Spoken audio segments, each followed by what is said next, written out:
occupation regime. German police and SS forces controlled every corner. Signs written in German appeared everywhere, replacing the local language. In Warsaw, the most densely populated center with the largest Jewish community in Europe, the German authorities quickly recognized what they called a population problem that needed to be addressed. The presence of hundreds of thousands of Jews in a single city was seen as a social threat that had to be segregated. And from that very notion, the plan to create a closed residential area began to take shape, an area that would become a symbol of the organized cruelty of the Third Reich. Establishment of the Warsaw Ghetto. In the autumn of 1940, the German occupation authorities issued an order to relocate all Jews in the city of Warsaw into a confined area. The order was brief, but its consequences would last for generations. Within a few weeks, more than 400,000 people were forced to leave their homes, carrying only a few kilograms of luggage. They were moved to the old central district of Warsaw, where dilapidated buildings, narrow streets, and a lack of clean water defined the area that the Germans called the Jewish residential district, Jüdischer Wohnbezirk. On the 12th of October 1940, the German authorities officially signed the decree establishing the Warsaw Ghetto. Only a month later, the entire area was surrounded by a brick wall over 3 meters high, topped with barbed wire and guarded by soldiers day and night. By November, the blockade order was enacted. All entrances and exits were sealed, and all trade was completely forbidden. Any Jew who stepped outside the wall without a permit was shot on sight, and any Pole who assisted them faced the same punishment. In terms of scale, the ghetto occupied less than 2.4% of the city's area, but contained more than 30% of Warsaw's population. The old apartments were overcrowded, with an average of 10 people living in one small room. The sewage system failed, and food supplies were cut. Each person was allotted 184 calories a day, less than the ration of an ordinary prisoner. Within months, the once bustling streets had turned into a maze of hunger and disease. The Germans placed signs in German on every building and forced Jews to wear the Star of David on their sleeves for identification. Carts carrying bodies began appearing every morning. The air in the district was thick with smoke, waste, and sickness. Yet inside the walls, people still tried to maintain some semblance of order. They opened secret schools, held prayer gatherings, and occasionally smuggled food through cracks in the wall. From the perspective of the German authorities, the Warsaw Ghetto was a tool of population control. But for those imprisoned inside, it was a city of waiting, where no one knew whether death would come through hunger, disease, or the morning trains departing from Umschlagplatz. The brutality and hardship inside the ghetto. Just a few months after being sealed off, the Warsaw Ghetto turned into a place where life survived only by instinct. Everything inside was scarce: clean water, medicine, shelter, even air. Around 7 to 8 people shared a single small room, sleeping on the floor or stacked on beds. There was no heating system, and in winter, the temperature dropped below 0 degrees Celsius. Children freezing to death on the streets became a common sight. The daily ration of 184 calories, equal to a few pieces of black bread and a bowl of thin soup, left tens of thousands exhausted. Those who could no longer bear hunger risked sneaking outside the walls to find food. A few survived through smuggling. Children crawled through cracks in the wall or sewer pipes, bringing back a few potatoes or scraps of dried meat. Many of them never returned. Disease spread quickly. Epidemics of typhus, tuberculosis, and dysentery swept through the ghetto throughout 1941 to 1942. Jewish doctors and nurses tried to set up temporary hospitals using whatever medicine remained, but it was never enough to save anyone. From 1940 to mid-1942, more than 83,000 people died from hunger and disease, an average of 500 per day. Carts collecting bodies moved along the streets each morning, covered with thin blankets. Even in those conditions, the ghetto developed a strange kind of existence of its own. Some small workshops and factories were set up to supply goods for the German army. Skilled workers were kept alive to labor. In return, they received slightly larger rations. An underground economy emerged. Those with money could buy food, while the poor could only wait for their turn on the collection carts. The cruelty did not come only from hunger. SS units and German police regularly entered to inspect, assault residents, and ransack homes. They took everything of value: gold, clothing, watches, sometimes even children. The sound of knocking on doors at night became the terror of the entire ghetto. By the end of 1941, everyone understood that they were imprisoned not to live, but to wait for the day they would be taken away. Yet no one knew where away meant. There were only sealed trains, rumors, and the silence of those who never came back. The Warsaw Ghetto, once called a special residential district, had become a massive grave in the heart of the Polish capital. Summer 194, two-action gross. On the morning of the 22nd of July 1942, the Warsaw Ghetto awoke to the echo of loudspeakers. Across the streets, speakers mounted on the walls broadcast an announcement in German and Polish. All Jews without labor certificates will be relocated to the east for work. The short sentence, which sounded like an ordinary administrative order, marked the beginning of one of the largest extermination campaigns in European history. No one understood what the East meant. Only a few days later did people realize that it was not a place of labor, but the destination of trains that would never return, Treblinka. The operation, codenamed Großaktion Warschau, began on a massive scale. Every day, units of the SS, Gestapo, German order police, and auxiliary forces from Latvia and Ukraine surrounded one neighborhood after another in the ghetto. Residents were forced out of their homes and gathered at the Umschlagplatz station, the freight depot on the northern edge of the ghetto, where trains waited. They were ordered to carry no more than 15 kilograms of luggage and to surrender all money, jewelry, and documents. Women, the elderly, children, and the sick were separated first. Some were loaded onto trucks. Others were shot on the spot if they could not move quickly. Survivors recalled that every morning the station courtyard was packed with people, the sounds of crying, shouting, and gunfire mixing with smoke and coal dust. Many desperate people tried to hide in basements, sewers, or on rooftops, but were discovered when the SS began searching every room, every storage space, and dealt with them immediately. In less than 2 months, more than 265,000 Warsaw Jews were loaded onto trains bound for the Treblinka extermination center, where they vanished without a trace. Other records reported about 35,000 people killed inside the ghetto during the so-called cleansing operations. Some buildings were turned into temporary collection points, where those captured waited for the next transport. Amid the tragedy, Adam Cherniakov, chairman of the Jewish Council in Warsaw, Judenrat, received orders from the German authorities to prepare daily lists of those to be deported. He understood all too well what this order meant. On July 23, he took poison and ended his life, leaving behind a brief note: "They want me to kill my own children." Cherniakov's death marked the end of the last illusion of leniency. After that, the ghetto sank into an eerie silence. The streets that had once been crowded were now filled only with the footsteps of SS patrols and the sounds of doors being broken open. On the walls, German signs replaced the old Polish street names, signaling that life in the ghetto had officially ended. By mid-September 1942, the operation was complete. From more than 450,000 original inhabitants, only about 50,000 remained alive. They were tailors, carpenters, and mechanics kept in labor workshops serving the German army, or those hiding in basements, garbage pits, and deep underground sewers. No one believed in the East anymore. The trains from Umschlagplatz never returned. There was no longer any faith in work for survival. Silence enveloped the ghetto, heavier than the sound of bombs or gunfire. And within that silence, something else began to take form: the will to resist. Quiet, scattered, but impossible to extinguish. From the remaining ruins, the survivors began to prepare for what no one expected: to fight, not for life, but for dignity.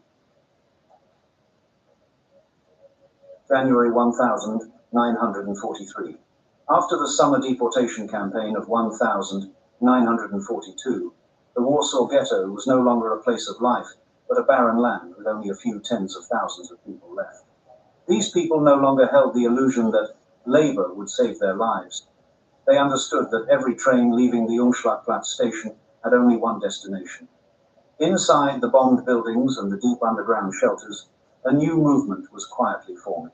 The remaining young people in the ghetto, mostly former students, craftsmen, and survivors of the deportation campaign, began to unite.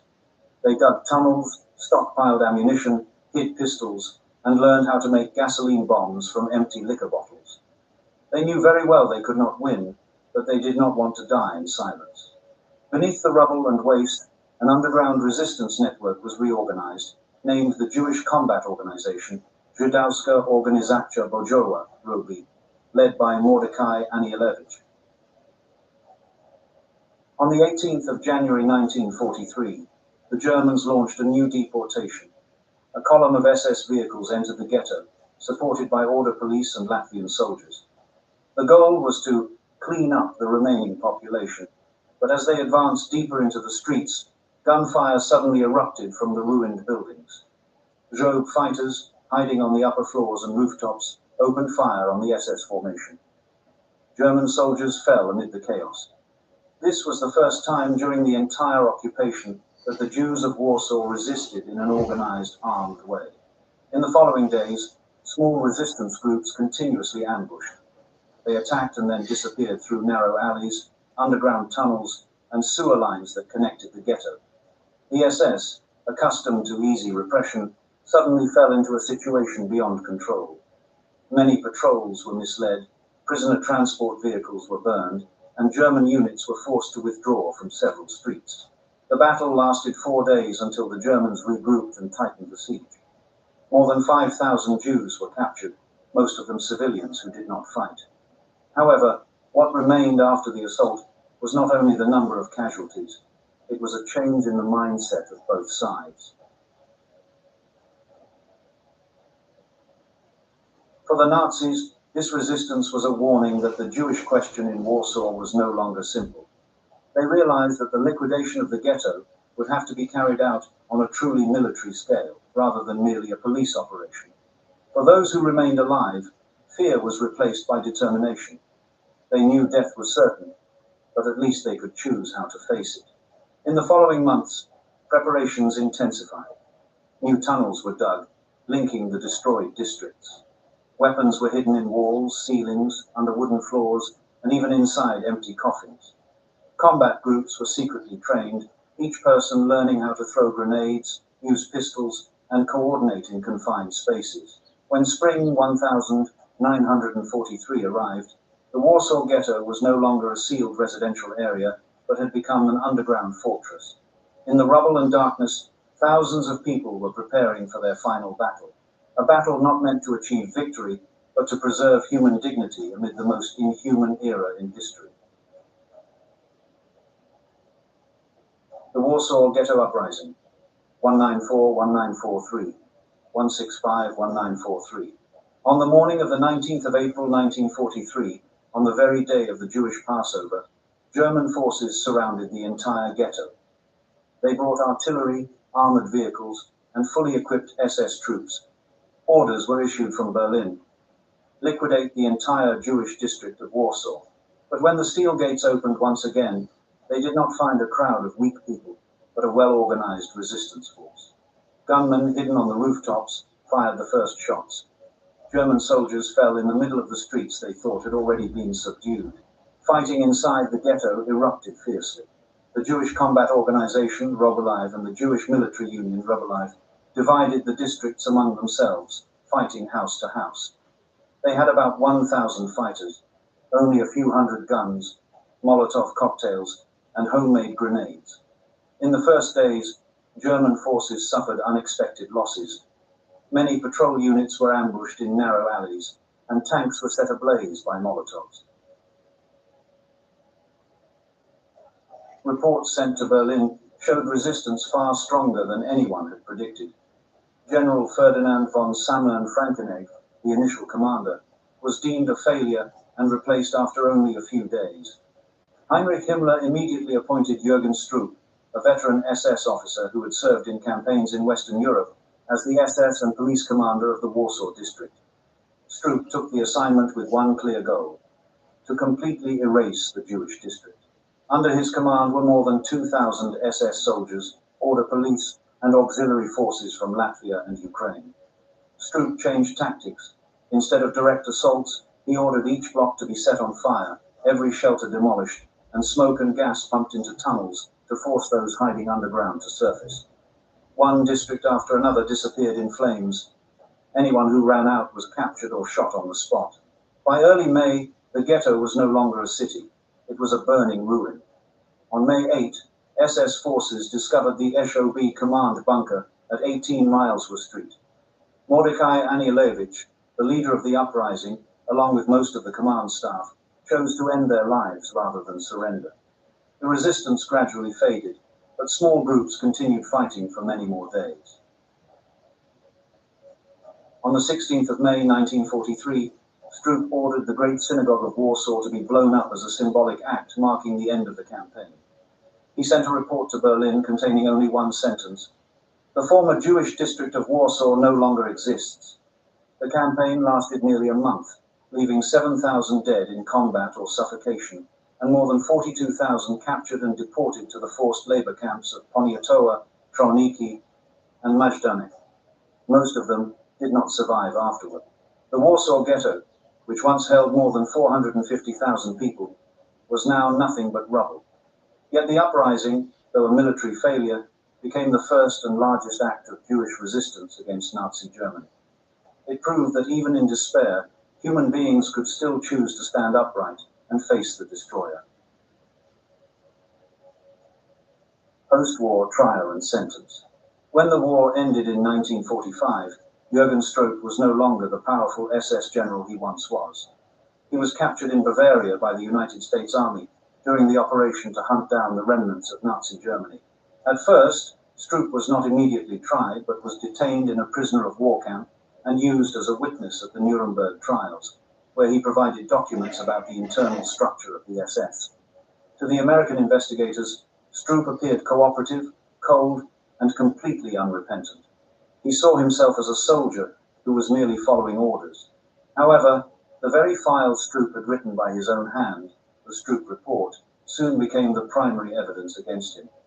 In it, he described in detail the entire campaign to destroy the Warsaw Ghetto, every unit involved, every building destroyed, and the number of people eliminated. The report included dozens of photographs taken by German soldiers themselves, documenting the ruins and the surrender of the survivors. It was presented to the court as one of the most brutal and chilling war crime documents ever written. In 1947, the United States decided to extradite Stroop to Poland for a separate trial concerning his crimes in Warsaw. He was imprisoned in Mokotów prison, the same place where many Polish resistance fighters had been held during the occupation. The trial began in 1951 at the Warsaw District Court, with two main defendants: Jürgen Stroop, who commanded the campaign to destroy the ghetto, and Franz Konrad, the officer responsible for confiscating Jewish property. The Polish court charged both men with crimes against humanity and war crimes, with Stroop held directly responsible for the deaths of tens of thousands of innocent civilians. Dozens of witnesses, including survivors from the ghetto, testified in court. Some recognized Stroop in the photographs from his own Stroop Report, which bore his signature on every page. Even when faced with irrefutable evidence, Stroop stubbornly insisted that he had only carried out his duty and that the campaign had been conducted according to military regulations. On the 23rd of July 1951, the court sentenced both Stroop and Franz Konrad to death. Both appealed, but their petitions were denied. On the 6th of March 1952, the sentence was carried out at Mokotów prison, in the very city where they had once spread terror. Stroop was brought to the gallows together with Konrad on a cold morning. In the heavy silence of the prison, their deaths closed a dark chapter, but also marked a moment of justice, when the man who once declared that the Warsaw Ghetto no longer existed paid the ultimate price in that very city. The Stroop Report, the document he had once written with pride as a record of his achievement, became undeniable evidence of Nazi crimes. It is preserved today in the German Federal Archives and the United States Holocaust Memorial Museum. It is not merely a military report, but a confession of guilt that exposes how systematic, calculated, and willing the brutality truly was. Historical significance. The Warsaw Ghetto was not only a tragic chapter of World War II, but also the deepest reflection of human nature when pushed to its limits. It revealed that evil does not require monsters, only those who obey orders without asking questions.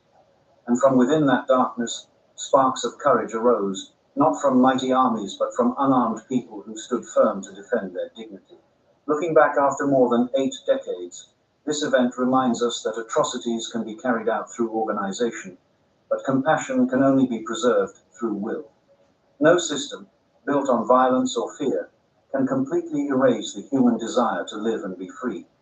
The Warsaw Ghetto uprising, though crushed, proved that in history, even defeat can become an immortal symbol because it was written in sacrifice and self-respect.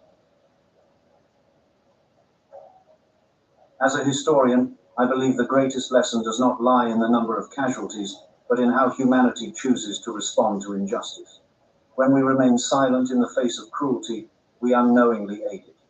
The history of Warsaw reminds us that indifference is complicity, while remembrance is responsibility. The present generation does not need to relive the pain of the past, but must understand that peace and freedom are never guaranteed. They are preserved through awareness, compassion, and the courage to say no to any form of oppression. The Warsaw Ghetto has been erased from the map, but the spirit of its people endures as both a warning and a belief that humans can be defeated, but never subdued. In 1939, Europe fell into chaos. When Nazi Germany launched its invasion of Poland from the west, the world condemned fascism and awaited the Soviet Union's response, a nation then seen as Hitler's ideological rival. But instead of aiding Poland, the Red Army advanced from the east, opening one of the most tragic chapters in the region's history. According to the secret clauses of the Molotov-Ribbentrop Pact, the two totalitarian powers, Nazi Germany and the Soviet Union, had agreed to divide Poland between them. After occupying the eastern part, the Soviets carried out mass arrests, targeting Poland officers, intellectuals, priests, and state officials, those seen as the moral and social pillars of the nation. Only a few months later, in the Katyn forest near Smolensk, and in other locations such as Kalinin, now Tver, and Kharkiv, more than 22,000 Poland prisoners were executed under orders from the Soviet Politburo, headed by Joseph Stalin. They did not die in battle but were secretly murdered, an act justified as a matter of national security. For decades, this event was denied. The Soviet Union blamed Nazi Germany, and the truth was only officially acknowledged in 1990, when internal NKVD documents were made public. The story of the Katyn massacre is not only a tragedy of the Poland nation, but also a stark example of how historical truth can be hidden and manipulated across generations. It raises a timeless question. What could make an ally in the fight against fascism commit a crime just as horrific? The Game of Empires, when Poland was betrayed. On the 23rd of August 1939, the world witnessed an agreement that shook all of Europe, the Molotov-Ribbentrop Pact. On the surface, it was a non-aggression treaty between two ideological enemies, the Soviet Union and Nazi Germany. But behind the diplomatic handshakes lay a secret protocol, a map dividing Eastern Europe, with Poland marked as a pawn. Just 8 days later, on September 1, Germany attacked Poland from the west, igniting World War II. And on September 17, the Red Army crossed the eastern border under the pretext of protecting Ukrainians and Belarusians. In reality, it was a parallel invasion, splitting Poland in two according to the pact between Hitler and Stalin. Within less than a month, the Poland state vanished from the world map. Hundreds of thousands of Poles were taken as prisoners. Among them were tens of thousands of reserve officers, professors, doctors, lawyers, and priests, those regarded as the nation's spiritual and intellectual elite. They were sent to the camps of Kozelsk, Starobelsk, and Ostashkov, under the control of the NKVD, Stalin's notorious secret police. infamous for its ruthless purges. That was the beginning of a tragedy buried in darkness for half a century. The order to exterminate a nation. On the 5th of March 1940, in a closed room inside the Kremlin, Lavrenti Beria, head of the NKVD, presented Joseph Stalin with a groundbreaking memorandum. In that document, Beria proposed the execution of 25,700 Poland prisoners, officers, policemen, intellectuals, and priests who were deemed counter-revolutionary elements and enemies of the Soviet Union. Stalin approved it immediately with just a few strokes of his pen, a cold decision that sealed the fate of tens of thousands of people. There was no trial, no sentence. Only a top-secret order, executed with the precision of a bureaucratic machine. In April 1940, the secret operation was launched simultaneously across the Soviet Union. In the Katyn forest near Smolensk, a silent man stood at the center of this chain of crimes. Vasily Blokhin, the NKVD's chief executioner, said to be the most efficient mass murderer of the 20th century. For 28 consecutive nights, Blokhin led the execution squad, wearing a leather apron and cap, using a Walther PPK, a German pistol deliberately chosen to disguise the Soviet origin of the killings. Each night, hundreds of prisoners were brought into the execution chamber, each shot once in the back of the head, precise, cold, spaced only 3 minutes apart. No one screamed, no one was allowed to look up. Every motion occurred in silence, the silence of a process calculated to the smallest detail. The execution chamber at Katyn was no random place. It was designed like an industrial killing apparatus. Rubber-coated walls for soundproofing, a sloped concrete floor with a blood drain, dim red lights to obscure vision. After each night, bodies were loaded onto military trucks and taken into the forest, buried deep under the cold soil. In less than 3 weeks, more than 22,000 Poles were murdered. Half of them were army officers, men who could have led their country if Poland were ever liberated. The rest were intellectuals, priests, officials, journalists, those who carried the soul and identity of the nation. Katyn was not merely a mass execution. It was a deliberate campaign to annihilate Poland's leadership class, to erase the nation's ability to recover under any independent form. It was not carried out of momentary hatred, but as a calculated state policy, cold, systematic, and bureaucratically efficient.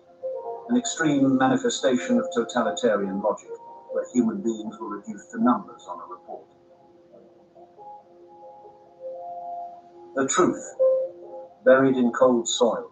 In 1941, the course of the war changed when Germany unexpectedly launched Operation Barbarossa against the Soviet Union.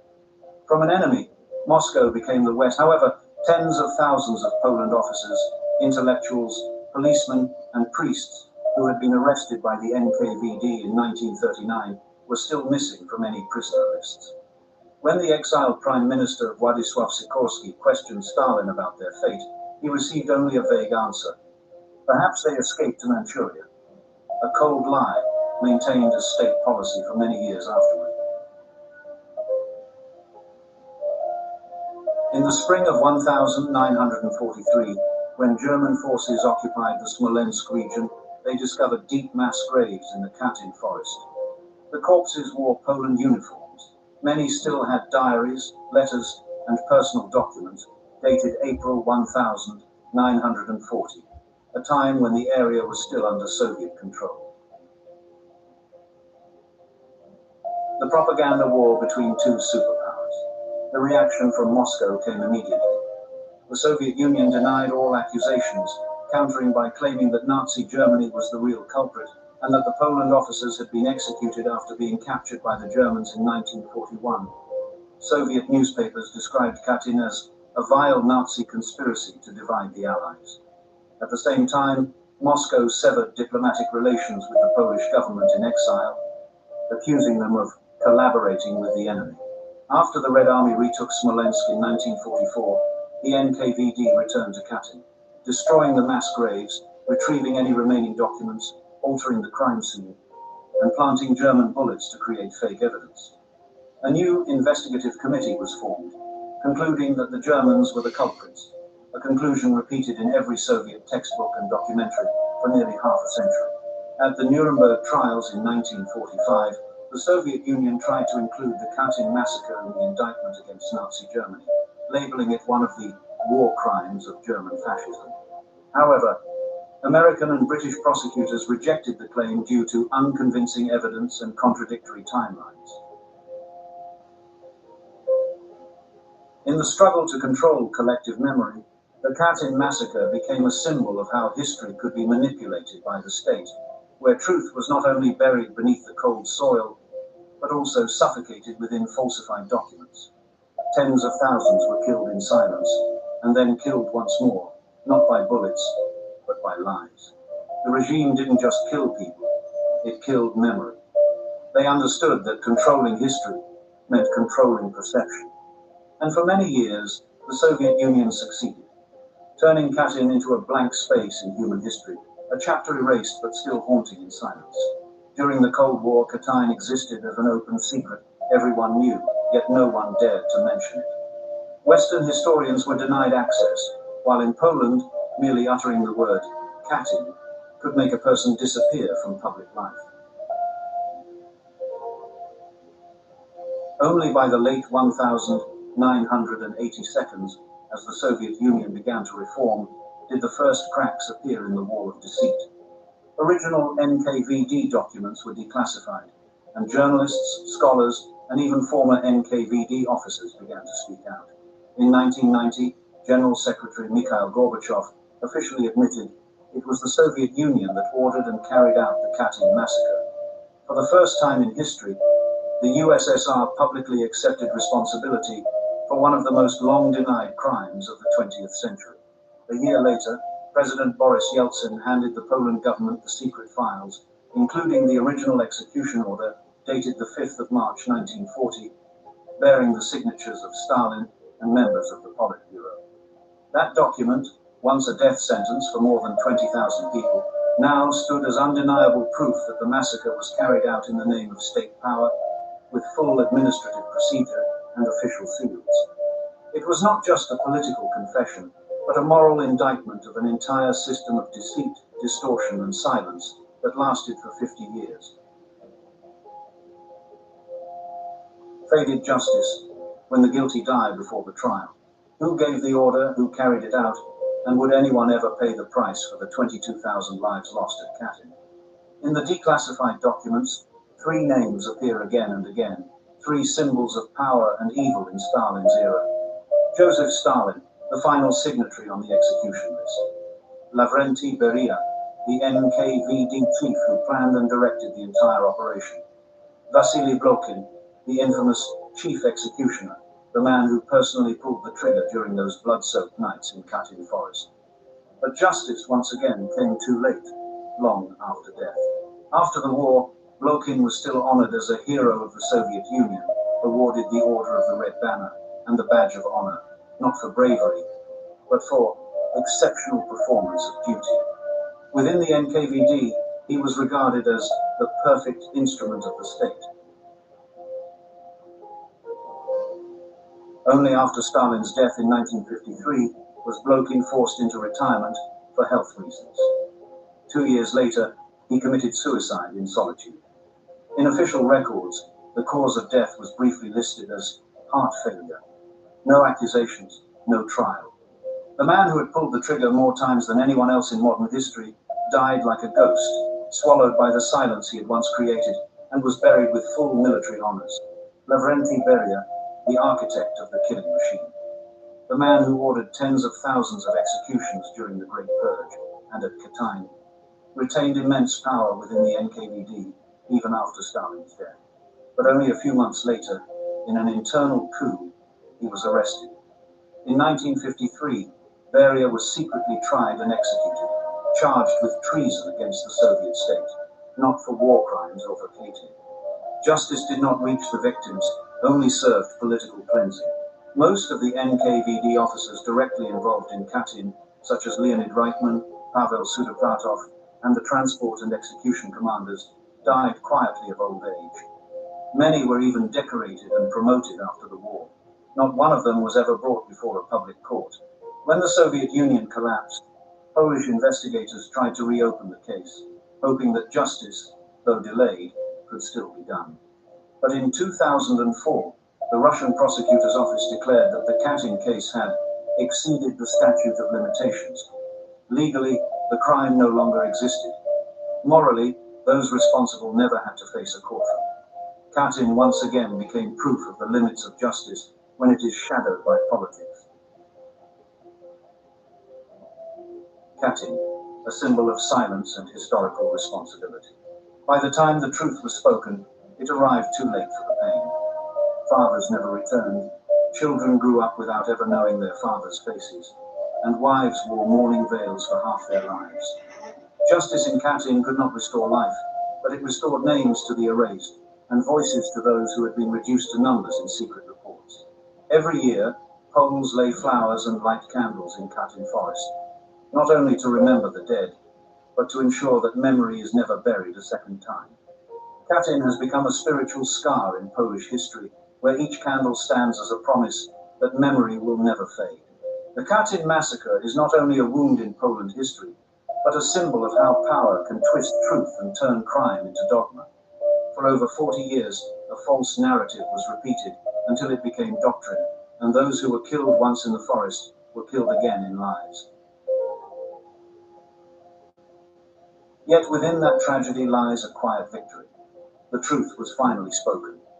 Though late, it proved that memory cannot be buried forever. A generation may be silenced, but history with all it remembers will always find a voice. Katyn stands as a mirror reflecting the human condition, where light and darkness coexist in every system, every age. And the question that remains today, if Katyn could be hidden for half a century, how many other truths still lie beneath the earth, waiting for the world to uncover them, to be called by their rightful names, and to be remembered? If this story resonates with something deep inside you, share your thoughts on how you believe history should be remembered. Don't forget to hit subscribe and turn on the notification bell to join WW2 Archives on our journey to uncover the forgotten corners of Third Reich history and world history.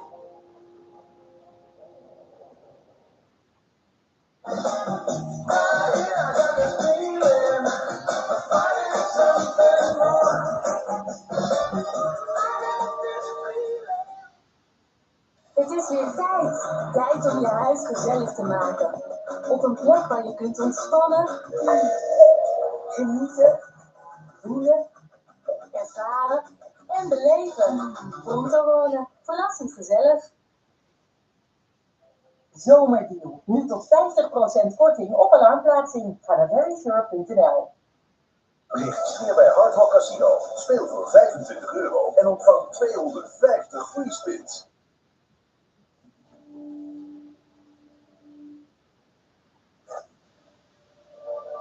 Berlin, mid-August 1933.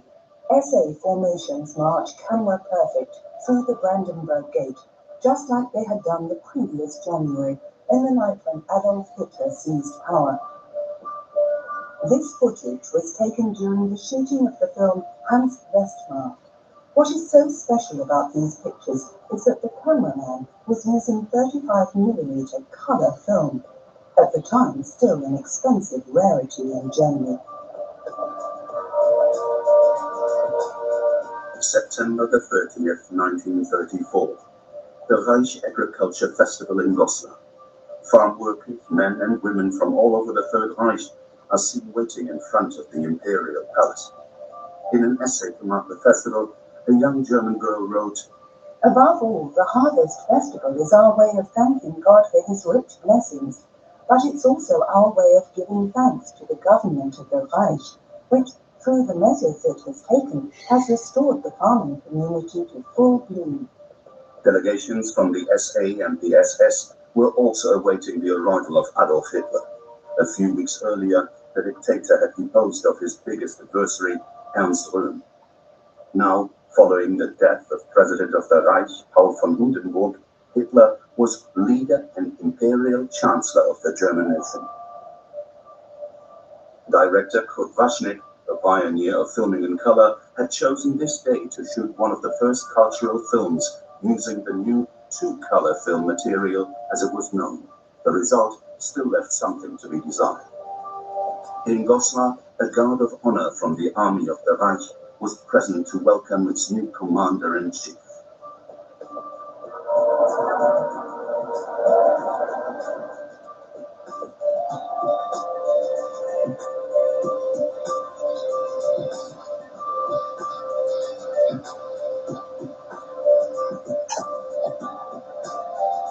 On the Buckerburg near Hamann, a stand had been built for a ceremonial rally. The film's director didn't have to worry about the setting for Adolf Hitler's appearance. Hundreds of thousands of farm workers had turned up to pay homage to the dictator. Kurt Vaschnik had deployed 2 camera teams equipped with color film.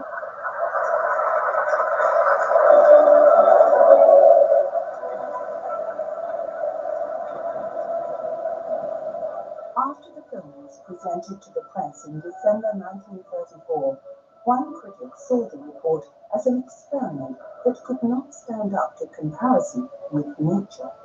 But another critic praised the outstanding color footage, especially the shots of the traditional costumes.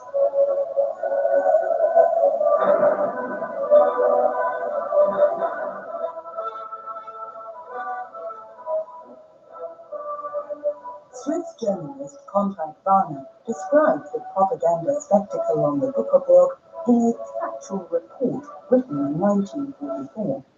As they awaited the arrival of Hitler and his retinue, people were filled with excitement and anticipation.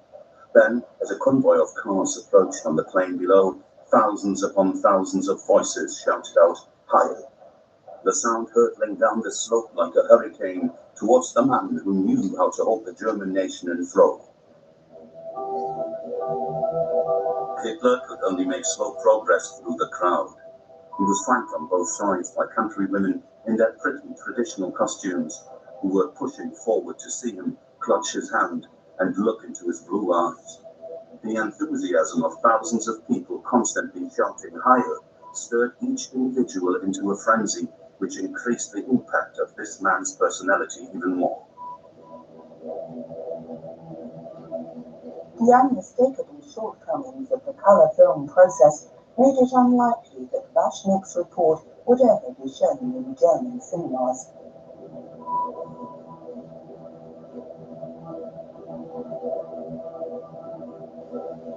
In summer 1937, the first 16mm color film produced by Agfa appeared on the market in Germany. Despite its high price, many amateur film enthusiasts were prepared to dig deep into their pockets to use it. Members of the Institute for Folklore in Halle also filmed with the new material. In 1938, racial researchers in Friederburg and der Saale documented a community festival for their archive. The Germans had settled in comfortably under the swastika. The overwhelming majority of the population were devoted to the Führer.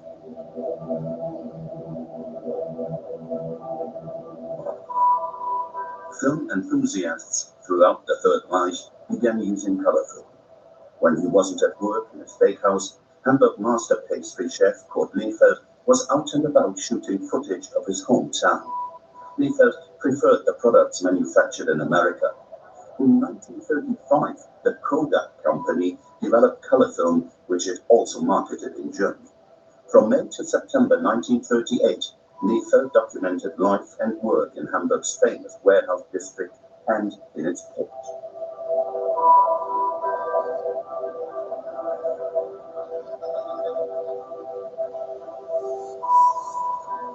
Liefeld's camera also captured the Kreisspeicher A warehouse building. Visible from afar, its tower was a landmark. The success enjoyed by Hamburg's port stemmed originally from international trade, but Germany's gateway to the world had been hard hit by the Great Depression. A large proportion of Hamburg's merchant fleet had to be decommissioned. In its dockyards, workers were laid off on a huge scale.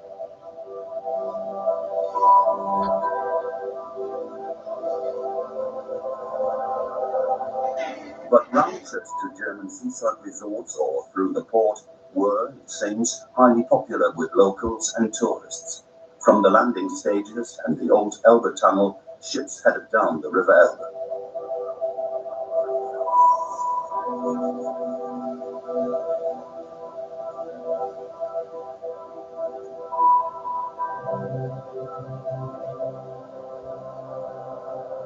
Also captured on the film taken by Leyfeld are pictures of the Wilhelm Gustloff, a luxurious cruise liner which was intended to symbolize the classless nature of Nazi society.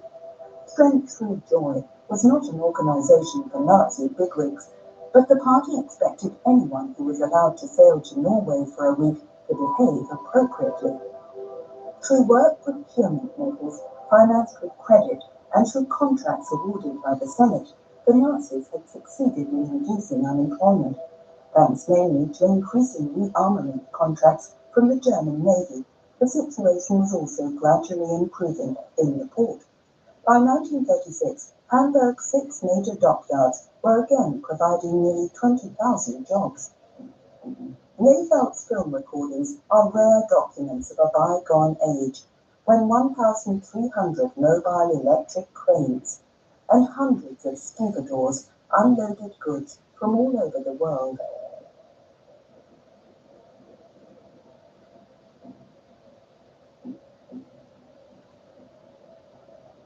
The Hamburg pastry chef entered his 20-minute-long documentation in a competition and won first prize.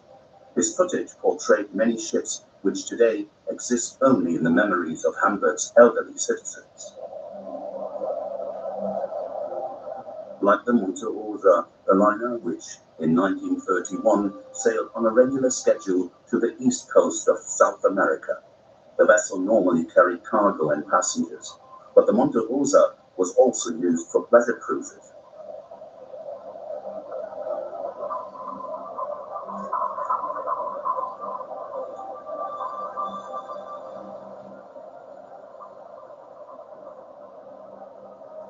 One of the first film enthusiasts who could afford the new 16mm color material was Hitler's chief pilot, Hans Bauer.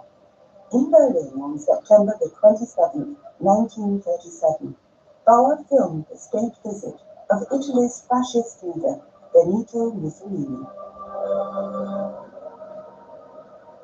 In front of the Technical University, the Führer gave the Duce and his entourage a demonstration of Prussian traditions and showed his guests the results of German rearmament. Hans Bauer was allowed to film the spectacle from one of the rear rows on the VIP stand. After the demise of the Third Reich, these unique documents of Hitler's immediate environment were regarded as lost. It wasn't until 1988 that they were rediscovered in the estate of a former US soldier from Tennessee. As head of a translation unit of the American Secret Service in Munich, in 1945, Herbert St. Goar learned where Agfa color film footage taken by Hitler's pilot had been secretly buried. He secured it and took it back with him to Chattanooga. Displaying weaponry of all kinds, the parade lasted 3 hours.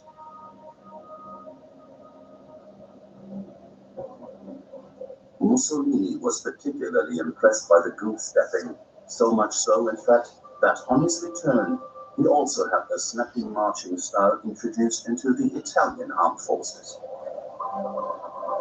Hitler saw the pompous parade as the expression of his enhanced sense of self-esteem. We are somebody once again. We have demolished the Treaty of Versailles. We have the same arms as our adversaries. Perhaps ours are even better. That autumn in 1937, it wasn't only at home that the Third Reich demonstrated its regained strength. At the World Exhibition in Paris, the Germans were allocated a site right next to the Eiffel Tower for their huge pavilion.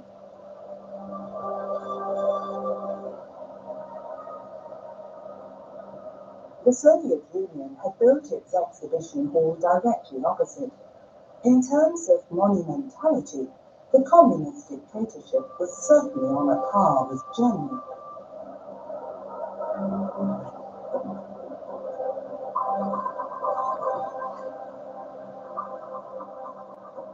Hitler had commissioned his new favorite, Albert Speer, with the design of the German pavilion.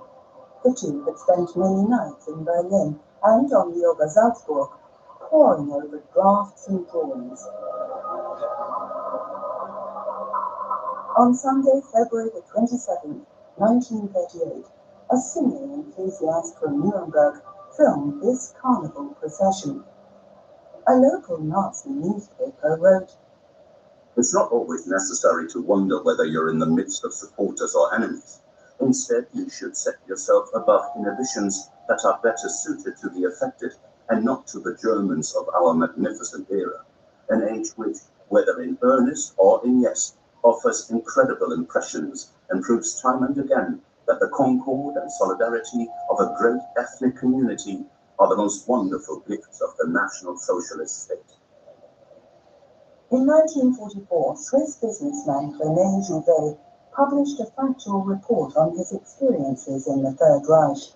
In it, he describes a conversation he had in autumn 1937. "My friend was over the moon. He had expected many things, but not what he was now witnessing with his own eyes. Such happy, optimistic people. You've not seen everything," I told him. "Above all, you're forgetting what price the German nation has had to pay. The loss of personal freedom and truth in public life." By this point in time, Hitler had long since decided to lead Germany into a new war, and also to tighten measures against the Jewish population. Consequently, on one of the carnival floats, caricatures of Jews hung from gallows, as if this was something totally natural. According to eyewitnesses, the float was greeted with frenetic applause. Krijg gratis extra data op je SIM-only-bundel met Simyo Compleet. Kies jouw bundel zoals deze en je krijgt er van Simyo extra data bij. Helemaal gratis! Kijk voor alle voorwaarden, deals en extra's op simyo.nl.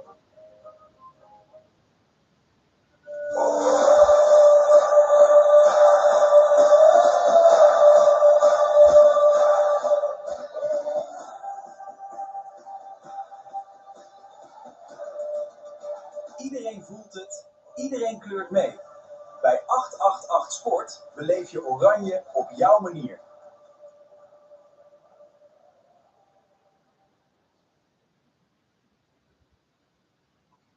In Quedlinburg in 1938, a member of the SS took this color footage of his most senior boss. Heinrich Himmler was visiting the town.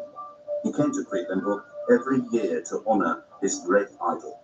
King Henry I lies buried in the cathedral, and Himmler turned the church into a national shrine. The head of the SS wanted to replace Christianity with Teutonic cult worship. His devotion was to the swastika. His lifetime goal was to eradicate the Jewish nation.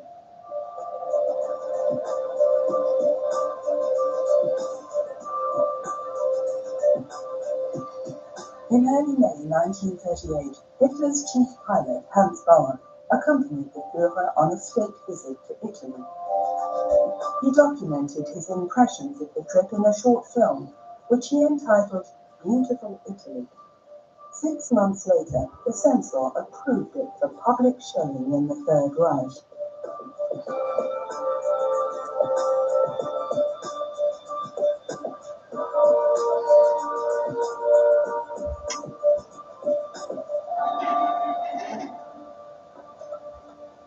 The state visit was to have been documented in colour by a professional camera team from the Nazi propaganda machine.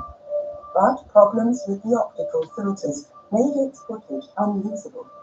As a result, Hans Bauer was able to earn money with his amateur film.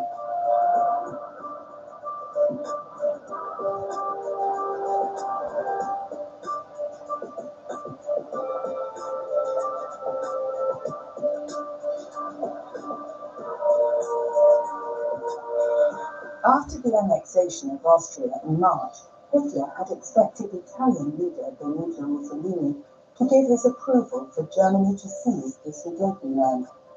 The Germans actually wanted to sign a written agreement with the Italians, but their hosts were hesitant and only relented when, in a public statement, Hitler declared the Vienna border to be the eternally valid border between Germany and Italy.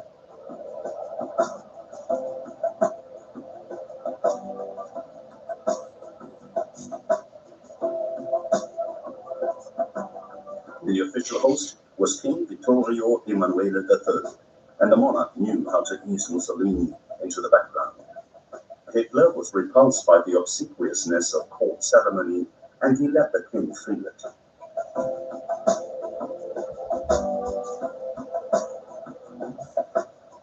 On May the 5th, 1938, Hitler and his entourage were taken on an excursion to Naples, where they were given an enthusiastic reception.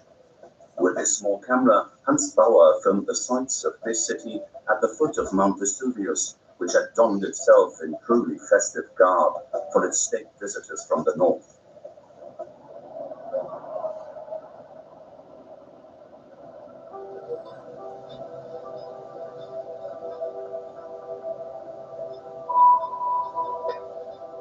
After a few days, Hitler felt fairly irritated by the little king, who knew how to take center stage. Mussolini had no alternative but to put on a brave face.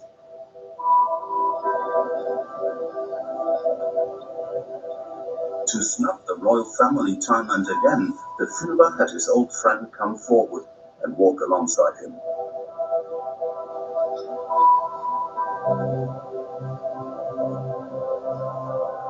On May the 8th, 1938, Hitler's hosts organized a maneuver by the Italian Air Force north of Rome.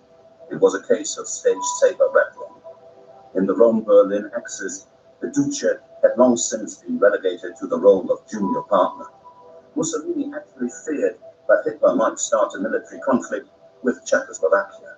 Later, Hans Bauer remembered that the German guests were impressed by the strength of the Italian forces. But Mussolini had secretly decided not to become involved in a war in Europe.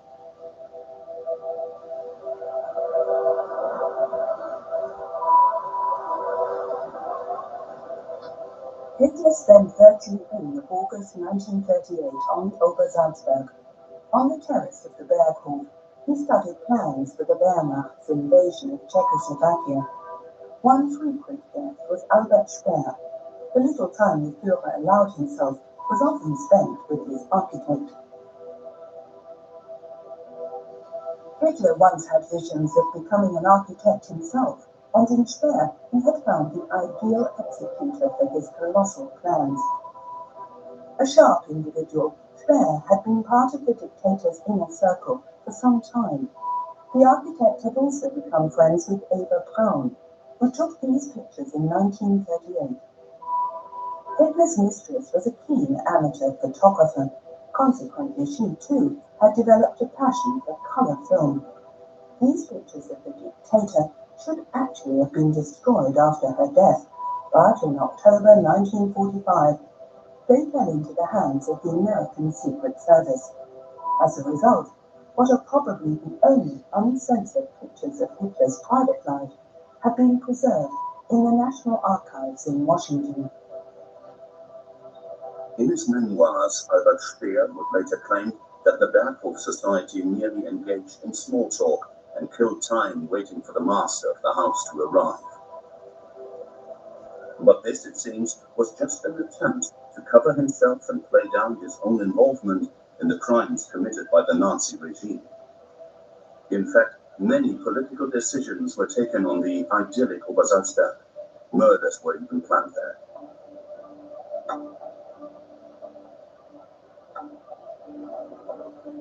At this time, peace in Europe was hanging by a thread. Hitler wanted war, but the major powers of Britain and France were not yet prepared to engage in hostilities.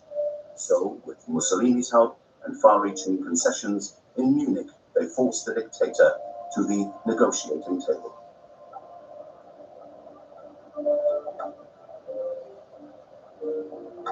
Eva Braun edited her footage to produce film shows in color, which were presented in the evenings on the Berghof. When Hitler was not staying on the Obersalzberg, his mistress liked to make trips to Bavaria's lakes. Accompanied by her parents, friends, and relatives, The athletic 26-year-old was the center of attention.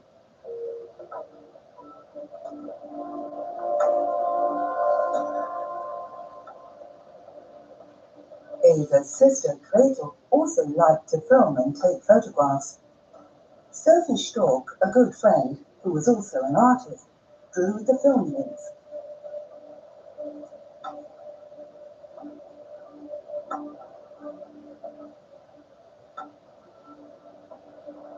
The Germans had no idea that Hitler had a mistress. As a senior correspondent with Reuters news agency in Munich, Ernest Pope had particularly good contacts in the Bavarian capital, so in his book Munich Playground, he engaged in speculation. The buxom Efi Braun is Adolf's secret mistress. She was assistant to his photographer Heinrich Hoffmann.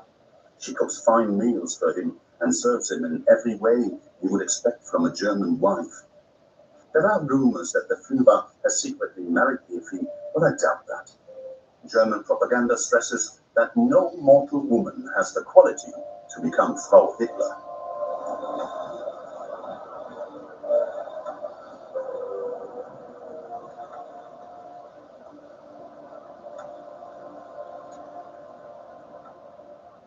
Even though the films made by Adolf Braun, chief pilot Hans Bauer, and the folklorist from Halle don't always document the decisive stations of the Third Reich, they do provide eloquent testimony to the nature of the National Socialist dictatorship.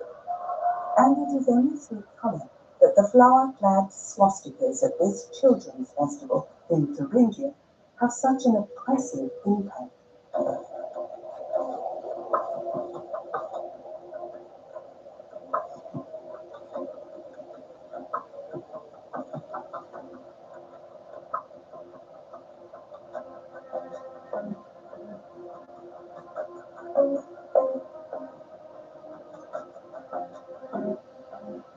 May the 1st, 1939. Berlin was festively decorated for Labor Day. Only 6 years had passed since the Nazis declared May the 1st a national holiday. A move designed to bind the German working class to it through National Socialist slogans and pretentious prophecies for the future, and one that had already proved successful. Berlin journalist Ruth Andreas Friedrich described such events in her diary. District leaders, factory representatives, block leaders, shop stewards, leaders from the Federation of German Girls and the Hitler Youth Organization, in fact all the state-appointed ideological controllers of the German people, ensure that only acolytes turn up to cheer on official occasions. Anyone who is politically unreliable, anyone who has roused even the slightest suspicion of being a naysayer, is to be kept away from such occasions. The yes men know what is expected. They cheer spontaneously, at the right place and at the right time.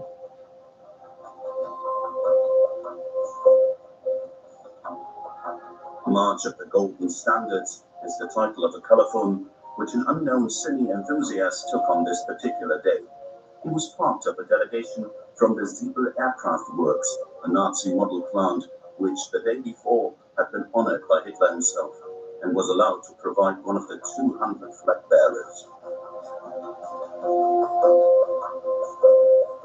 In his speech, the Führer adopted a pacific tone and castigated an alleged international clique of Jewish warmongers. But in actual fact, 4 weeks previously, he had ordered his military leaders to prepare the invasion of neighboring Poland. The rearmament of Nazi Germany was taking place at full speed. Consequently, on this May the 1st, it was mainly arms factories who participated in this parade of the Golden Standards.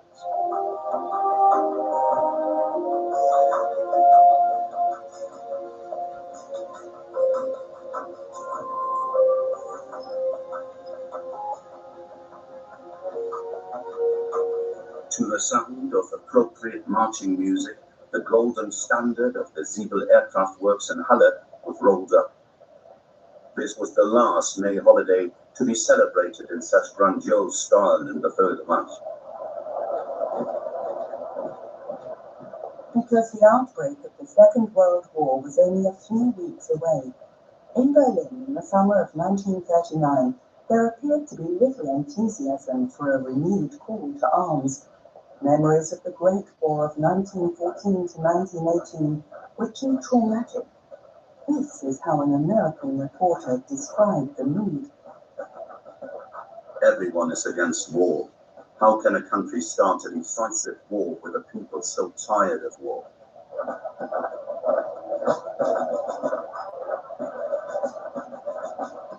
Heb jij je vakantiegeld al binnen?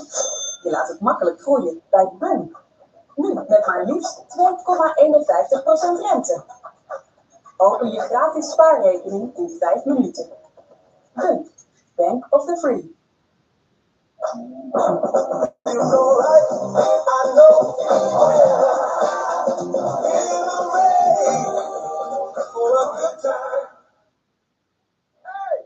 there's no snacks out there. Wind farm, wind farm, wind farm.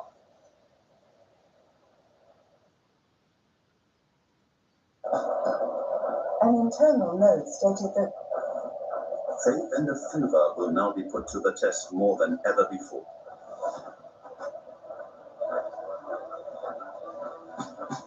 and a German journalist noted that The observer cannot help thinking that people are deliberately indulging in unrestrained enjoyment.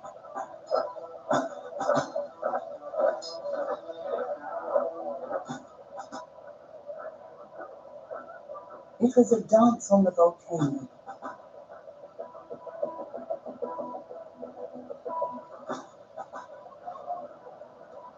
The recently completed Reich Chancellery was deserted. Albert Speer had adapted the huge building entirely to the Führer's wishes, but Hitler preferred to forge his plans for conquering Poland on the Obersalzberg, far away from the capital of the Reich. Only occasionally did he show himself to his people.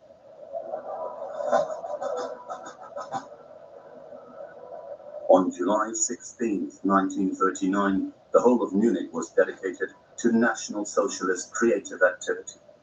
Hitler wanted the Day of German Art to be celebrated as a true festival of peace. The members of an amateur film club had been positioned at various points in the city to document all important events.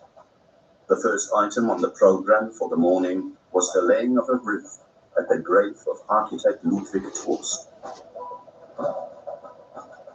Local branches of the Association of German Amateur Filmmakers were commissioned more and more often by party officers to document major events on 16mm color film because there was still no satisfactory process for professional cinema productions. On this particular day, the members of the Munich branch of the association had been provided with passes and armbands which allowed them access to all prime filming locations. On the afternoon of July the 16th, anybody who was anybody in the Third Reich took their seat in the VIP stand to marvel at a 3-hour procession of live images from 2,000 years of German culture.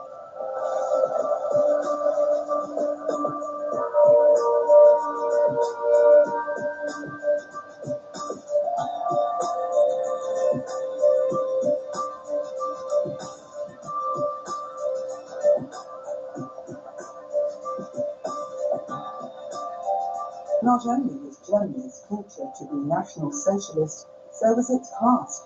In a program for this tacky festival, it said, The German eagle towers above the whole procession.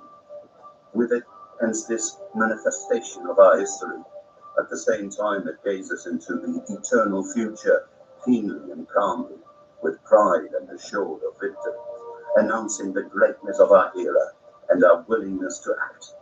It is the herald of our doing and our plans.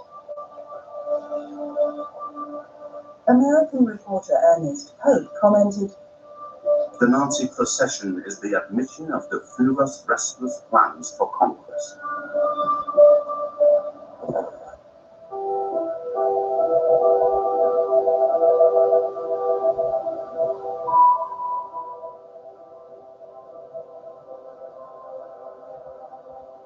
on the Salzburg, Eva Braun filmed Hitler in the pose of a resolute power politician.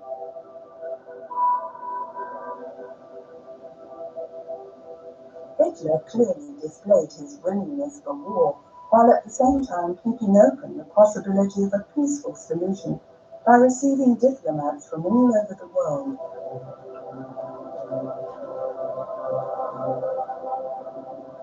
Like Khalid al-Hud, the special envoy of the King of Saudi Arabia, the Wahhabis had established an absolute monarchy on the Arabian Peninsula. They had control of oil, a commodity so keenly sought after by every major power. And they were fanatical anti-Semites. In the end, all that was agreed on this occasion was an insignificant arms deal. Accompanied by his accomplices, Reinhard Heydrich and Karl Wolff, Heinrich Himmler had also traveled to the Obersalzberg. They were planning an extermination program to which not only Poland's intelligentsia, but also its Jewish population would fall victim. On August the 12th, 1939, Eva Braun filmed on the terrace of the Berghof. Hitler was awaiting a visit from the Italian foreign minister. On official occasions, the Führer's mistress had to withdraw into her rooms. So this time too, she could only secretly film the key scenes prior to the arrival of the state guest.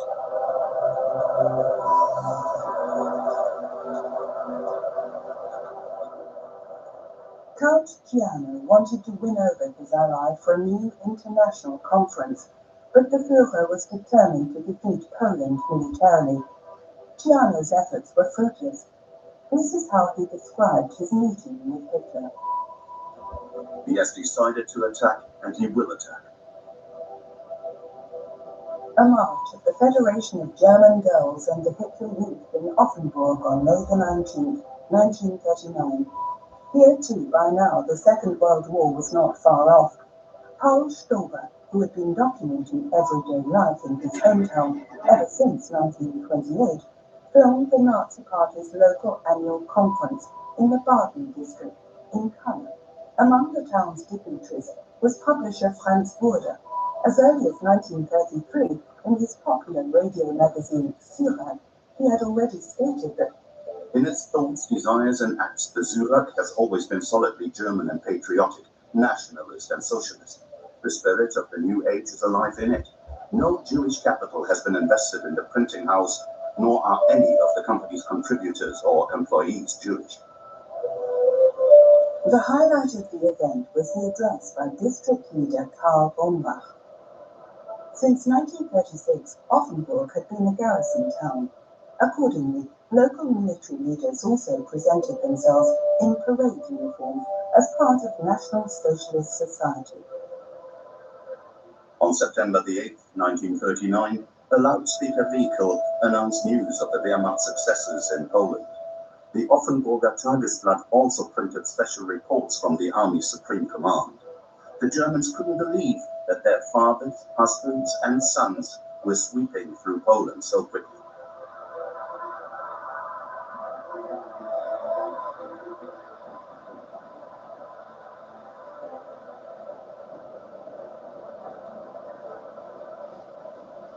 Every day, maps were hastily put up to show the latest conquests. On this particular day, September the 8th, German tank units had reached the suburbs of Warsaw. Hitler's first blitzkrieg ended on October the 6th with the capitulation of Poland.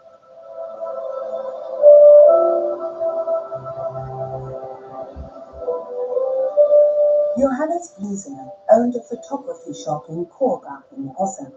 Time and again during the Second World War, he filmed events in his hometown. Later he edited them to produce Korbach in the War, a film which shows rare footage of life in a small town during the Third Reich. On March the 22nd, 1940, the National Socialist Public Welfare Organization in Korbach invited people to come for pea and bacon soup on Adolf Hitler Square. With food rationing in place, such occasions ensured that the poorer levels of society also got to enjoy a cheap hot meal. Paramount, however, was the Nazi leadership's intention to promote communal solidarity along the lines of socialism in practice.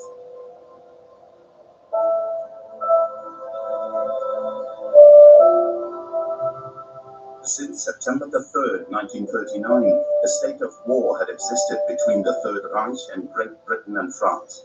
But the Allies had not come to Poland's aid. For them, it was a case of wait and see. Hitler had been planning for months to launch a campaign in the West, but it had been postponed time and again. Finally, Germany's Supreme Commander decided that the offensive would begin on May the 10th, 1940. Infantry units were also stationed in Bitterfeld near Halle. In early May, they were moved west.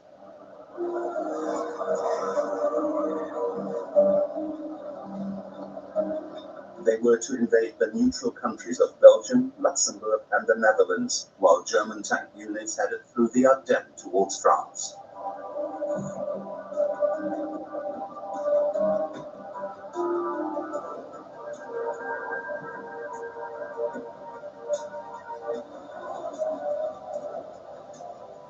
At the start of his campaign in the West, Hitler moved to his headquarters in Roerdaat in the Eifel. From here, his chief pilot, Hans Bauer, flew the Führer to the front, time and again. On Oldendorf airfield, near Euskirchen, we see the dictator discussing the situation with Hermann Goering. In less than 6 weeks, Hitler had achieved what German armies had failed to achieve in 4 years in the Great War. France was forced to capitulate.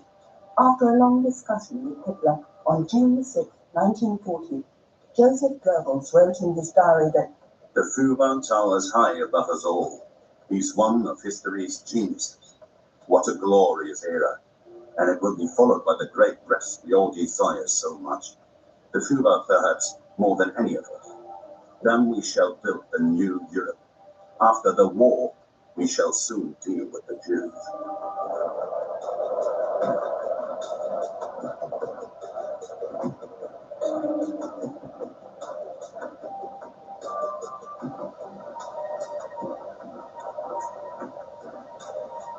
Near the town of Cambrai in northern France, Hans Bauer filmed the wreckage of a French Air Force unit.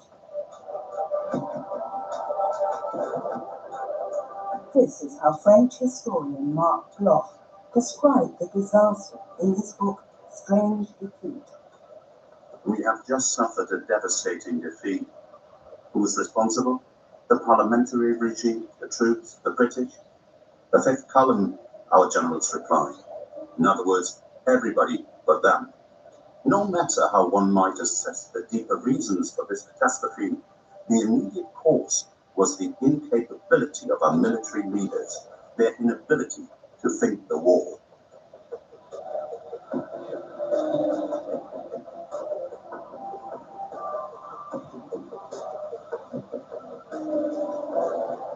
On June 2, 1940, the leadership of the German Luftwaffe was waiting at Nierkens airfield for the arrival of the Führer. Filmed by Hans Bauer, the Air Force generals were in jovial and victorious mood, although their contribution to the military success had been modest.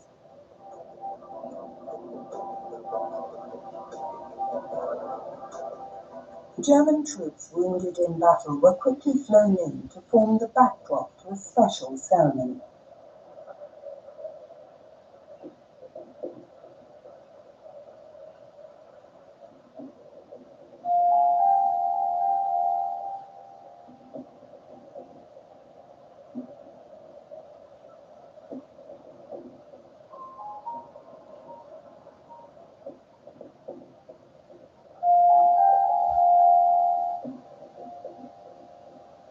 Adolf Hitler arrives in his Mercedes limousine.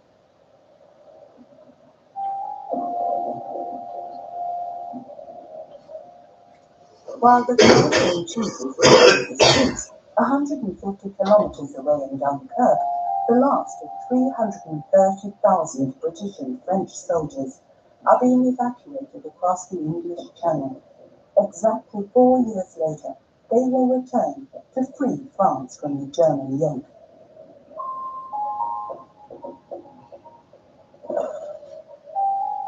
Wherever Hitler appears with his entourage, he is given a frenetic reception.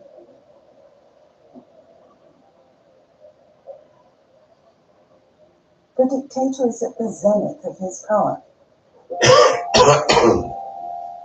As chief of the German Armed Forces High Command, Wilhelm Keitel put it, "My Führer, you are the greatest commander of all time."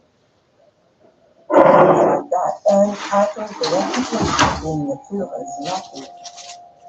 In his memoirs, Chief Pilot Hans Bauer commented on Hitler's visits to the troops in France.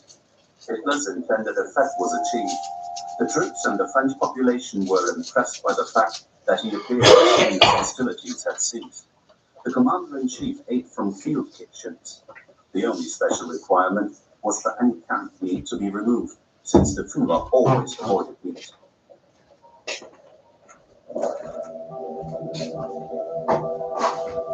Naturally, people back home in Germany didn't get to see such scenes. Even the camera teams of the weekly newsreel rarely had the chance to observe Hitler like this. With the exception of Eva Braun's private films, the films taken by Hans Bauer are the only footage which shows the dictator from close up, unedited and uncensored.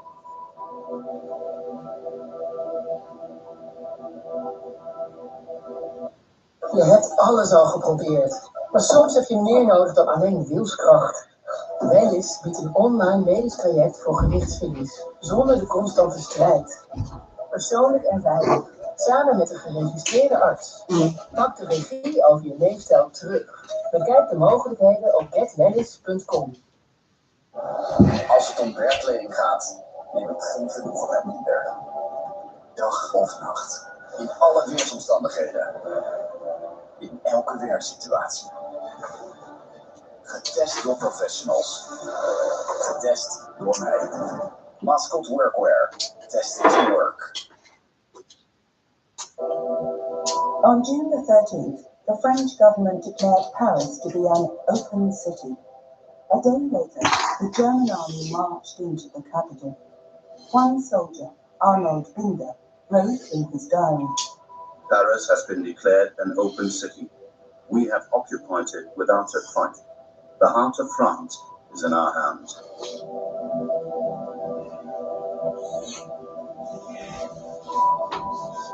On June the 23rd, 1940, Adolf Hitler visited the defeated French capital. Chief pilot Hans Bauer had flown the dictator to Le Bourget at 5 a.m. and was allowed to accompany him on a tour of the city. Once again, he used 16mm color film to document the bizarre sightseeing trip. Alongside Hitler on the observation platform on the Trocadero were sculptor Arno Preker and architects Hermann Wiesler and Albert Speer. Later in his memoirs, Speer described the dictator's reaction. Wasn't Paris beautiful? But Berlin must become even more beautiful. In the past, I often wondered whether Paris shouldn't be destroyed. But when we're finished in Berlin, Paris will be a mere shadow. So why should we destroy it?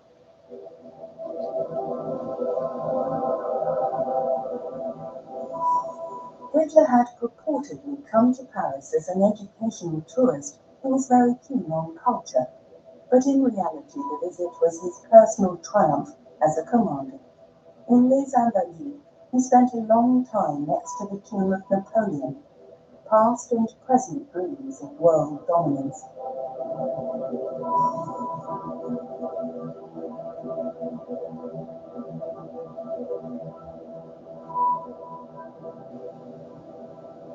Finally, a visit to the Pantheon, France's Hall of Fame.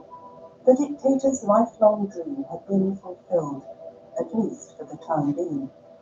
5 years later, the French would celebrate victory by dancing in the streets, and Berlin would lie in ruins.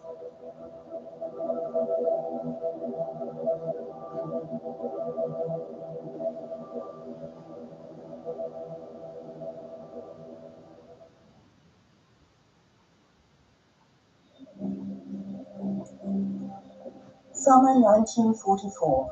Somewhere in Nazi Germany, cameraman Georg Kopp took this footage of members of the Hitler Youth and the Federation of German Girls helping to bring in the harvest as part of their land service. Kopp was a so-called colour film reporter for the Deutsche Wochenschau, a weekly newsreel shown in German cinemas. He had been commissioned to provide emotive pictures for the Panorama project. In Berlin, at roughly the same time, cameraman Heinz Sasse and his assistant Karl Friedrich Volker were filming the morning dance performances by girls at Nidal Gymnastics College.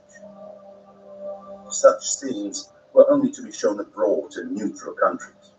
They suggest that in no way did the Third Reich regard the war as lost. Many cinema goers in Germany would probably have sneered at such pictures, because the precarious situation at the front and the devastating destruction caused by Allied bombing raids could no longer be kept secret.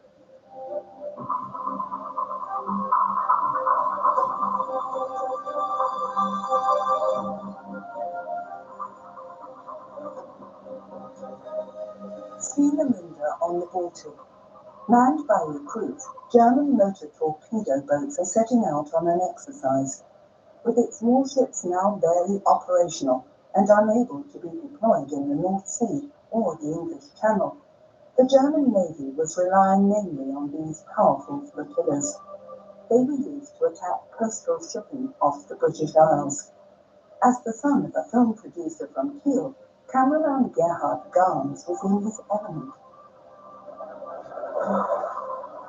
Gans was fully aware that his pictures had nothing to do with reality.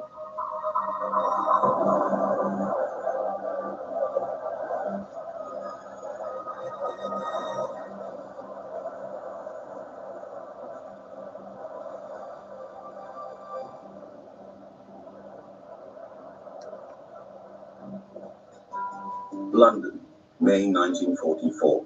Springtime calm before the storm. These pictures were taken with this amateur camera by American war reporter Jack Lee.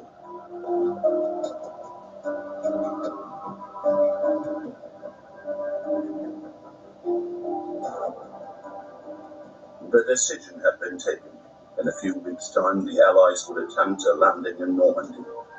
All that remained was for the precise date to be set.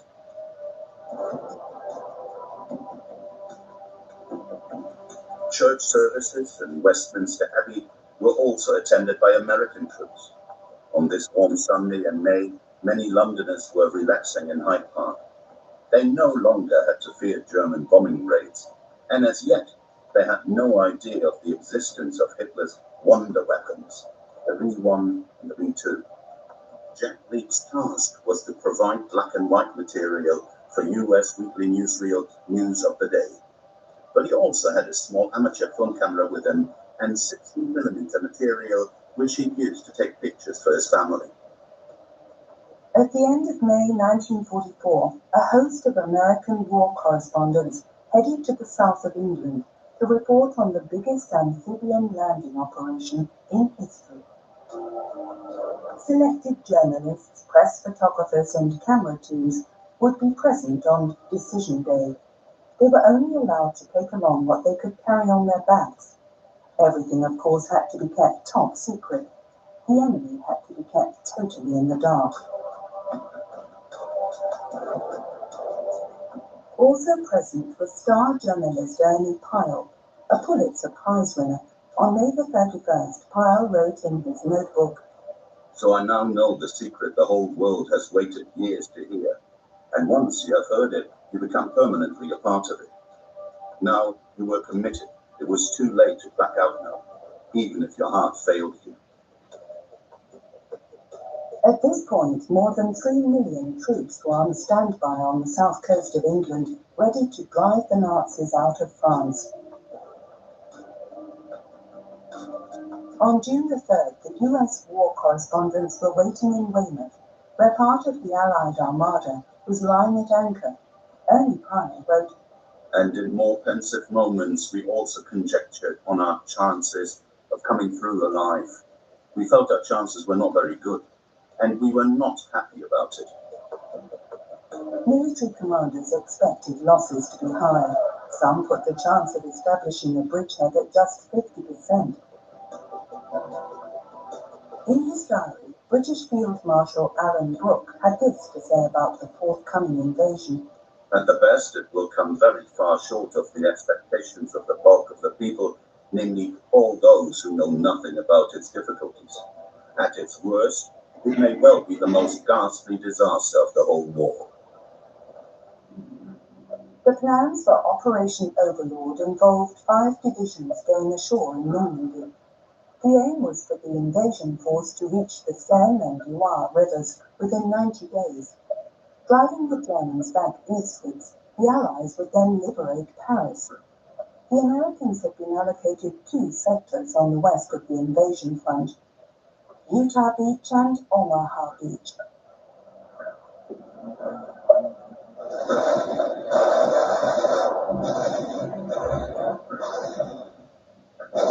June the 6th, 1944, D-Day. Now only professionals were allowed on the scene. Several weeks earlier, Hollywood director John Ford had already been given the most important task of his career. He was to record the massive event on film, with as many camera cues as possible.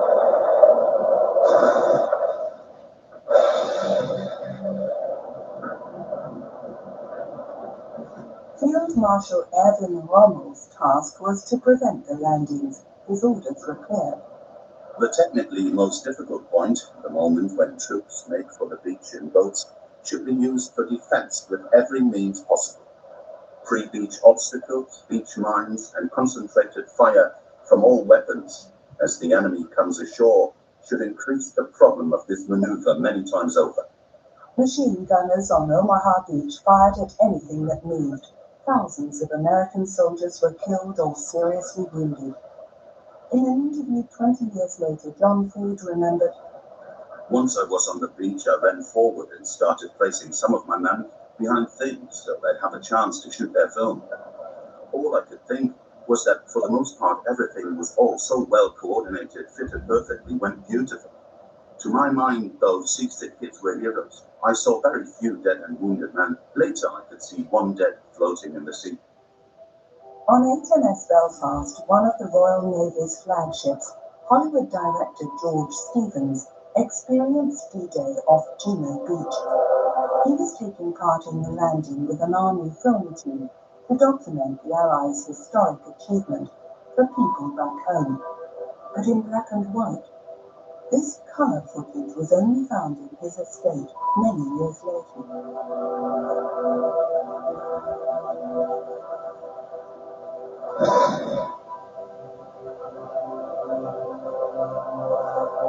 Just before the men went ashore, the captain recited the St. Crispin's Day speech from Shakespeare's Henry V. And Crispin Crispian shall ne'er go by, from this day to the ending of the world. But we in it shall be remembered. We few, we happy few, we band of brothers. For he today that sheds his blood with me shall be my brother. On the late morning, June 6th, George Stevens and his men also went ashore. Juno Beach was in Allied hands. The team started the film. The German defenders had left Bernières-sur-Mer in a hurry. Now supplies were coming ashore. In the village itself, a bar had been open since 9 a.m. In front of it, a French resistance fighter holding his nation's flag posed for the camera. A tank from a minesweeping unit, apparently disabled by a landmine.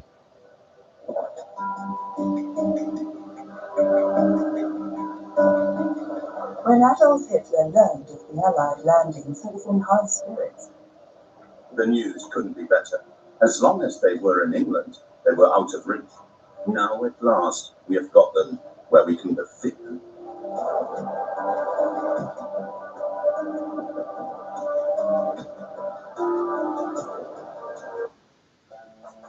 heerlijk avondje barbecuen.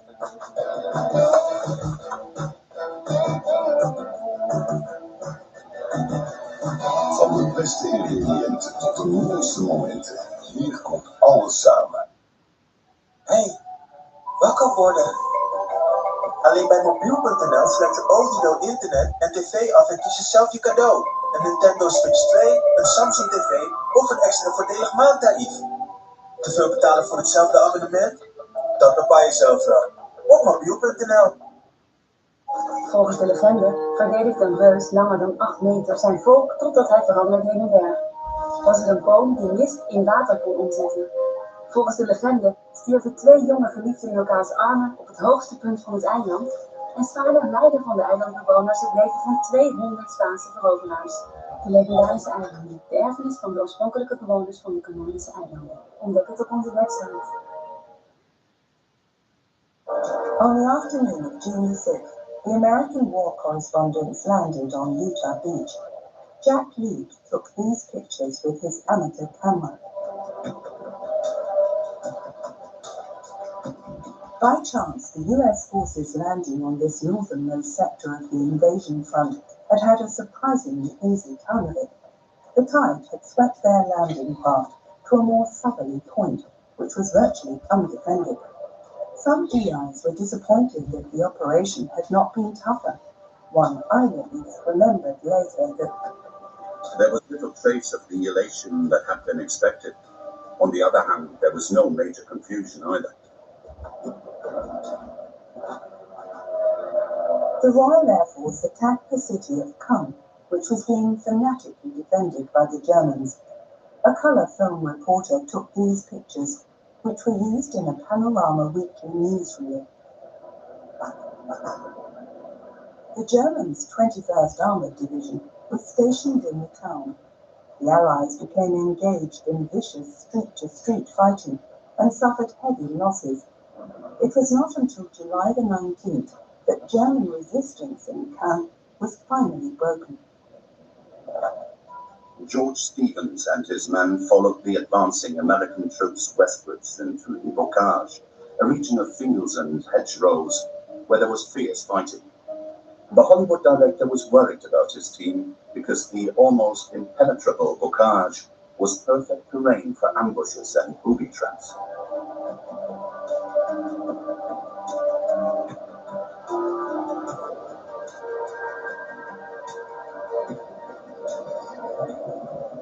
Time and again, the Germans registered successes against a superior force.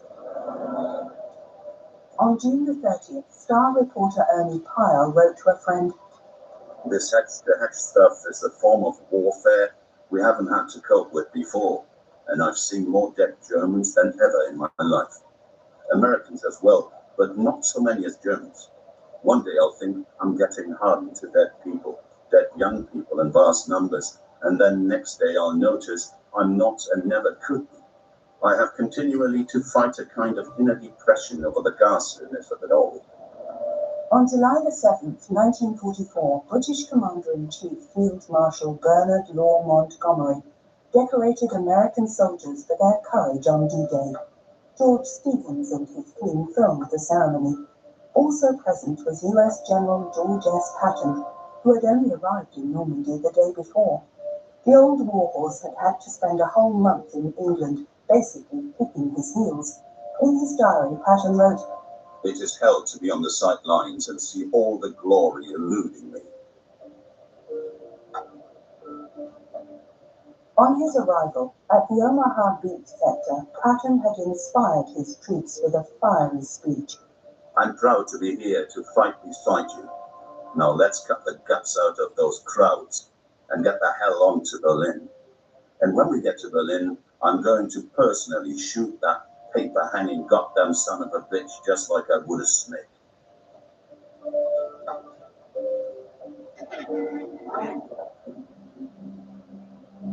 In early July 1944, war correspondent Jack Lee travelled with General Joseph Collins's entourage to the northern tip of Normandy. Around 21,000 German troops had dug in around the port of Cherbourg and were putting up solid resistance. But on July the 26th, the Germans finally surrendered to a superior force. An American officer noted that some of my boys couldn't understand why the Germans surrendered so quickly.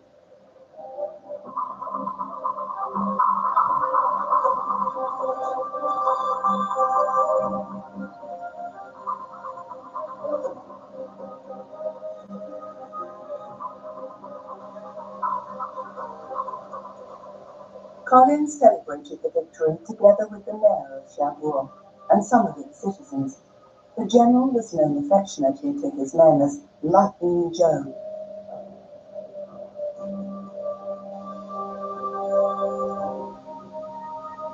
Hitler is said to have been as enraged at the fall of Cherbourg as he was when Field Marshal Paulus surrendered at Stalingrad.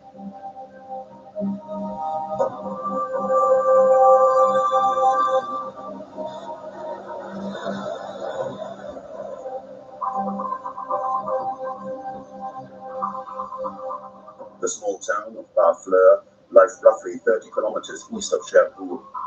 Its port had been fortified by the Germans, and the Allies now planned to use it for bringing in supplies. Together with his colleagues, Jack Leith viewed the defences that had been installed on the beaches and the bunkers the Germans had built. To assess the situation in and around Barfleur, one of Hitler's field marshals had paid a personal visit to the area as late as May 1944, but as it turned out, Barfleur was never one of the targets of the first wave of the invasion. Rommel was impressed by the enemy operation in Normandy. Technically and strategically, the landings in Normandy were an outstanding achievement.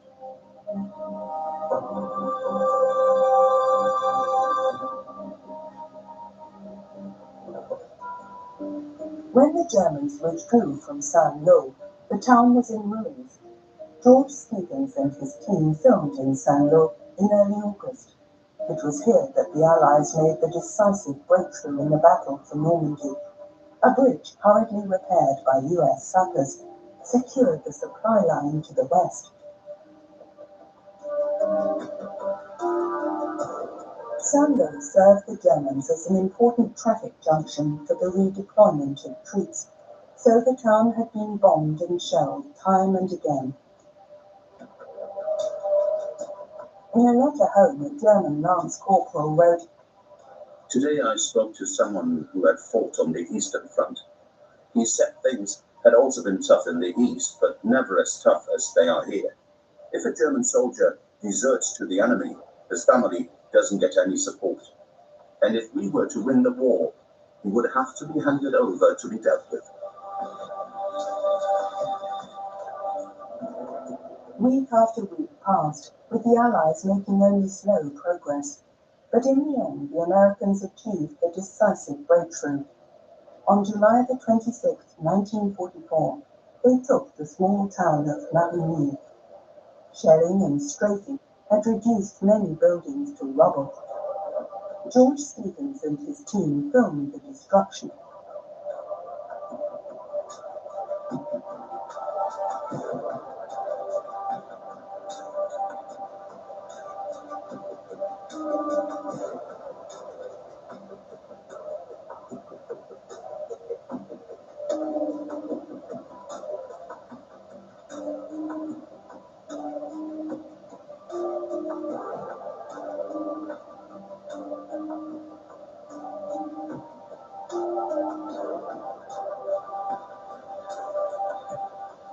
The fighting morale of the German troops declined rapidly.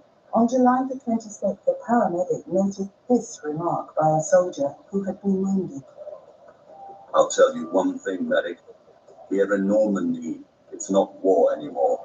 The enemy is superior in both men and material. Without adequate weapons, we are simply being sent to our death. Our military leaders are doing nothing whatsoever to help us. For me, the war's over." For most Americans, the only good German was a dead one. The Waffen-SS were particularly hated because of the repeated reports of wounded GIs being murdered. The black uniforms, it seems, were coveted trophies. In the major offensive in July, 40,000 American servicemen had been killed or wounded. The troops who had survived were exhausted from weeks of fighting.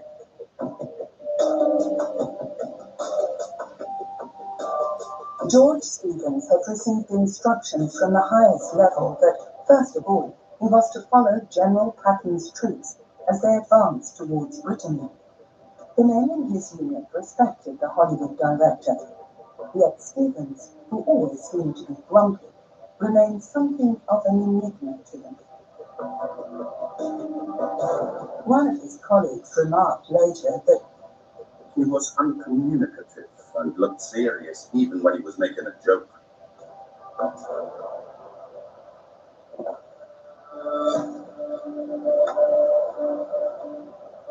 on August the 15th, 1944, an armada of nearly 900 ships approached the coast of southern France. On board one vessel were American film director William Wyler and his camera teams. The operation was only about half the size of the invasion of Normandy. 3 American divisions went ashore on the first day alone. The BBC informed the French resistance about the imminent launching of this second invasion by broadcasting coded messages. Garvey is sleeping in the glass, Nancy has got a stiff neck, and the hunter is hungry.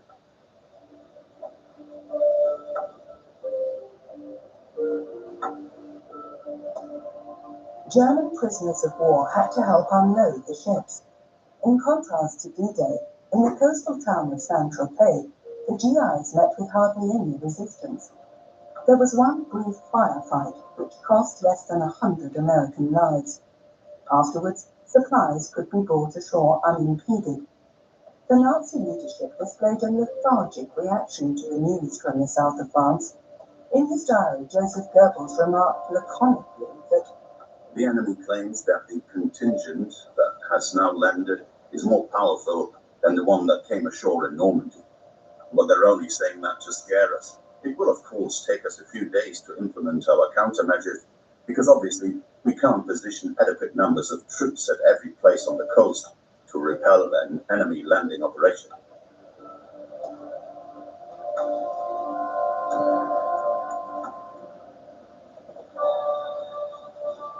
even after the Normandy landings, the dangers for the civilian population still existed.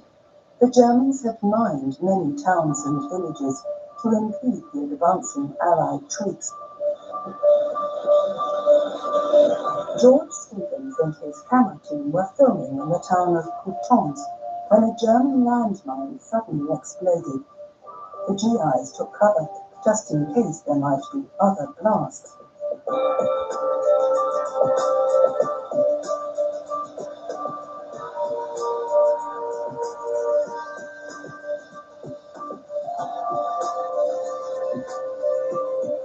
US paramedics were on the spot immediately because one soldier had obviously been wounded. In Coutances, US sappers had made most of the roads passable again. The Americans had assembled 15,000 men in the area to open up supply routes blocked by wrecked German vehicles.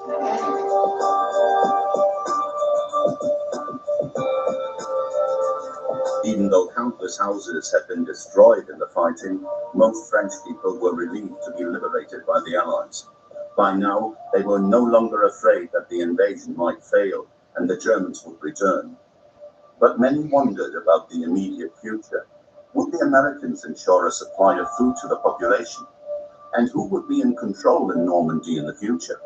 The occupying forces or the French themselves, under the leadership of Charles de Gaulle?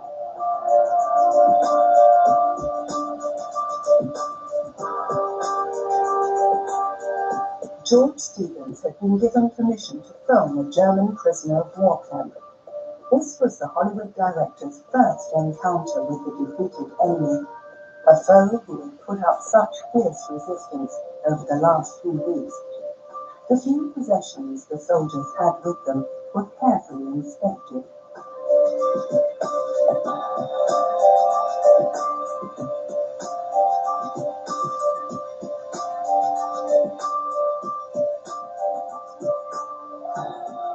most of the German prisoners were glad that for them the war was over. The fighting had demoralized them, according to a US report. Many Germans created a lethargic impression. Large numbers of those taken prisoner were exhausted. The Americans found that young soldiers in particular had believed Nazi propaganda. In fact, one prisoner said to a GI, "There's not much of New York left standing, is there?" "What are you talking about?" the GI asked. "Well," the German replied, "it was bombed by the Luftwaffe, wasn't it?"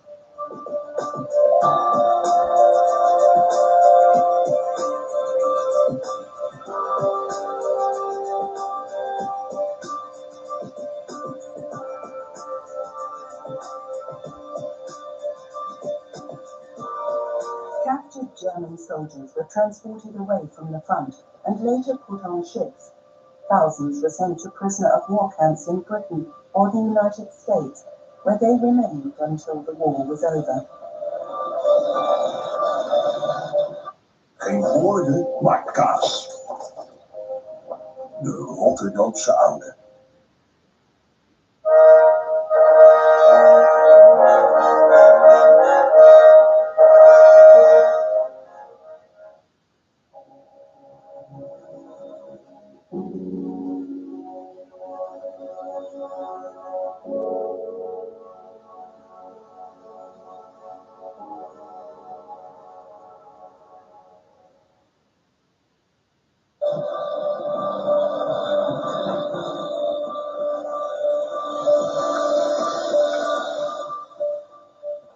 At Mont Saint-Michel, Jacqueline filmed American star photographer Robert Capa, who had documented the horrors of the landing on Omaha Beach on the morning of June the 6th. The American war reporters had gone on an outing to the medieval island fortress.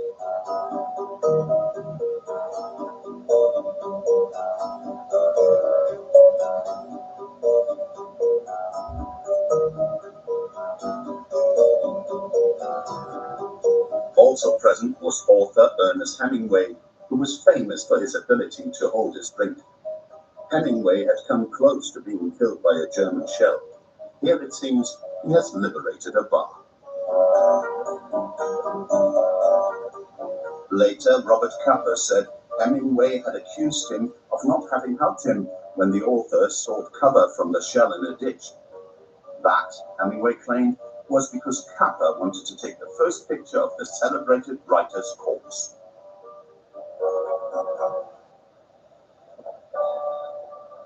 Meanwhile, to the north, the Allies had achieved a decisive breakthrough.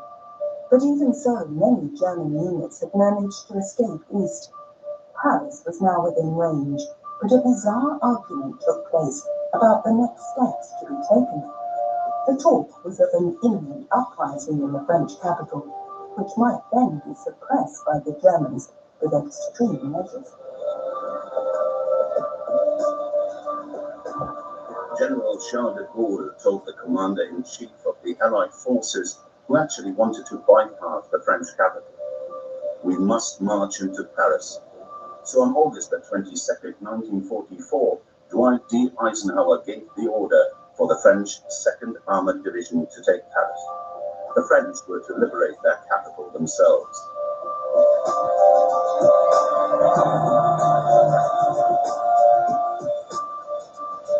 The final stage of the advance through the suburbs of Paris was a victory parade.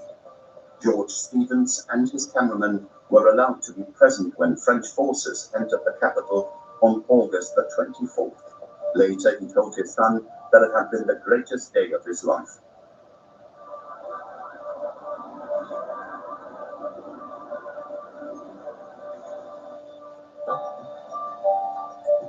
Here, Stevens and his team are waiting at Montparnasse railway station for a delegation from the Wehrmacht. The city's commandant had been ordered to defend Paris to the last man and then blow up the most important buildings. But after a meeting with Hitler, General Dietrich von Courtitz was certain that he was showing loyalty to a madman. So he had decided to surrender the city without a fight. The surrender document was signed inside the railway station, where it was actually too dark to film.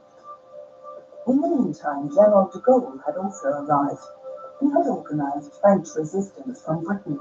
Now the day of his triumph over the hated Nazi occupiers had come.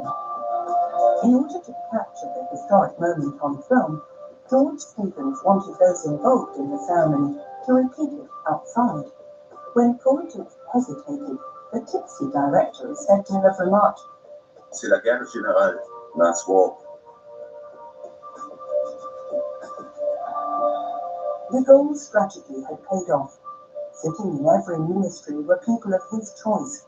The provisional government of the French Republic had assumed power, and not the Americans.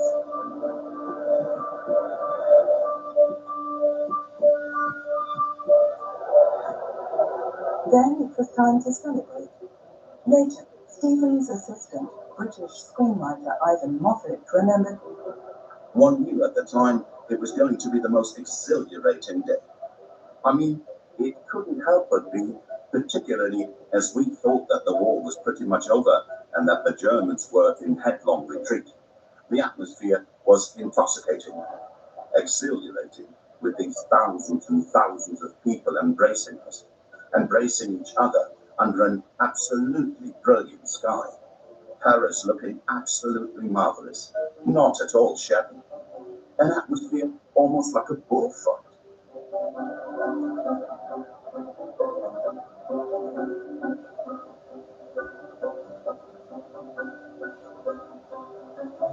At the request of U.S. General Omar Bradley on August 26, 1944, de Gaulle took part in a parade of the U.S. 28th Infantry Division on the Champs-Élysées. Reporter Ernie Pyle had experienced the boundless joy of the French on the day of their liberation. Now he was disappointed. As usual, those Americans most deserving of seeing Paris will be the last ones to see it, if they ever do. By that I mean the fighting soldiers. Only one infantry regiment and one reconnaissance outfit of Americans actually came into Paris. And they passed on through the city quickly and went on with their war. The first ones in the city to stay were such non-fighters as the psychological warfare and civil affairs people, public relations men and correspondents. I heard more than one rear echelon soldiers say he felt a little ashamed to be getting all the grateful cheers and kisses for the liberation of Paris, when the guys who broke the German army and opened the way for Paris to be free were still out there fighting without the benefit of kisses or applause. But that's the way things are in this world.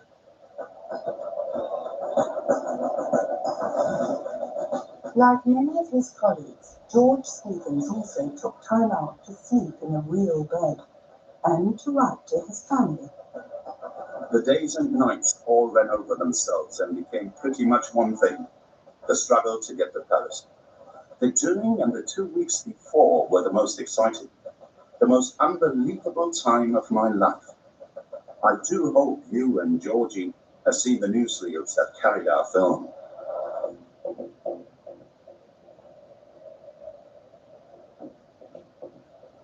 At the same time, Stevens' Hollywood colleague William Wyler and his camera teams were filming in the south of France, where remnants of the Wehrmacht were still trying to hold Marseille. While French troops were combating the last pockets of resistance, the resistance had already occupied strategic positions in the city centre. Street after street was searched to check for German snipers.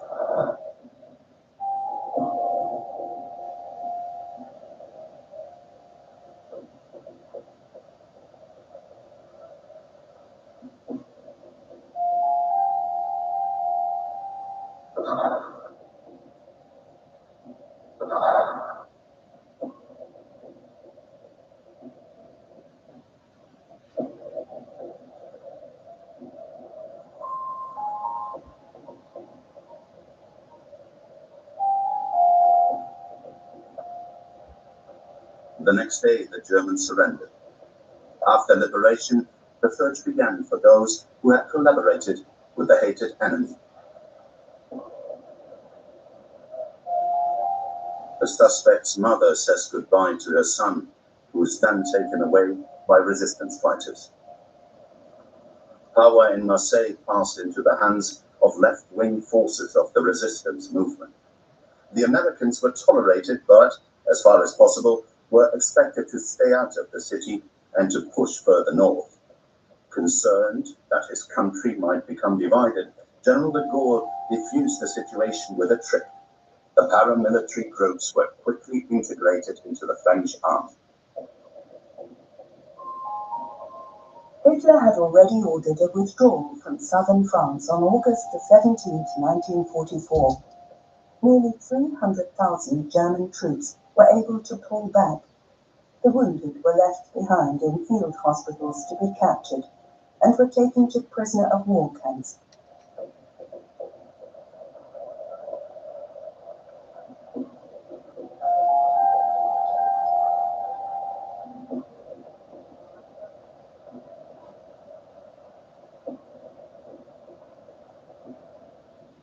The Allies' successes had had a demoralizing effect on the enemy. Many simply gave up. Their attitude now was, "It's all over, so bugger them. Now we're going to surrender."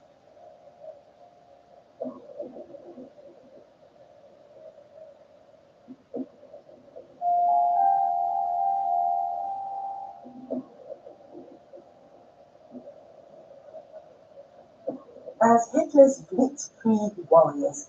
In 1940, they had overrun France in just a few weeks. Now the sad remnants were being taken prisoner.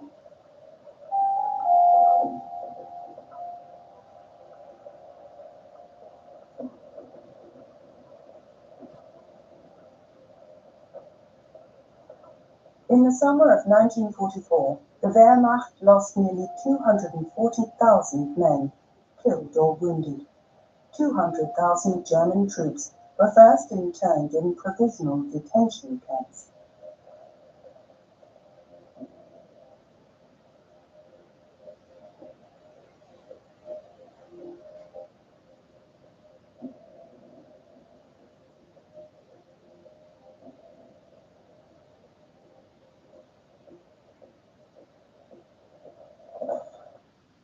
Hier in het Leonardo. Een vakantie in de open lucht die je zonder aarzeling met je ogen dicht kunt boeken.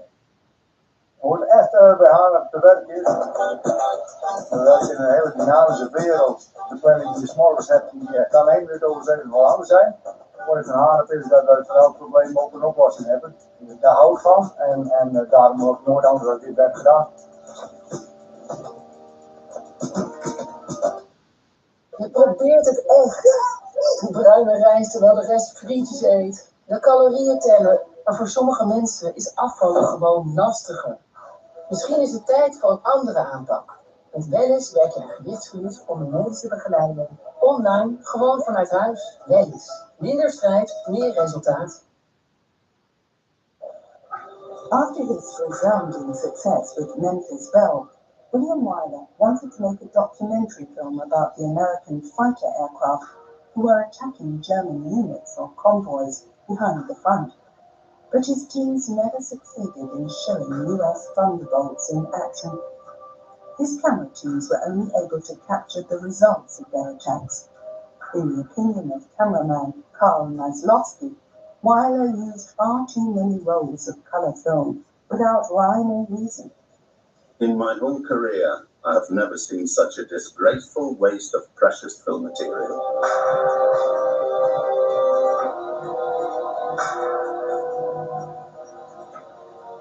But sometimes there were exceptions. Near Lyon, a squadron of Thunderbolts had destroyed a Wehrmacht bus. Wyler's team photographed the enemy dead.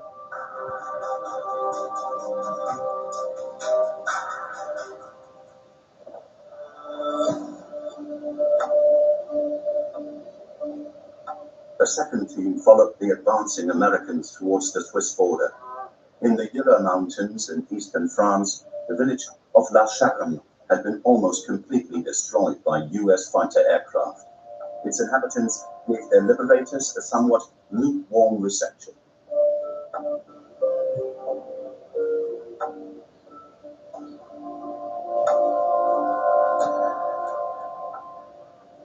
But in other places, it was a different story.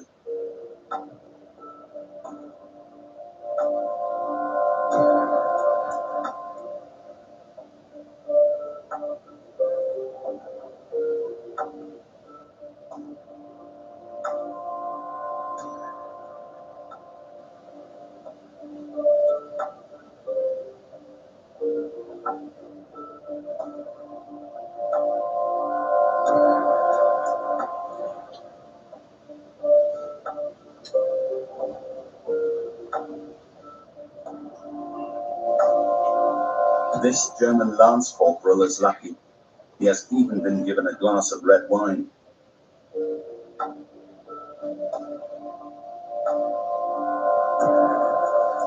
By September 1944, virtually the whole of France was free again.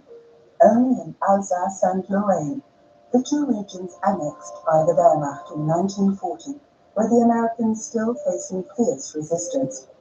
William Wyler ended his filming.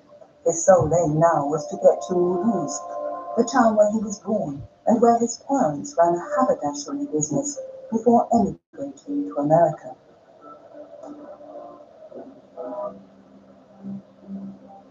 The colour film reporters with the Panorama weekly newsreel were still filming in the autumn of 1944. Here, cameraman Karl Sonntag is out on the Baltic with some of the German Navy's net-laying ships.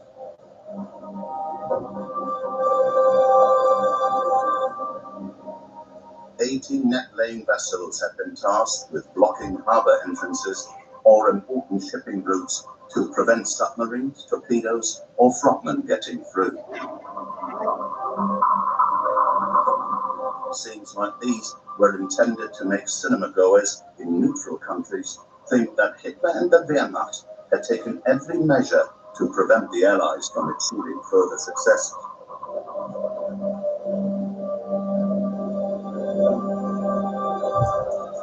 The Nazi propaganda ministry was still placing its faith in entertainment. Cameraman Karl Falke was sent to Breslau in Silesia to film a performance by the Bush Circus. Master Ullman, with his 12 Arab stallions and tightrope walker Dolinda, delighted the audience, which also contained SS and regular army soldiers.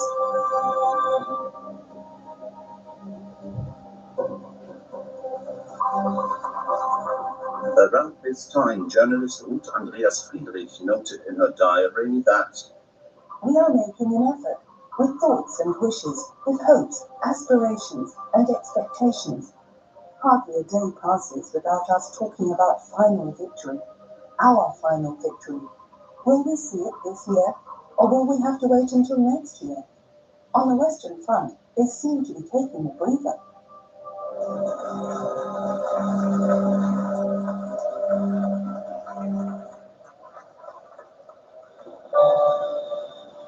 with a massive array of men and material, the Western Allies had liberated France and reached the borders of their Reich. Their biggest problem now was not the Wehrmacht, but supplies. Because of the speed of their advance in August and September, the Allies had to wait for fresh troops, arms, and ammunition to be transported to the front from ports in Normandy and the Provence.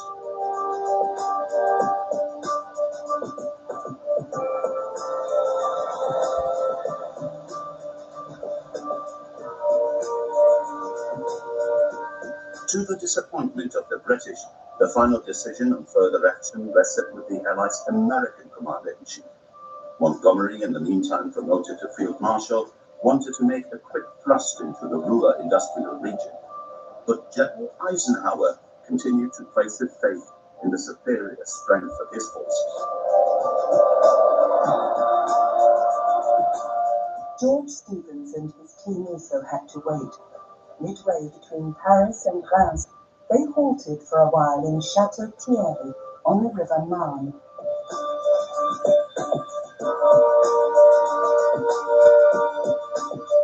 High above the small town stands a huge monument commemorating the dead of the First World War. In May 1918, the area saw months of fierce fighting between German troops and units of the American Expeditionary Force, which had been sent to the front in support of the hard-pressed French army.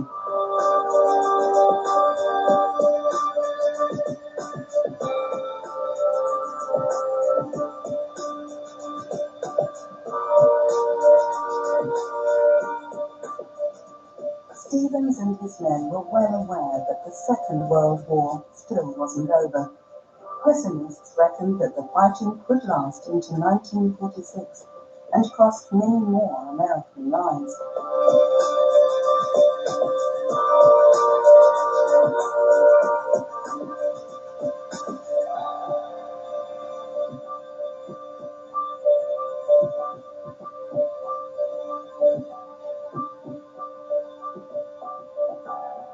Next to the graves from July 1918, there were now new wooden crosses for GIs who had only recently lost their lives.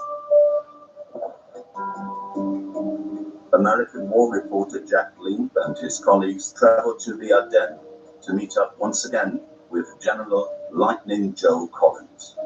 The headquarters of the US 1st Infantry Division was located in Houffalize in Belgium.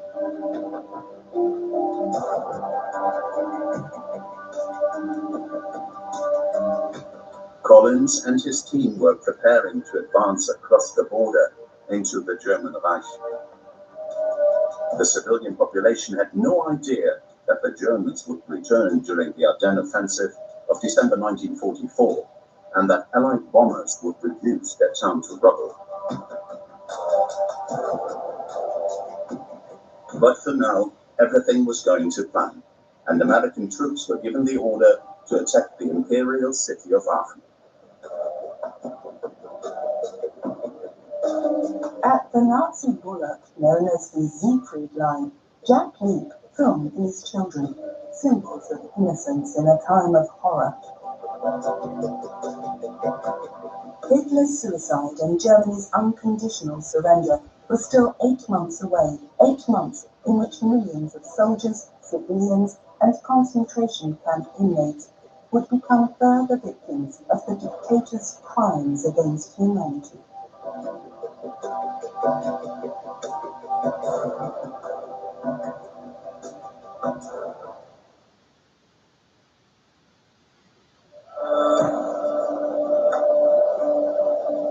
Berlin, July the 6th, 1940. Eva Braun took these pictures from a window in the Reich Chancellery. As always on official occasions, Hitler's mistress had to remain in the background. Adolf Hitler was returning to the Chancellery from France as a glorious commander. People had been waiting for the dictator for 6 hours. In his guide, Joseph Goebbels wrote, "The cheering from the jubilant masses is indescribable. The Führer is being welcomed with a carpet of flowers. Our people, our wonderful people." The New York Times reported, "The streets were full of thousands of cheering people. Shouting and weeping, they worked themselves up into a truly hysterical frenzy."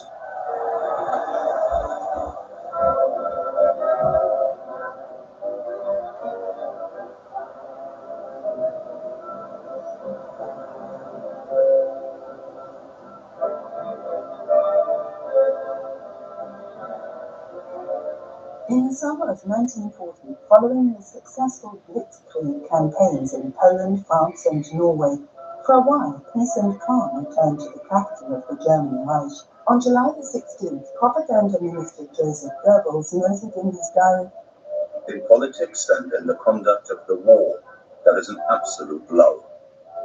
the war seemed far off and people went swimming. Just like every year, Berliners headed for the Wannsee Lake. Hitler had promised his people that the Nazi Reich would last 1,000 years, and in the summer of 1940, it looked as if the dictator might be right. In April 1941, Hitler opened up a new theatre of war. The military intervention in Greece by his Italian allies threatened to end in disaster. Consequently, the Wehrmacht marched first of all into Yugoslavia and then into Greece. Gottfried Kessel, an officer with the Großdeutschland Infantry Regiment, was a keen cine photographer, so his company had chosen him to keep a film diary of its operations.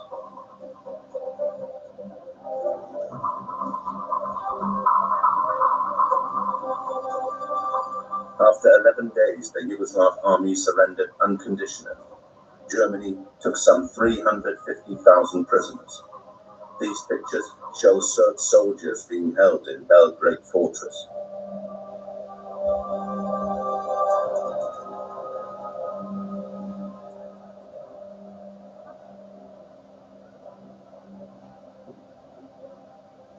Those taken prisoner also included Serb civilians who were suspected of being partisans. Partisan raids took place time and again. In the night of April the 21st, near the cemetery in the village of Pančevo, one SS soldier was shot dead and another seriously wounded. As a result, Wehrmacht troops and members of the SS Das Reich division carried out arbitrary house searches. Civilians of military age were arrested at random. The occupying forces took terrible revenge for the attack. The next day, Gottfried Kessel filmed the execution of alleged partisans in Pančevo. In a staged trial, those accused of guerrilla activity had no chance to defend themselves. As a deterrent, 17 men and 1 woman were hanged in public. The gruesome task was performed by an ethnic German executioner.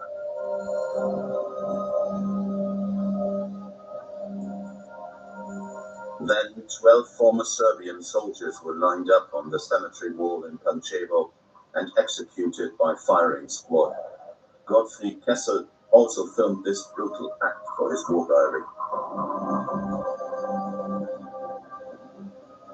This scene where a German soldier gives the coup de grace to one of the men became one of the most abhorrent symbols of German crimes committed during the Second World War.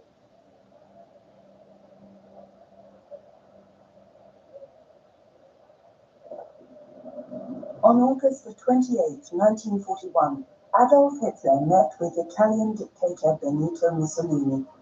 The Duce had come especially to witness the successful progress of the campaign against the Soviet Union, one in which Italian troops were also involved. 2 months previously, despite the existence of a non-aggression pact, Nazi Germany had attacked Russia. The Red Army, it seems, was ill prepared for the invasion, because Joseph Stalin had ignored all warnings right to the very end. In less than a week, German troops had swept through that part of Poland, annexed by the Soviet Union, and advanced into the Ukraine.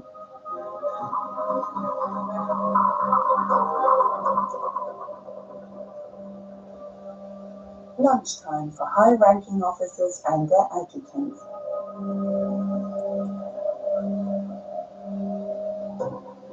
This colour footage was taken by Hans Bauer, a keen amateur photographer who had been Hitler's chief pilot ever since 1933.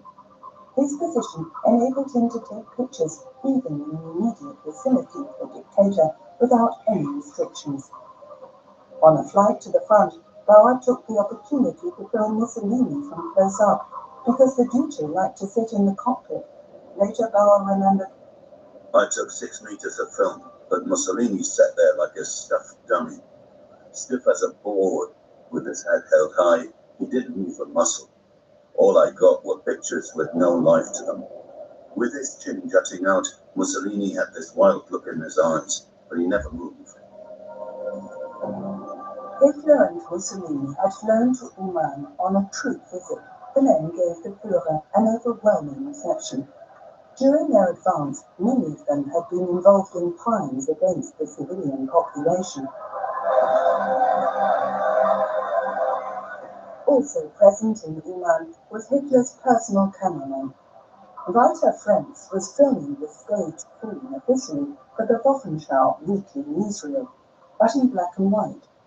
In a battle of encirclement which had lasted from July the 15th to August the 8th, the dictator's troops had defeated 20 divisions of the Red Army and paved the way for an advance into the Donbas region and the hinterland of the Ukraine. 100,000 Soviet soldiers were taken prisoner. As Hitler and his entourage were returning to their aircraft, the injured troops who had been brought in as a backdrop were driven back to their field hospitals. Some of the men had had terrible experiences. In a state of despair, Corporal Alois Scheuer wrote, We now know the full tragedy of war. It's the greatest disaster to befall mankind. It brutalizes people. Only my faith stops me from becoming almost apathetic, mentally and spiritually. Zomerdeal. Nu tot 50% korting op alarmplaatsing. Ga naar verysure.nl.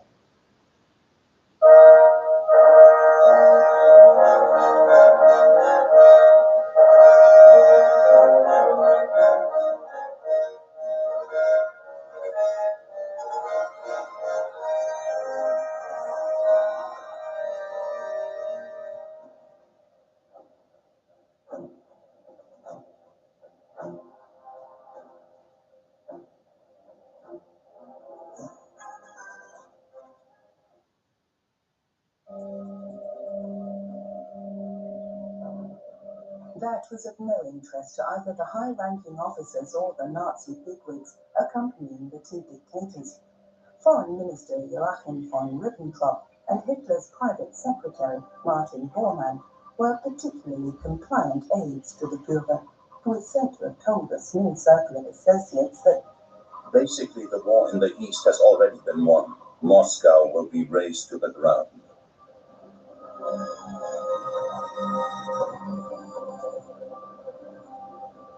However, within a few months the war had become a nightmare for his troops. Yet it wasn't Stalin's armies that had brought the German advance to a halt, but rain and cold.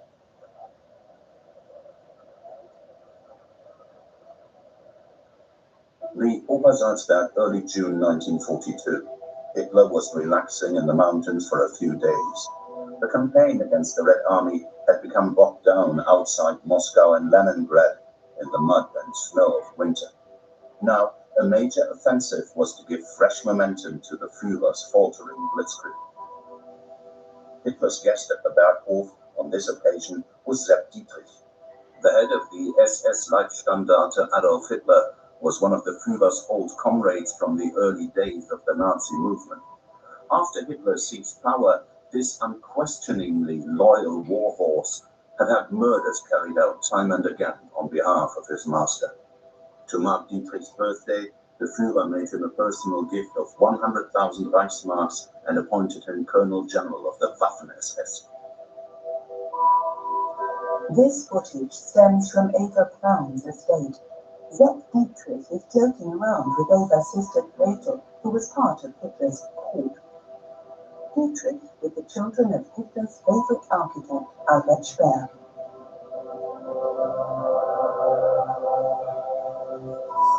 Dietrich was allowed to accompany the Führer on his daily walk up to a peak called the Mooslaner Kopf.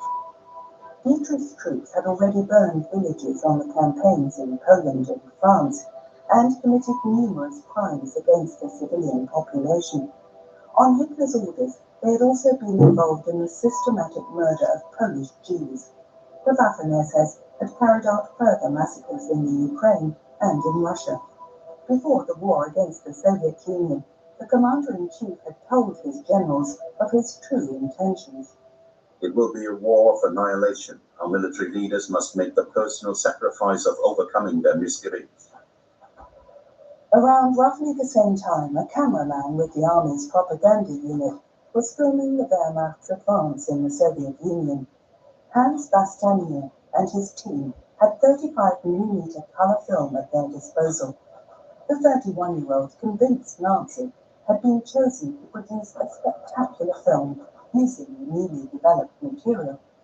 The propaganda ministry wanted to see heroes, and Bastanier provided the requisite pictures.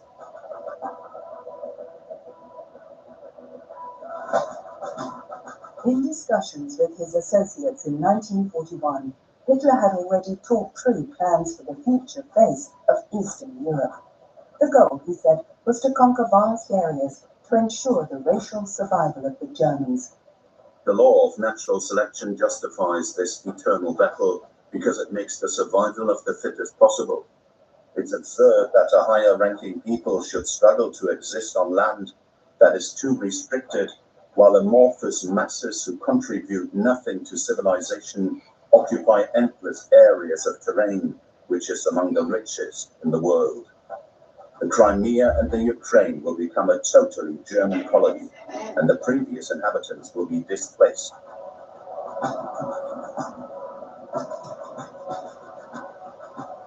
"30 million people in the East were to fall victim to Hitler's monstrous plans.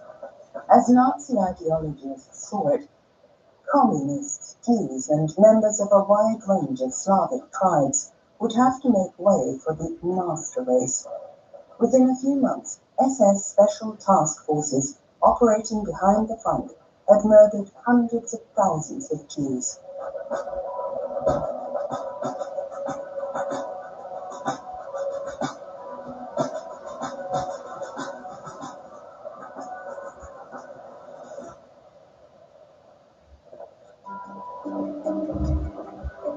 Linz in Upper Austria.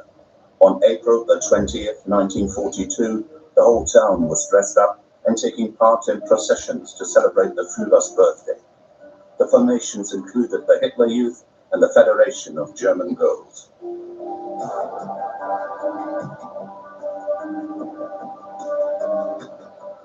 Linz proudly carried the title of the Führer's adoptive city because this is where Hitler spent most of his youth. After final victory had been achieved, he planned to spend his twilight years in Linz. Colossal buildings had long since been planned for construction.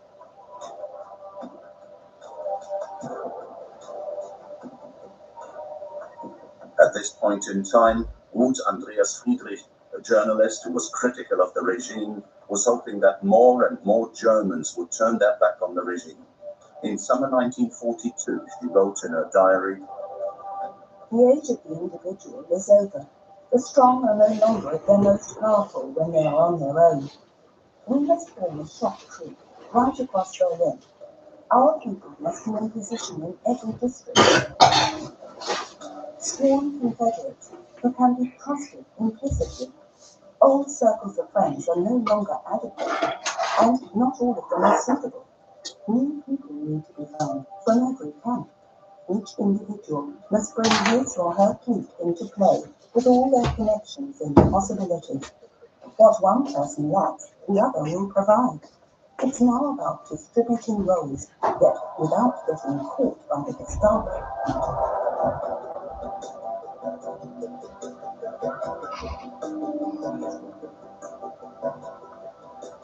In Linz, party bigwigs paid homage to the dictator. The dignitaries of the Nazi Reich were still fully behind their Führer, and most of them would give him fanatical support right to the end.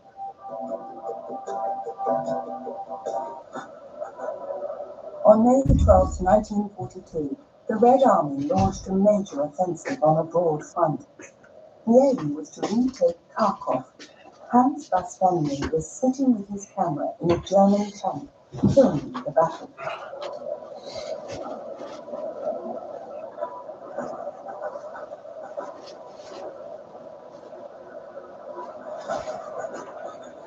To the northeast of the city, a Wehrmacht tank unit had been given the task of repulsing units of the Soviet 28th Army.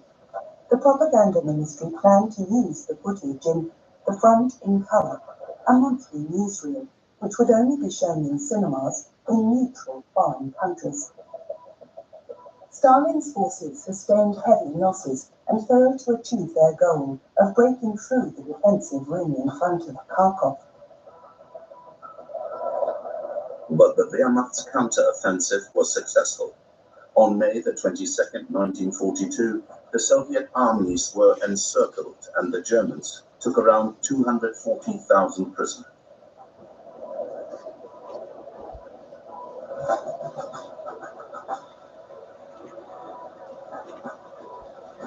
Pictures from the center of Kharkov.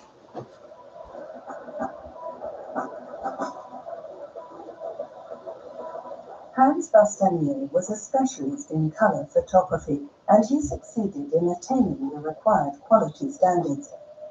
But the planned monthly newsreel never materialized. Only a few scenes on his film were used in German weekly newsreels, in black and white.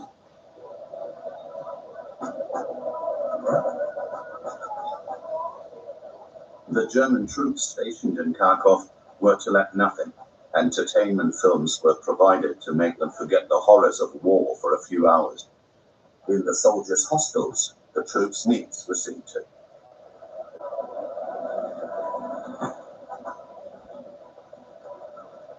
It wasn't until August 1943 that the Red Army was finally able to liberate Kharkov.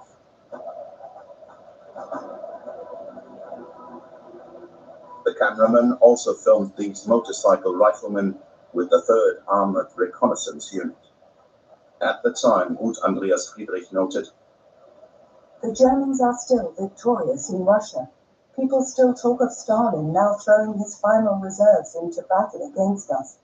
But Moscow today lies many kilometers behind the Russian front. And even though every week sees a few dozen readers' letters arriving at the publishing house, sent by enthusiastic final victory apostles wanting information on settlement opportunities in the Crimea and the Caucasus, the last word still hasn't been spoken about the Caucasus either. The war can still be lost even beyond the Elburz." On August the 21st, 1942, mountain troops from Bavaria had indeed scaled the highest peak in the Caucasus and planted the imperial war flag on Mount Elbrus. But the poor weather ruled out any photographs or film footage of the event.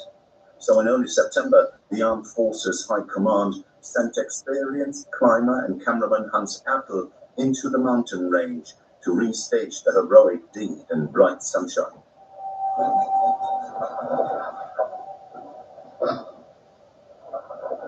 Erkel took the opportunity to film German mountain troops driving out Red Army forces who had occupied an important pass.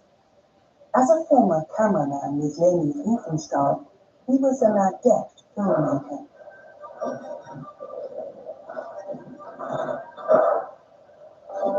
The film Erkel completed in June 1943 was entitled Alarm on the Pass. For many years it was thought to have been lost. It was only in the late 90s that a copy turned up in Russia.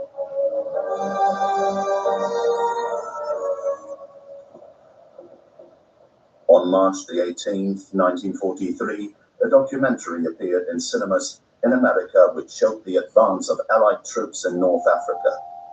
The director was none other than Hollywood supremo John Ford. After his award-winning films on the Japanese attack on Pearl Harbor and the battle for Midway Island in the Pacific, the Oscar-winning director also wanted to present the war against the Nazis in color.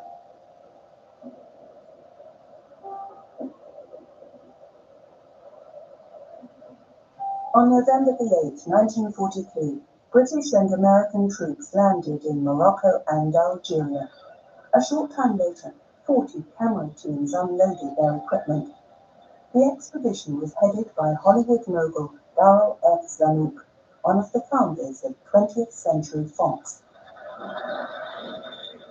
The film contained expressive footage, but one US critic later complained that at the front in North Africa clearly bears Zanuck's signature, artistic shots of tank trucks, sunrise and sunset, and no end of superfluous frills.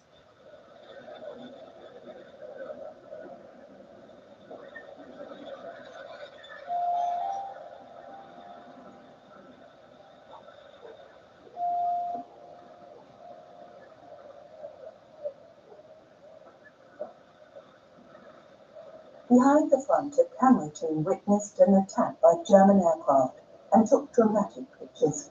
Director John Ford was in his element.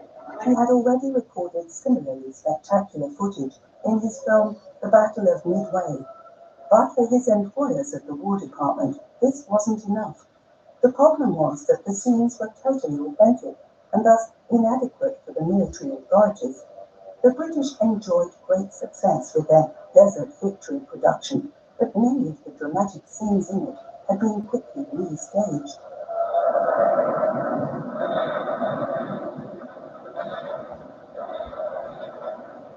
When Secretary of War Henry Stimson saw At the Front in North Africa, he found the film feeble and not very inspiring. In his diary he wrote, "We have only just realized the importance of such effort. Our cameramen obviously have no desire to get killed. The British have lost 4 cameramen, and many more have been wounded. We must be willing to take a more energetic approach and thus do a better job.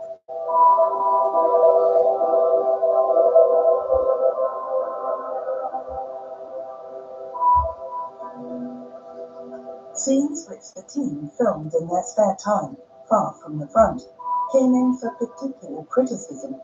Here the soldiers have got hold of a turkey, because in America on November the 26th, 1942, people were celebrating Thanksgiving.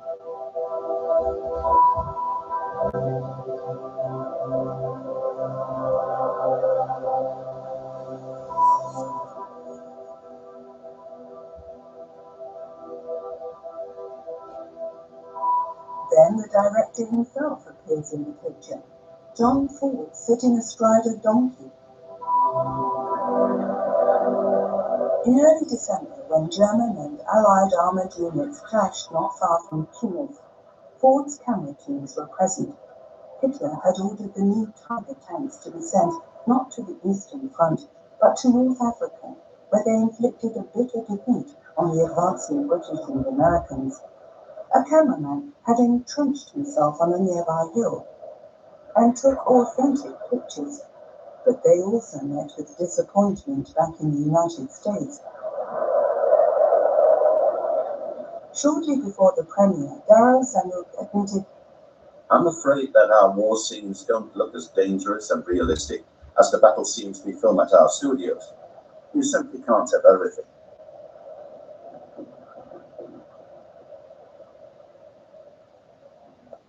Heb jij je vakantiegeld al binnen? Je laat het makkelijk groeien bij Bunk. Nu met maar liefst 2,51% rente. Open je gratis spaarrekening in 5 minuten.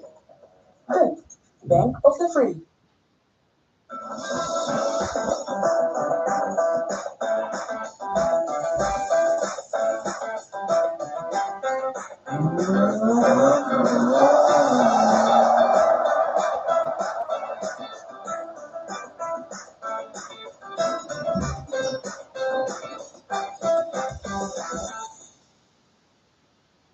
Hey jij, zoek je net een beetje meer in je werk? Dan moet je bij Gamma solliciteren. Hier houden we van aanpakken. Motiveren we elkaar. Springen we precies op het juiste moment in. Helpen we iedereen beter aan het werk te komen. Met jou loopt alles op rolletjes. En maakt jouw handigheid het verschil, maar wel 5 minuten. De klus begint bij jou. Ontdek de mogelijkheden op werkenbijgamma.nl.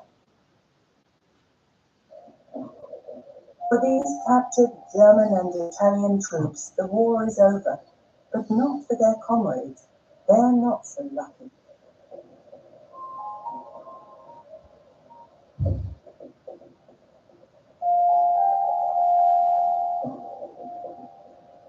In the end, even the Tiger tanks could not prevent an Allied victory in the desert. Hitler refused to allow his remaining troops in North Africa to withdraw.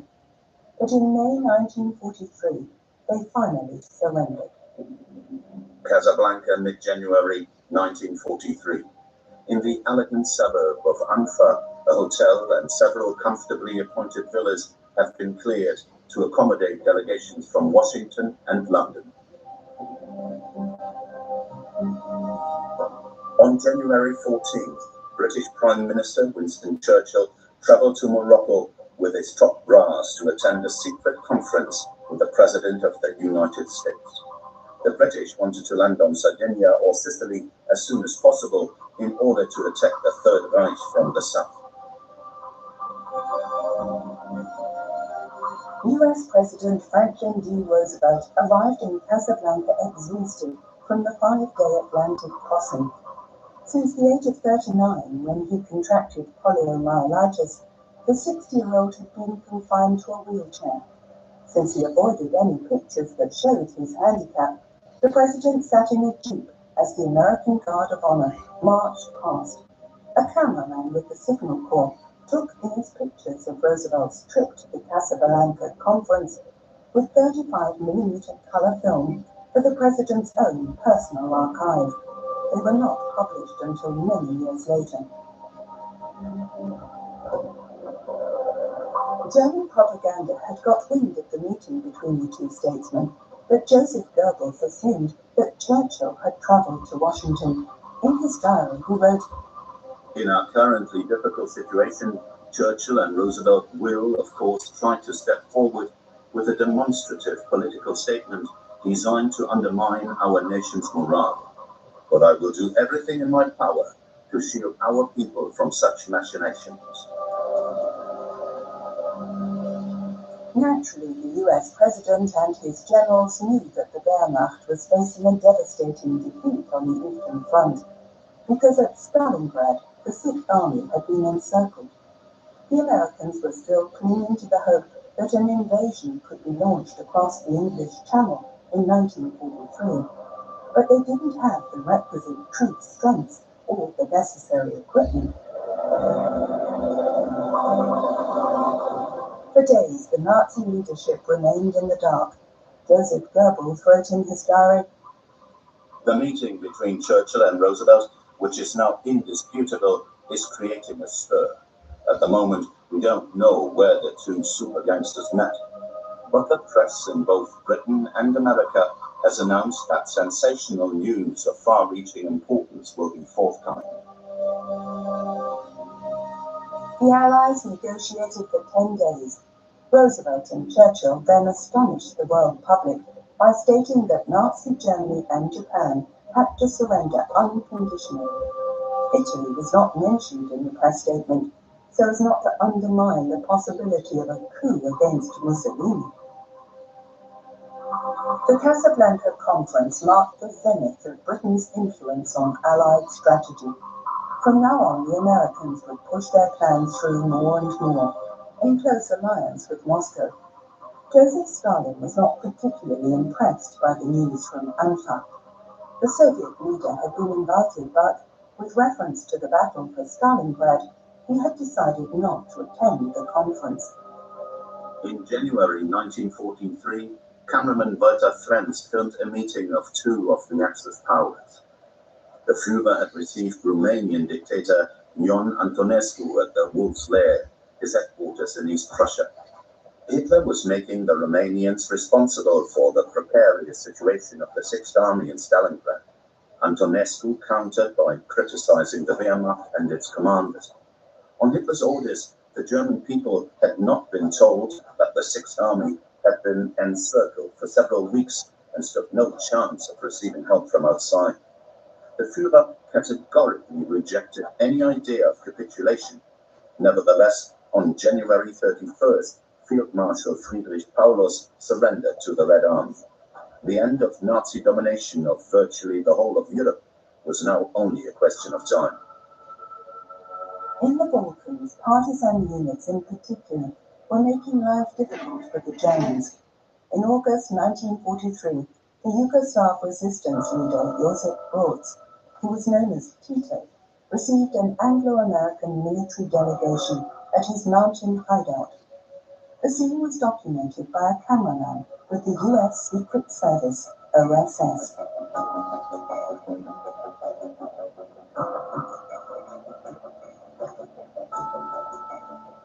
Tito was a veteran of the Spanish Civil War, in which he had proved his qualities as an organizer of the Communist International. He firmly believed that communists worldwide had to help their comrades in the Soviet Union. Tito's partisans accepted defeats and brutal reprisals by the Germans, and were also fighting against Croatian pro-Nazi collaborators. The British and the Americans had learned from decoded German radio messages that Tito's partisans would mount attacks no matter what the risk. So from then on, the Allies supported them with food and arms, and in doing so, turned a motley group of fighters into a powerful army.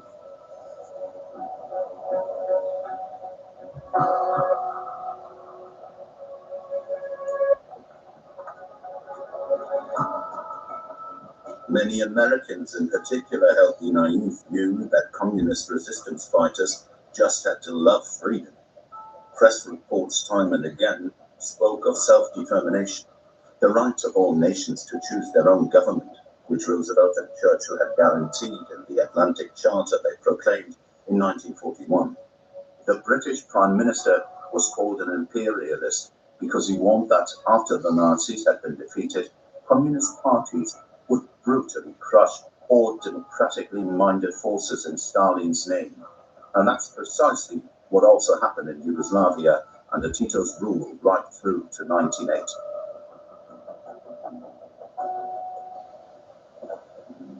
At the conference in Casablanca, Churchill and Roosevelt also agreed to step up their air raids on German cities. Henceforth, the British flew at night and the Americans by day. Under the command of Air Marshal Arthur Harris, even residential areas were exposed to morale bombing, as the British called it. But the US Air Force restricted its attacks to targets of military importance, such as submarine pens, armament factories, and German infrastructure. Hollywood director William Wyler was commissioned to document these dangerous operations. He was determined to fly on some of the missions himself and take pictures. On February the 26th, 1943, Wyler and his team filmed the crews of the 91st Bomb Group being informed at daybreak that their next target would be the naval base at Wilhelmshaven. The Americans were stationed at Bassingbourn Airfield near Cambridge. They had to cross the channel 25 times before they were allowed to go back home. Accordingly, Wyler's film was to be entitled 25 Missions.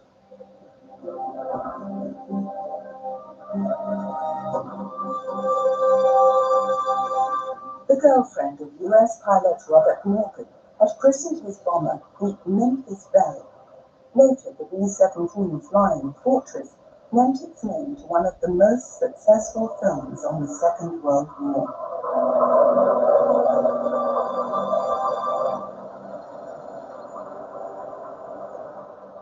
In a radio interview, William Wyler was asked how he had experienced the operations over France and Germany. Fear. Simple, honest fear. You're afraid of being killed. It's a feeling you've never had until you've been shot at. But there's an even more powerful feeling that really helps. When you look around and see the sky full of flying fortresses, and then look down at the enemy coastline, you'd rather be where you are than down below.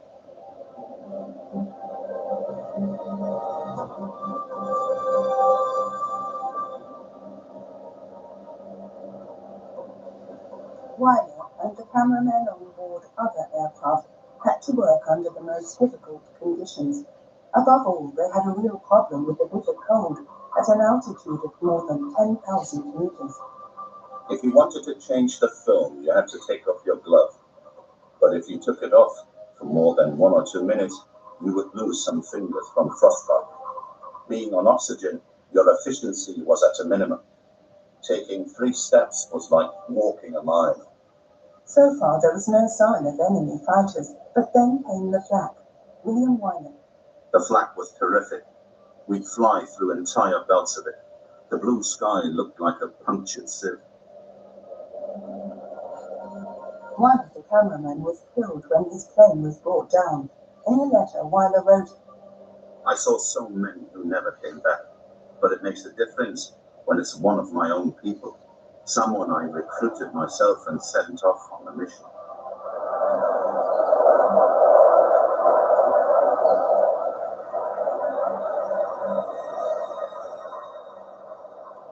William Wyler filmed spectacular scenes of German fighters attacking the bombers.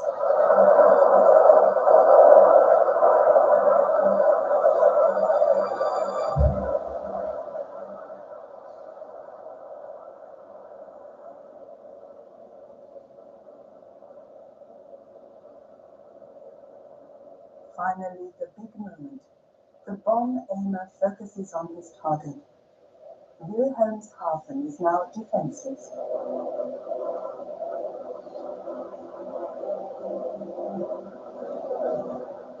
Later, Wyler constructed his picture as if these scenes had been filmed from the Memphis Belle. But on this particular day, in fact, the B-17 wasn't even in the air.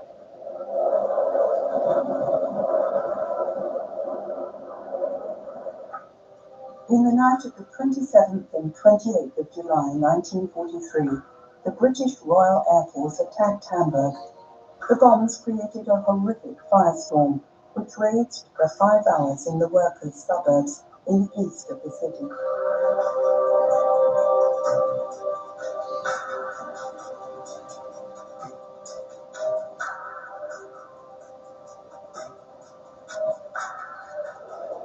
The next day, fireman Hans Brunswick took these pictures of the firefighting operations. 24 hours after the raid, some of the fires were still burning. Around 150,000 people were left homeless.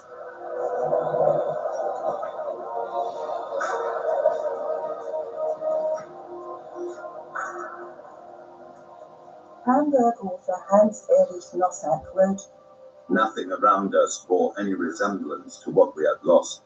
It was something totally different, something alien, something that could not actually be possible.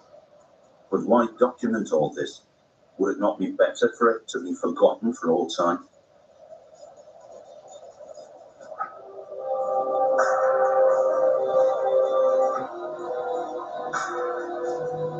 In all, Operation Gomorrah, the military name for the bombing raids on Hamburg, claimed around 34,000 lives. Barely half the victims could be identified.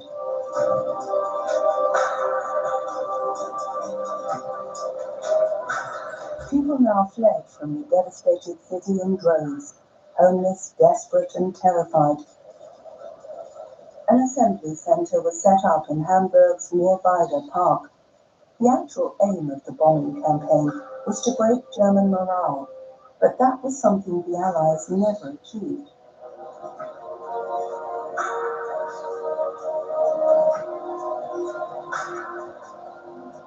Fireman Hans Brunswick documented the exodus of the survivors. In the days after the first massive air raid, around 900,000 people left Hamburg. They were evacuated into the hinterland on trucks. Some tried to make their way to southern Germany, where they felt they would be safer.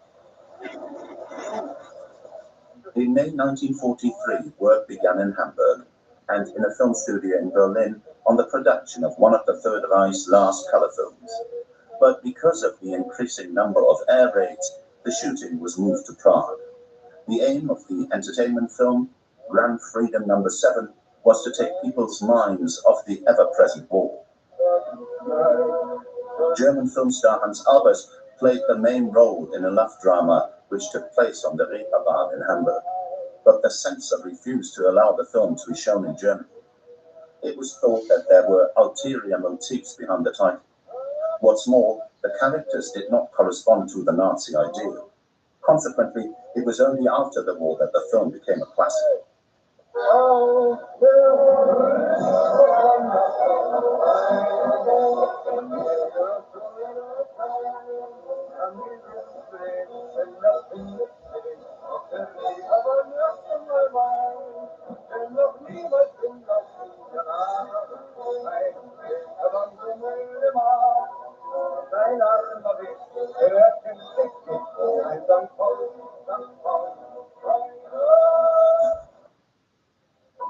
Here's to the boring ones, because they make things work.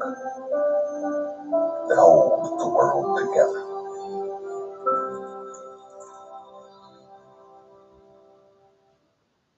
Je doet echt je best, maar soms voelt afvallen als een eindeloze strijd. Tijd voor een andere aanpak.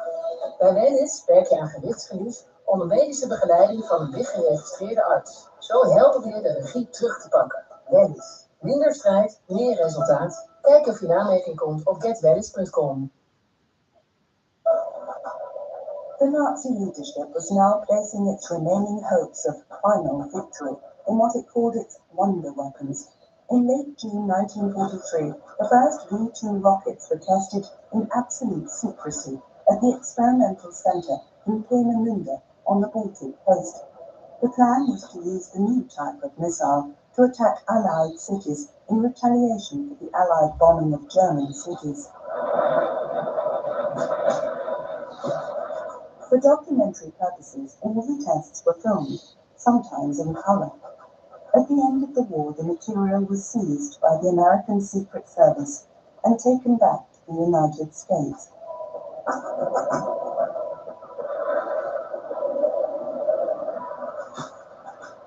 In the early days, the test results were inconsistent. Time and again, things went wrong.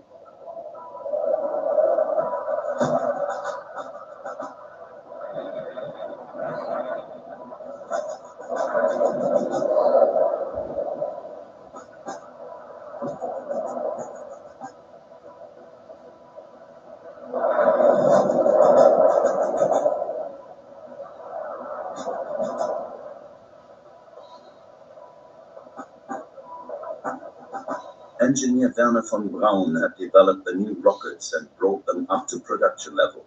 Although he was a member of the SS and used slave laborers from concentration camps in the construction of his rockets, von Braun was not put on trial by the Allies. Later, he was even allowed to head NASA's lunar program. The head of the SS, Heinrich Himmler, traveled to Peenemünde to form his own impression of the V-2. Because of Allied bombing raids, production was moved to a mine in the Harz Mountains. On September the 7th, 1944, the first V-2 hit London.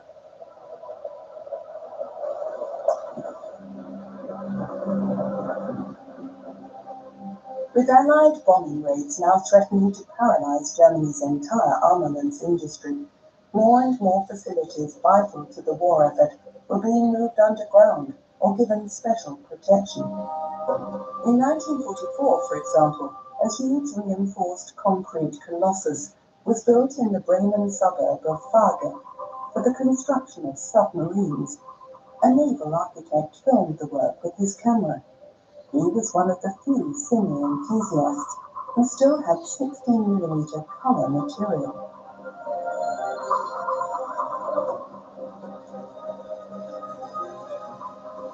Unintentionally, he also recorded the brutality of the Nazi dictatorship. The project was built with slave labor from concentration camps.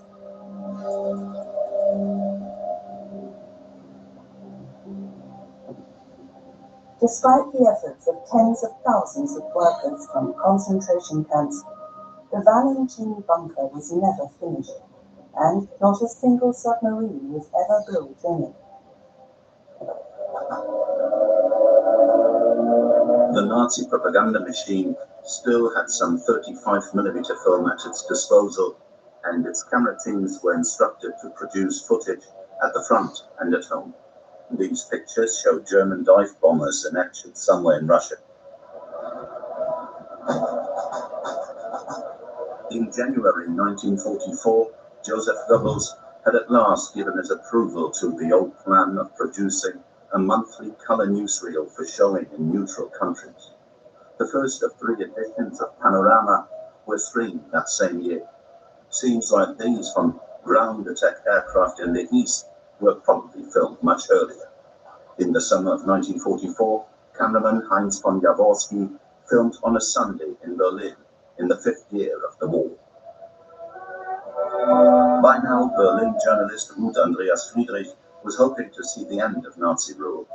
Yet, she had her doubts. If we talk, plan or recruit followers, we will hang, because at least 1 person in 10 is treacherous or talks too much. Yet if we remain silent, and are only up in arms in the silence of our own 4 walls, we keep the Nazis in power. That is the tragedy of our situation. Can a small group of 10 or 20 resolute souls topple the Third Reich? And we are only a small group. Small groups in Berlin, small groups in Dresden, in Breslau, or in Hamburg. A handful here, a handful there, who, like the king's children in the fairy tale, never come together.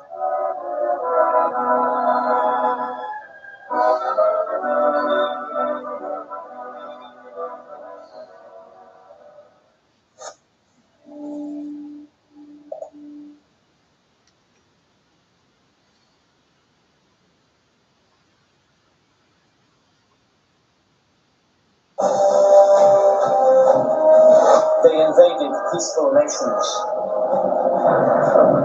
This is a criminal regime. slaughtered innocent people, committing murder and terrible crimes, but at the same time trying to make it look as though it's correct. Committed genocide. He likened the Jews to a virus.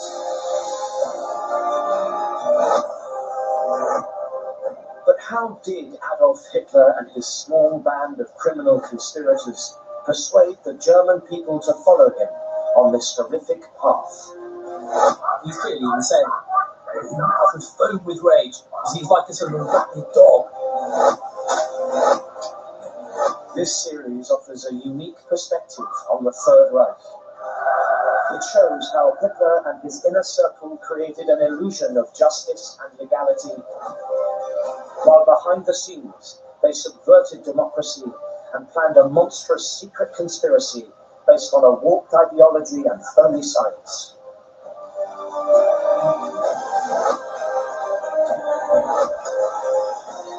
It's the story of a gangster regime that used not only violence and suppression, but which carefully groomed the German people into willing complicity in the worst crimes in history.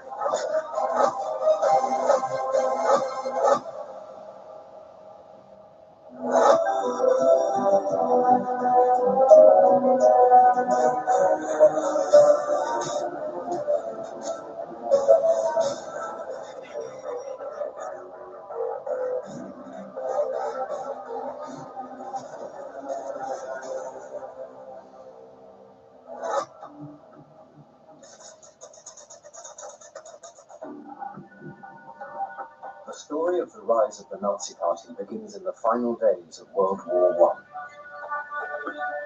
I. A young soldier called Adolf Hitler is in hospital.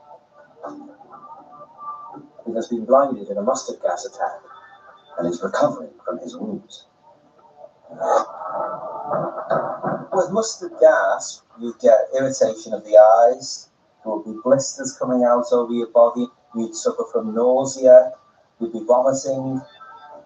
He had burning eyes, as he described it, like burning coals in his head.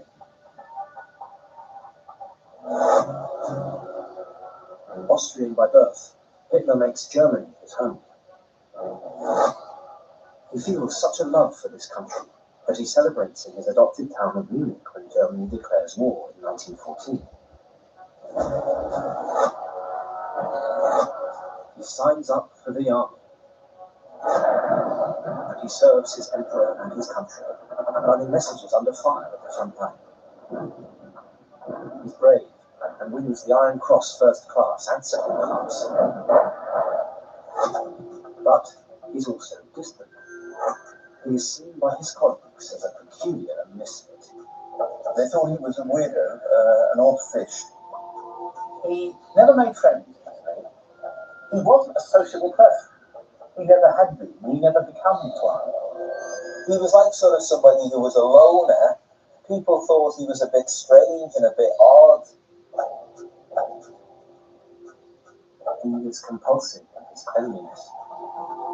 With an aversion to smoking, drinking, and women, his comrades call him the White Crow and the Woman Hater. They found him unwilling to engage in the normal social activities that soldiers do. Gaunt, weak, and delirious, half blind from gas, this is a very different Adolf Hitler from the man who will terrorize Europe.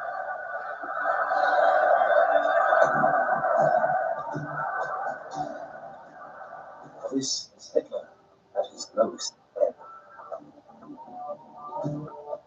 Then, as he lies recuperating, there comes news that will shape his life forever. One day in November, a priest comes into the ward, and the priest says to them, "The war is over, we've lost, we're going home." World War I is over. Germany has surrendered. Germany somehow had lost it, without the French or the British ever being on German soil. Hitler is utterly distraught.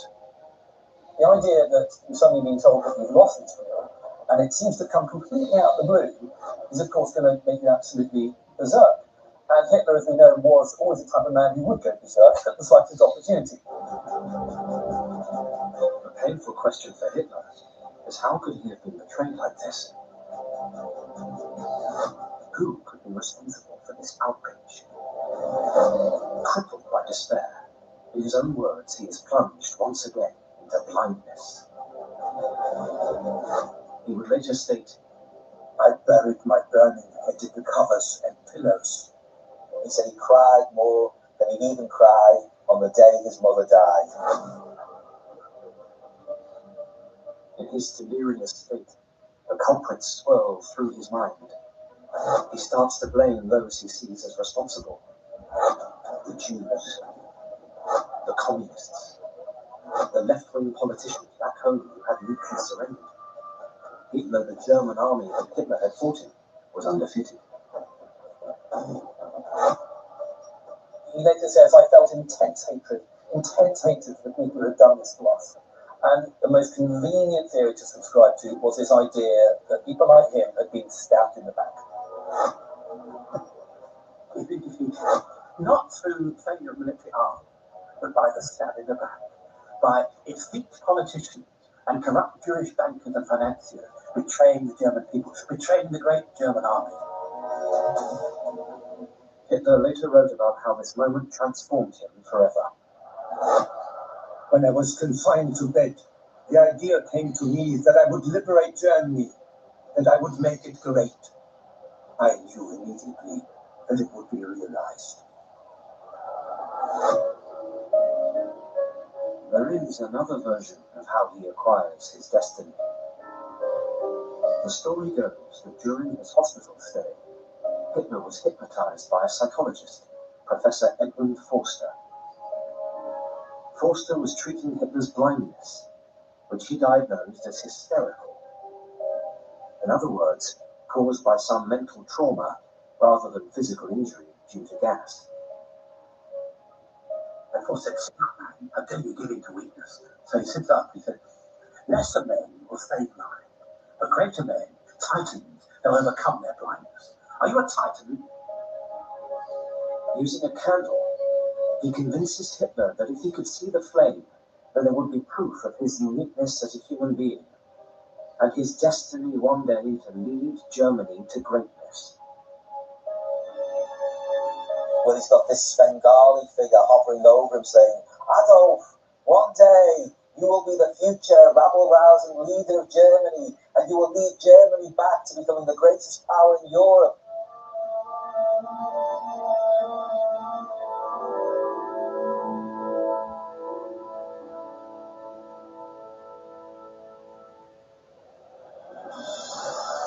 It works.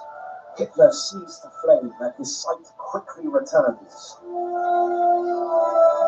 Something has been awakened in Adolf Hitler.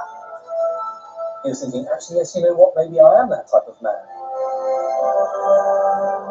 Although contended by some, this encounter goes a little way to explain Hitler's conviction that he will go from a simple corporal to a great leader.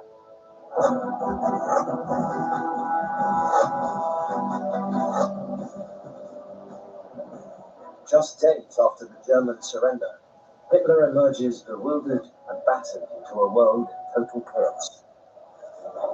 The once proud German people are wretched and downtrodden. There's poverty and starvation. The emperor he had fought and suffered for has abdicated. Law and order is breaking down. A revolution is sweeping across the country. For a patriotic German soldier, there is nothing. The German army is being disbanded. He has no education, no social standing, zero prospects.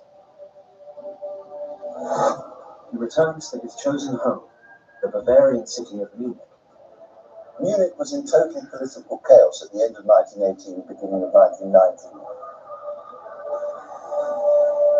What he witnesses from his dingy apartment in the city is frightening. There'd been a socialist revolution, a Marxist, was running Bavaria, the socialists were in power. The old order is out. Chaos reigns. Leftist thugs are fighting running battles with militants from the right. Violent confrontations between the two sides are commonplace. There were fights, bitter fights on the streets every night. Bloody battle. I mean, hundreds. There are 700 deaths in about 8 months. To Hitler, the hated Marxists are the enemy within. They are dangerous. They are part of an international movement with no sense of patriotism.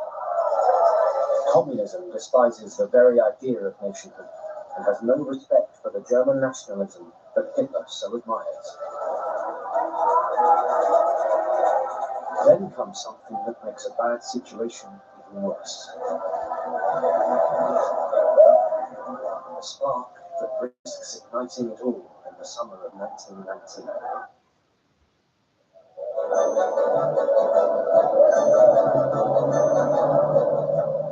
Across Europe, the victorious Allies are gathering in Paris. On the 28th of June 1919, they and Germany sign a momentous document, the Versailles Treaty. There is widespread rejoicing on the streets. But for Germany, Versailles spells catastrophe. The treaty demands revenge for World War I.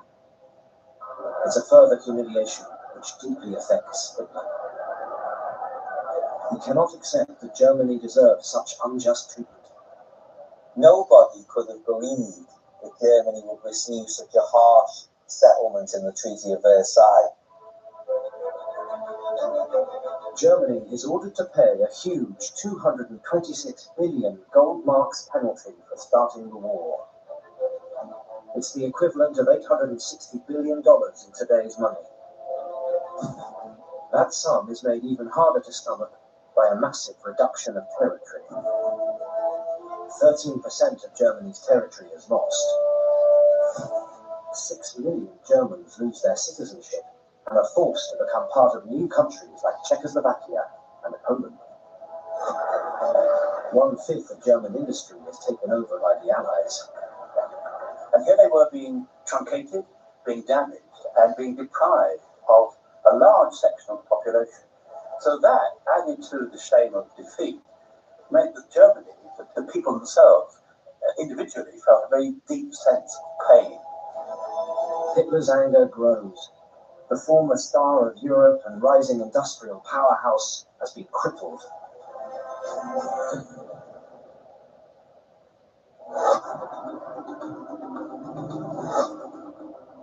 In Germany, most people just breathe deeply and try to get on with life. A new democratic government takes shape. It is called the Weimar Republic and is named after the German city where it was founded. Created in August 1919, it is designed to replace the autocratic, militaristic rule of the Kaiser and his generals.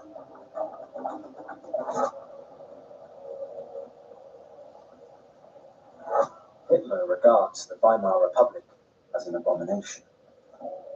To him, it is weak, dominated by the very same Jewish and liberal politicians who had stabbed Germany in the back and surrendered in World War I. But at this stage, he can do nothing about it. He has no connections with politics at all. Then an unlikely job offer comes along. The one body that's going to give Hitler any chance of employment is the army, which he's still technically serving. And one day he's approached by a man called Karl Mayer, who is the officer in charge of the kind of Bavarian Army's information department. Mayer sees something in Hitler. He gives him the job of spying on the numerous new political parties that meet in the city's beer halls and cellars.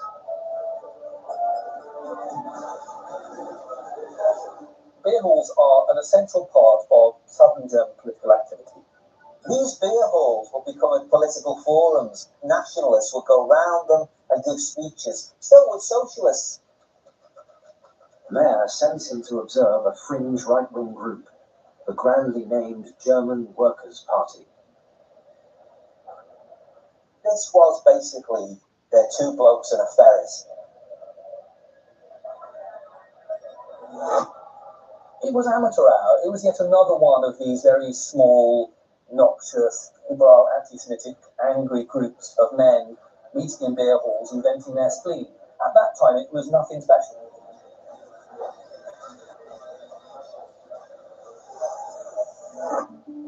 In the autumn of 1919, Hitler attends their meetings, taking notes for the mayor.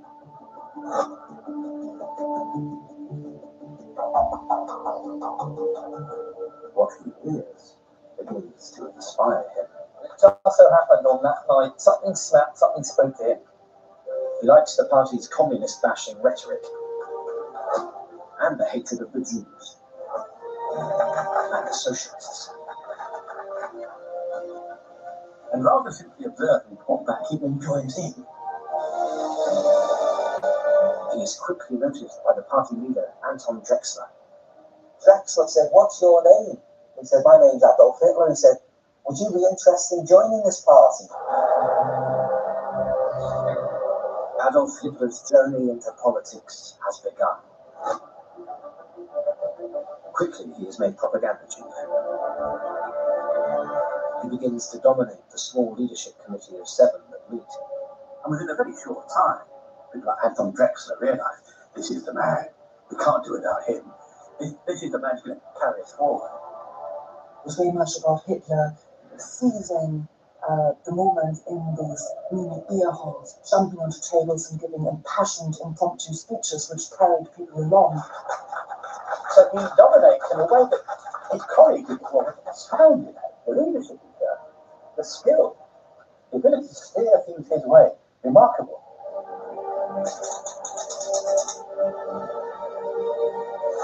In Munich, Hitler develops what will become the foundation of the Nazi Party's ideology, a 25-point manifesto. The 25 points remained sacrosanct all the way through. This was what we were rallying round if we were Nazis. They're like tablets of stone, they're like something out of the Bible, they're like commandments. It was against unfettered capitalism, it was against Jews, it was against anarchy, it was against Bolshevism. Foreign policy goals were simple: to seize back all the lands the Allies had taken at the Treaty of Versailles, and an end to reparations, the crippling payments for the war demanded by the Allied powers. Hitler's great achievement, his genius, I think one's fair to say, was to know what simple ideas to put across.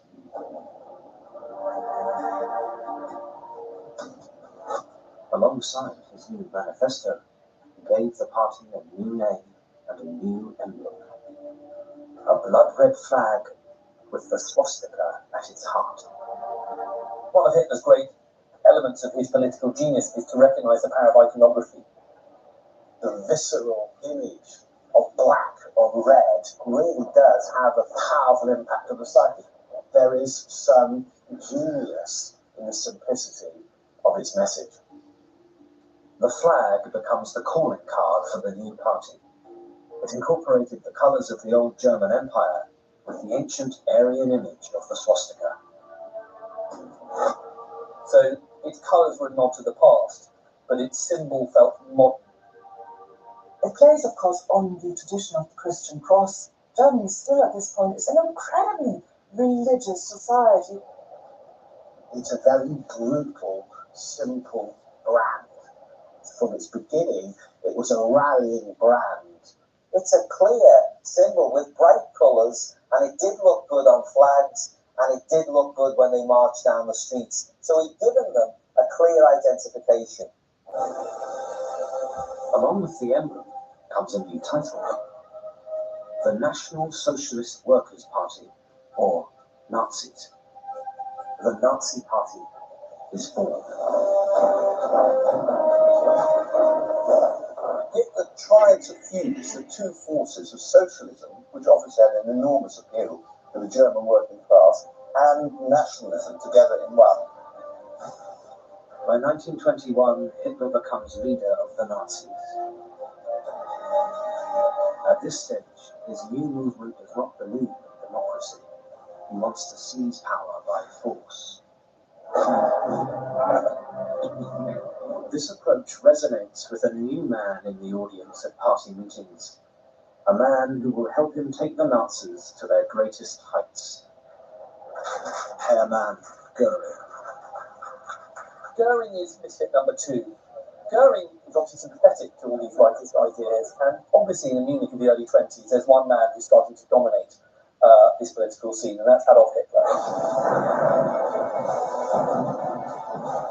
Göring, like Hitler, is a veteran of World War I. But unlike Hitler, his war record is the stuff of legend. He was a star. He was well known. He was a flamboyant character. In those early days, he hadn't yet become the caricature of fat man that we are so familiar with today. He was lean and mean and handsome. At first, he served as an infantryman. But then he becomes a pilot and commands not just any squadron, but the most famous of the war, the Red Baron's Flying Circus. He shoots down 22 enemy aircraft and even wins the German Empire's highest award for gallantry, the Blue Max Medal.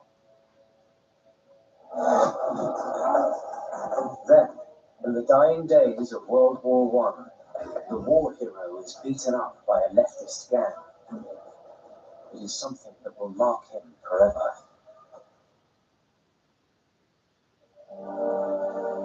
The humiliation gets worse after the war. He is unemployed, spending his days hunting for a job.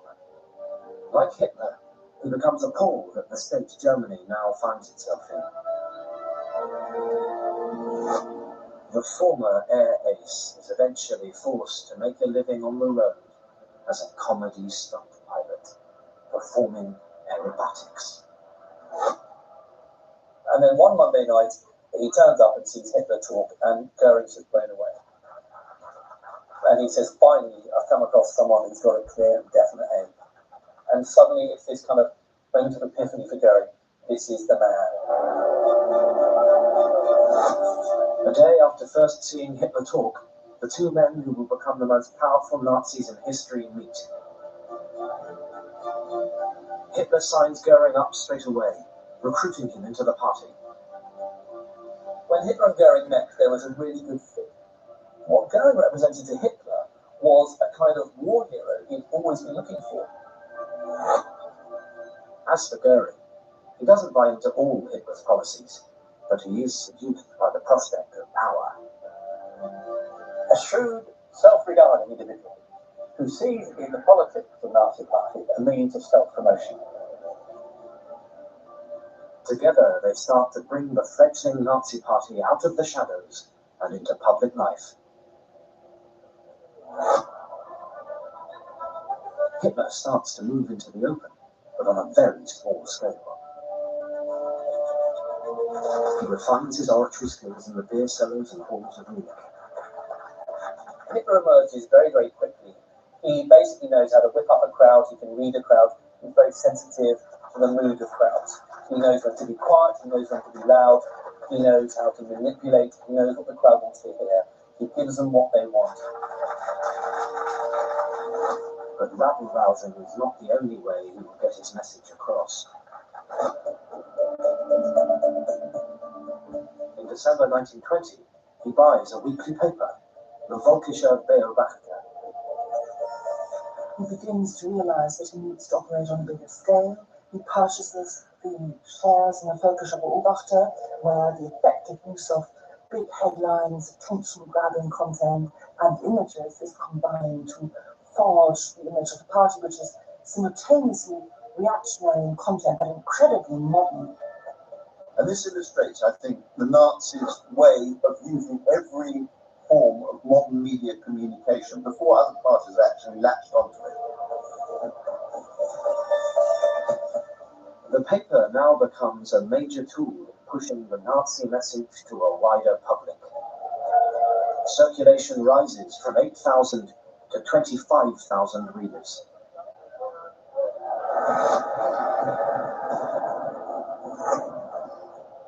But the Nazis are still only a small fringe organization. If they are to fulfill Hitler's plan of seizing power by force, they need more than newspapers. They need muscle. He's conscious on the streets in disturbed Germany. You need the heavy mob. You've got to remember that politics in Germany at that time was violent, very much militarized. Enter the SA, the Sturmabteilung, Hitler's brown-shirted heavies. The SA are very much the anti-intellectual movement of the Nazi Party. They are disaffected people who have fallen through the cracks of the Weimar system. A lot of them are young men who are unemployed and for whom the promise of Weimar capitalism hasn't really come true. The recruiting message is simple. Come and join our cause. They'll give you a uniform. They'll let you bash heads. They'll let you kick communists and Jews. But wait of a time, lads. And we'll provide the beer as well. The uniformed SA get involved in street brawls. They eject hecklers from meetings. They intimidate opponents, but they are also ill-disciplined.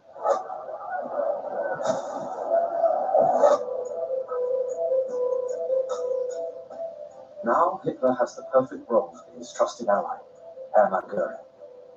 In 1923, he is put in charge of the SA. The former war hero soon knocks the brown shirts into shape. Hitler would later state, I gave him a disheveled rabble. In a very short time, he had organized a division of 11,000 men.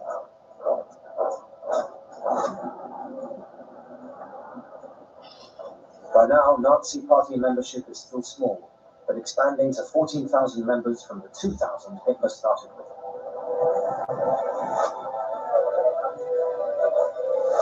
For the first time, there are offices outside Munich as the party expands its base.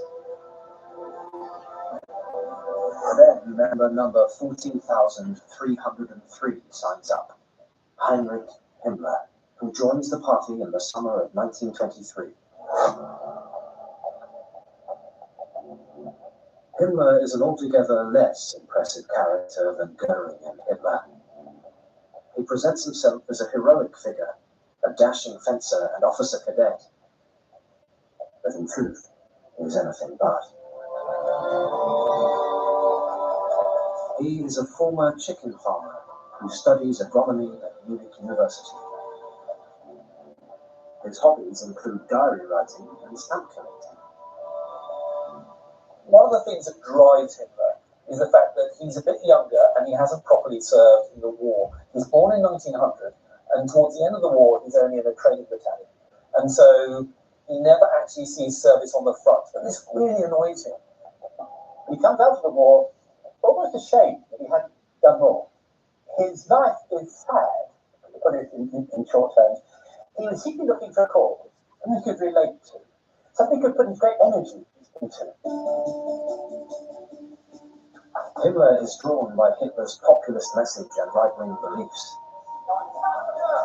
But he is also driven by his personal loathing of the Jews. In his diary, which has survived, we see him talking about the Jewish question all the way through from about 1918 to 1922, and he talks about the Jews as the scourge of humanity. They have to be removed from society. So he's very strong on the anti-Semitic policy of the Nazis. And of course, Himmler goes on to be the leader of the SS, which eventually plans the final solution. At first, Himmler remains on the margin of the Nazi Party, in a paramilitary group loosely connected to Hitler. There are few indications that he will become the most murderous and feared Jew hater of them all. Nevertheless, the three major Nazi players, the three misfits, who would shape the Nazi Party's future are now in place. All they need is an opportunity to strike. Now events conspire to help them.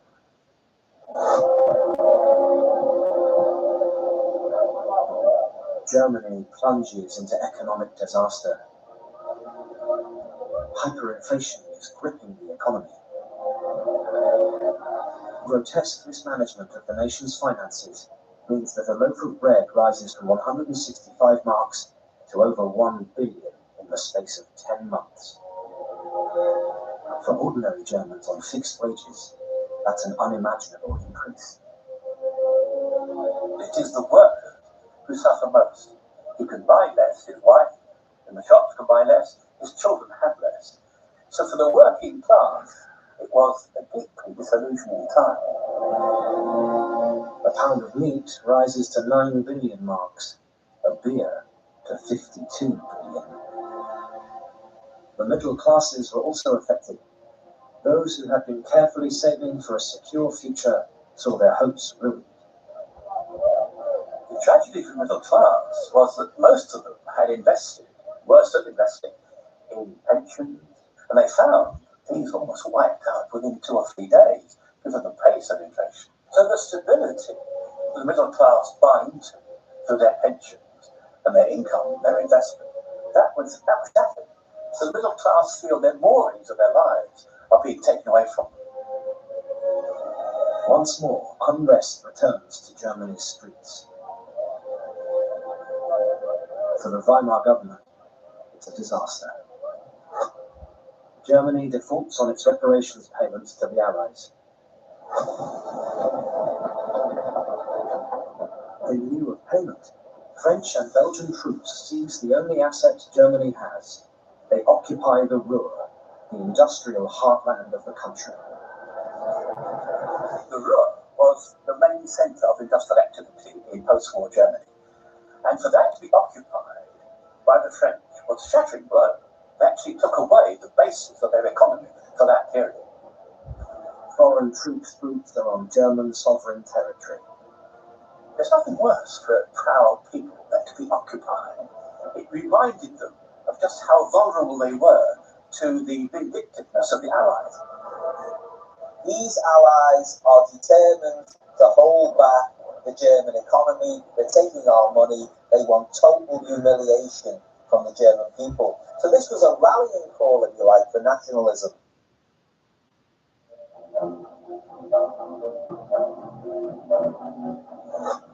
In Munich, Hitler has now risen to head of the Bavarian Kampfbund, a loose affiliation of fellow right-wing revolutionaries. The so-called Combat League, a set of disparate nationalist military groups in the early 20s. The group is united by one thing: the Weimar Republic must go. Hitler thinks this is his moment. There's chaos. This is the perfect time for our battle group to actually seize control. The only question is how. The inspiration comes from abroad. Europe's most successful fascist, Benito Mussolini, storms to power in Italy just months before, in October 1922. He has acquired huge popular support and marches on Rome with his 30,000 black shirts. Mussolini gets this band of fascist supporters. They get marched through the streets. They go to the palace of the king, and then Mussolini takes power. So this is a very romantic notion of how you can overthrow a major government and take power. Mussolini and Hitler had many parallels. Like Hitler, he was a former soldier. He had also been wounded. Like Hitler, Mussolini, a former journalist, understands the power of the press. And while Mussolini has his black shirts, Hitler has his brown shirts. Hitler hears about this and he thinks, this sounds like a good idea. We could do this here. We could take power in Munich and then march to Berlin. And as we go to Berlin, we can get all the people who want to get rid of the old democratic government and overthrow it. That's the idea. So the plot starts to hatch. It hatches in little secretive meetings and dinners.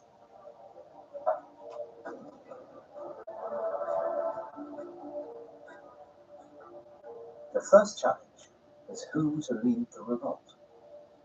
Hitler is well aware he is too unknown to unite the whole of Germany. He needs a figurehead. He has a suitable person in mind. General Erich Ludendorff, national hero of the German Reich and one of the great commanders of World War I. So Ludendorff had this military position which was highly attractive to the Nazis. They were so pleased he joined their cause. He pressed all the right buttons, we might say. In many ways, you can see Ludendorff as a kind of titular head, the kind of symbolic head of this movement. And whereas Hitler is often referred to as the drummer. He's the one beating on the march. He's the one who's making it go, and it's Ludendorff at its head. And that's kind of how you should see the two roles. But Ludendorff is a very, very important figure. Next, the plotters discuss the mechanics of how to seize power.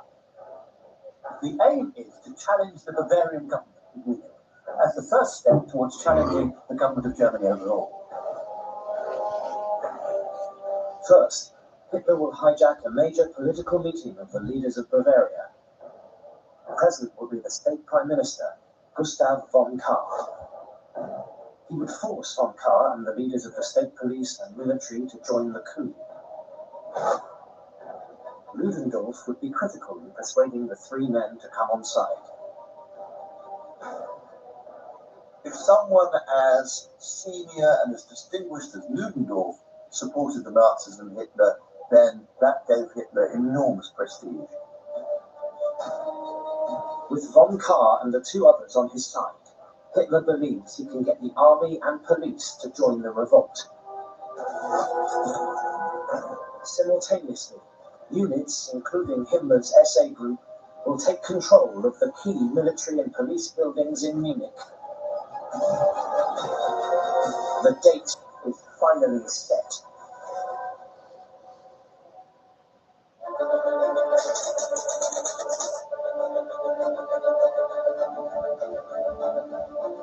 Hitler makes his way to a public meeting at Munich's massive Bürgerbräukeller. It starts on the evening of the 8th of November at around 8:15 when Hitler turns up in a red Mercedes at the Bürgerbräukeller in Munich.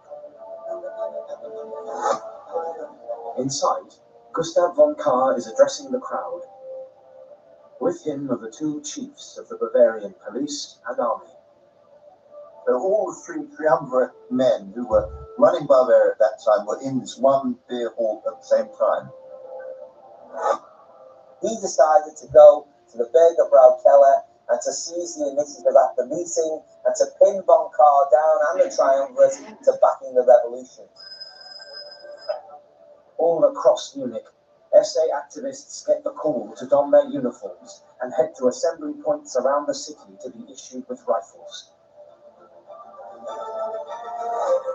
Soon, SA men armed with rifles and steel helmets arrive at the beer hall by truck. Together with 600 SA men, Hitler storms the 3,000-strong meeting. Hitler is very theatrical. He then marches up to the stage with a pistol in his hand.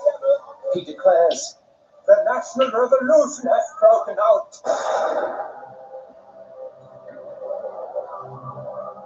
only it hadn't. The leader of the revolution, Ludendorff, wasn't even there. He was late. Hitler now takes the three state leaders into a back room and desperately tries to convince them himself to join the coup. But of course, the Bavarian triumvirate weren't ready or prepared to allow this gutter-snipe orator to take over. As Hitler argues, Nazi sympathizers in brown shirts, including Himmler, continue moving in on military buildings around the city. Hitler has to turn the situation around. Hitler needs these people on side if he is going to succeed. Pistol in hand, he threatens to kill them, but they won't budge. You then have hours of these negotiations going on, in which the Bavarian politicians are very reluctant to join Hitler, but Hitler desperately needs them on side. he realizes actually, even though he's got a pistol as a negotiating tool, it can't really be fired at these people. That's not going to work. So he storms back into the main hall of the Burger Keller to address the crowd. In a desperate speech, he tries everything to win their support. When he makes his impassioned speech in the beer cellar and says, the government is willing to give way to us. They're willing for us to form the next government. They weren't. They agreed to it. And he claimed that was the case. He said, outside, the army and the police have come to our side. They haven't. But they cheer and clap and ball with delight.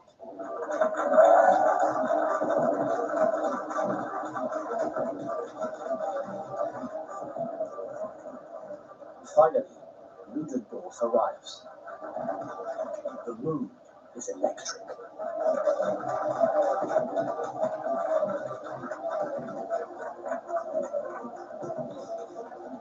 With Ludendorff in the room, the three leaders of Bavaria agreed to join the coup. Eventually, after quite a lot of dithering and to and froing, they agreed. Meanwhile, across Munich, SA units, including Himmler's outfit, have set up barricades and surrounded the army and police buildings. Some army and police units even agreed to join the uprising. It seems the coup really might work.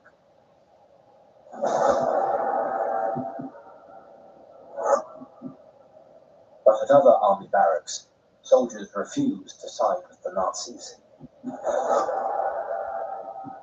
With the coup in the balance, everything depends on what Adolf Hitler does next.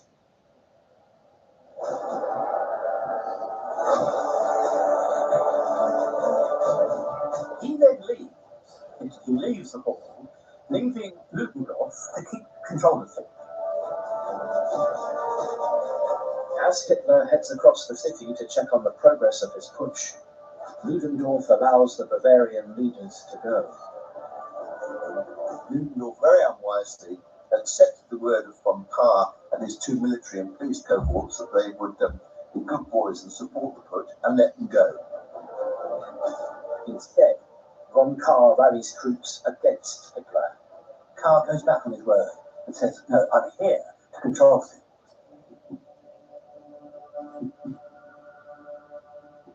Hitler now returns to the beer hall and makes a critical error. Rather than go out and try to win over more army and police units, he waits, convinced they will come on side anyway. He remains there, passive, for several hours. They stay in the beer cellar for some time, hoping that those outside will come around to their way of thinking. By then, people have sobered up, and it's never quite the same. Meanwhile, as Hitler dithers, in Berlin, news of the putsch reaches the government. It immediately issues a proclamation declaring Hitler and his supporters guilty of high treason. It was high treason. You've got to remember that. To engage in treason, attacking a sitting government, was no small beer.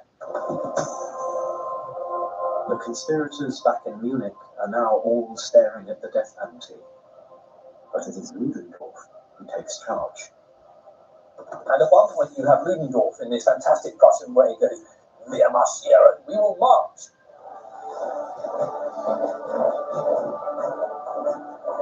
Finally, with 2,000 men, including Ludendorff and Goering at his side, the Nazis march on central Munich. But the authorities are waiting for them and have prepared defenses. It is the moment of truth.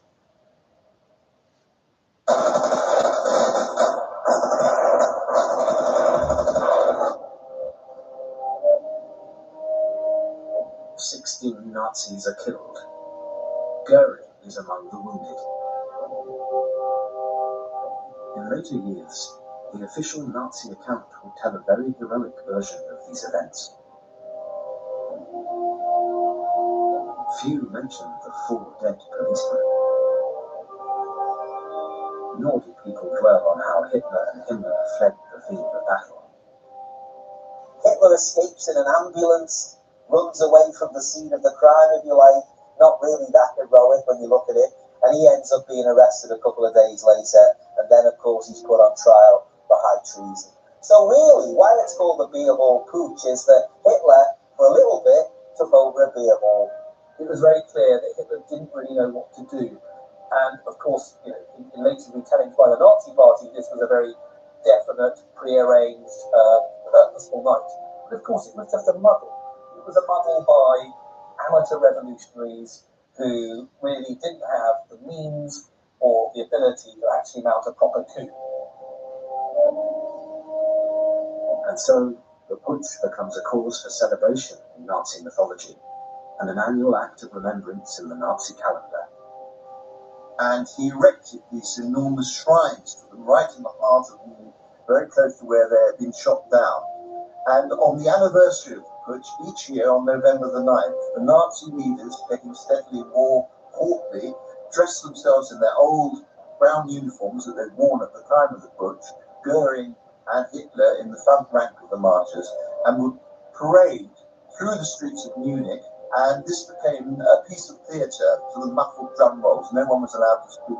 There was just total silence as the Nazi leadership paraded through and reenacted the putsch. Each year they did this. And they continued to do this right up until 1939, when a lone would-be assassin, a left-wing worker called Georg Elser, detonated a bomb in the beer hall where the putsch had started, almost wrecking it. And after that, the marches were discontinued.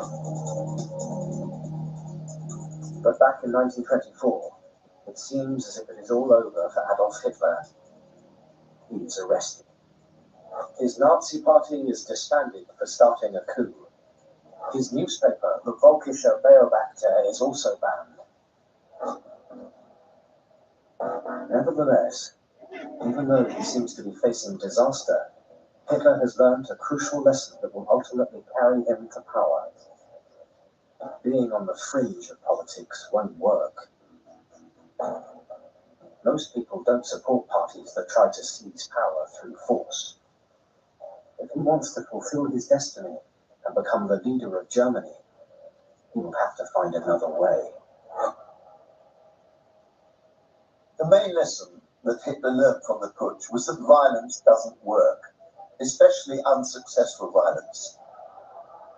He realised that if he was going to come to power, he'd have to do so legally. You do it constitutionally by using the electoral system. We'll carry people with us. We don't need a majority. We just need to be dominant in our thinking. So, even though Hitler's coup looks like a total failure, in fact, the rise of the Nazis is only just beginning.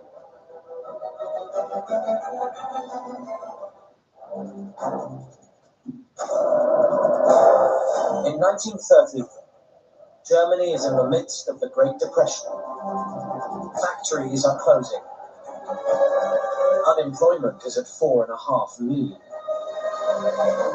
People are starving. Chaos has returned to the streets. One man has predicted this all along. Adolf Hitler, the one-time jailbird, looks like a prophet. And he says there's only one solution. Put him in charge. But do the German people really know what they're getting? This is the story of how Adolf Hitler subverts the democratic process and finally seizes power in Germany.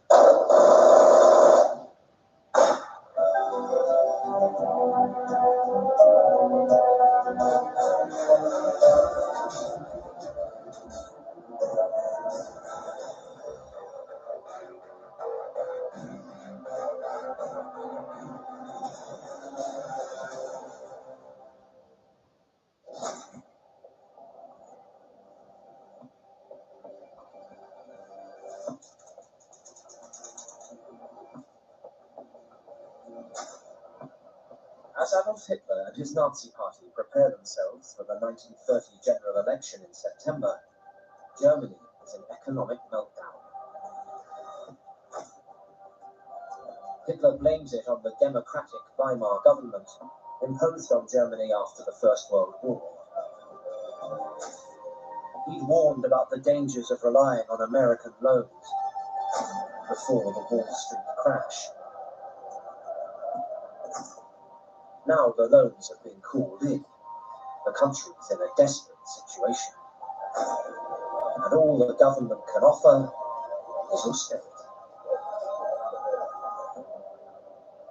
The policy is cuts, cuts, cuts, cuts, and more cuts. And this depresses the economy and makes things worse and increases the unemployment. Germany looks like it's in a never-ending cycle of boom and depression, misery and high unemployment. But for Hitler, this disastrous situation is an opportunity. The person who's cheering the most is Hitler, because he now looks like a guru. He's actually predicted that this would happen, and it's actually happened. And of course, a lot of people are swayed when somebody is proved right. Hitler and his propaganda man, Joseph Goebbels, have a master plan to win power in Germany by democratic means. Goebbels throws himself into a campaign designed to appeal directly to the suffering German people. It was very blunt and very simple. So, bread, work, freedom, direct slogans offering a lofty and noble vision of things that were lacking in Germany. There's a famous poster, and it just shows a series of people who look in the middle of depression. It says, Germany's last hope, Hitler.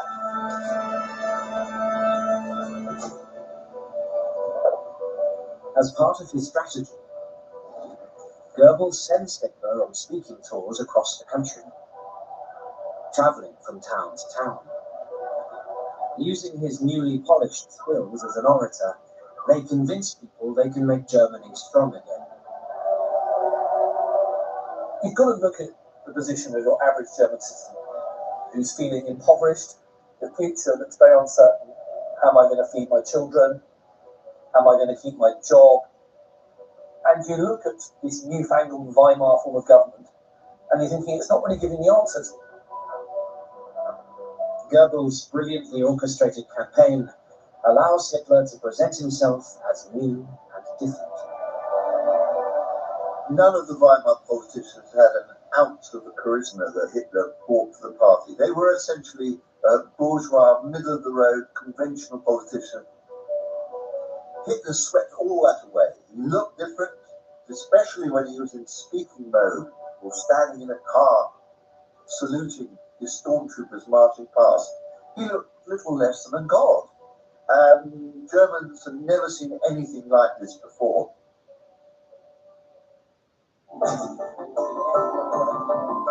It's not just his image. Hitler has radical new policies. He promises to turn the economy around by refusing to pay war compensation to the Allies, as set out in the Treaty of Versailles after the First World War. And he promises desperate farmers in the countryside, who feel the collapse of agricultural prices, a better life. He says all of this misery that is heaped on rural communities is due to the Wall Street crash. Come to the Nazi Party and we'll give you a new deal for the rural voter. Above all, he vows to put the unemployed back to work. But he also uses the opportunity to focus on his real agenda: the Jews. He blames the economic crisis on them.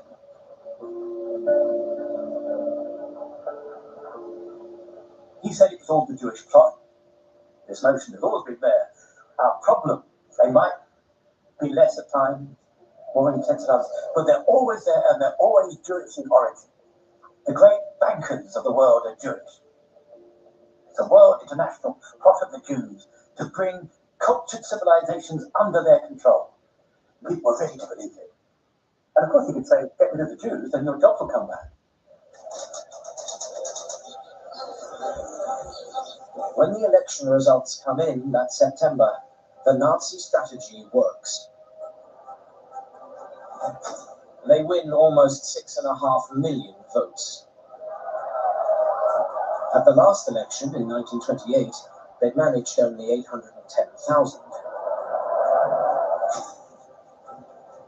Their representation in the Reichstag, Germany's parliament, grows from 12 seats to 107.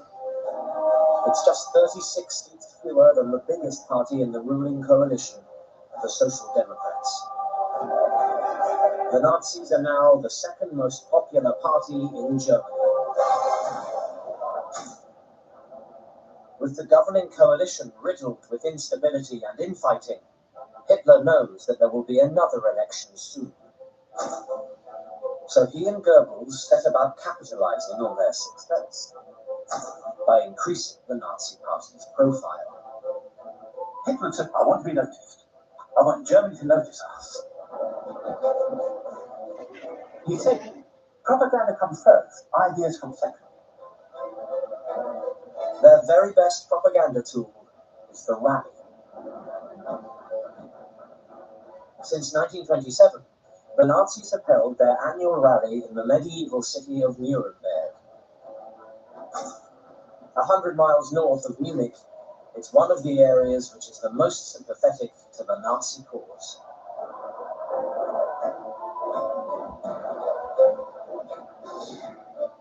By the early 1930s and in the years that follow, the rallies reach a truly colossal scale.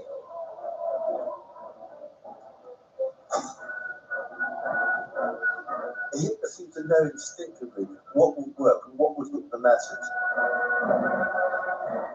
Venues decorated with flowers and Nazi symbols are surrounded on all sides by the uniformed SA brown shirts. You would have men marching in immaculate ranks in perfect uniforms. You would have red and white swastikas on huge banners.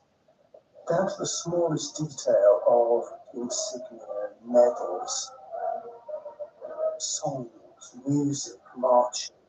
They paid great attention to all of this, and they sought through this to portray the Nazi Party as one of order, unity, of loyalty, of discipline.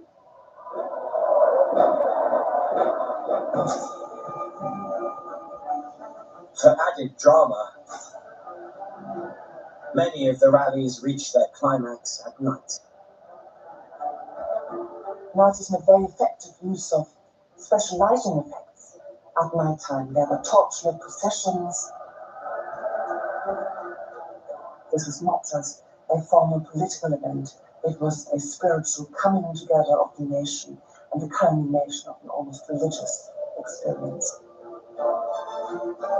With the masses in eager anticipation, finally comes the main event, the arrival of Hitler.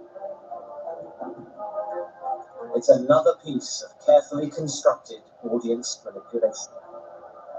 I don't think there's any record of ever starting a speech at the scheduled time. He made people, sometimes 20 minutes, sometimes 40, sometimes an hour, hour and a half. Heighten the expectation. When will he come? Is he coming? And then the whistle would go round, yes, he's coming, he's approaching. And this buzz would go round the great auditorium. Then, from the back of the arena, Hitler would walk in, the floodlights would come on him. After an accompaniment of drums, fanfares, and Nazi salutes, Hitler then starts his speech.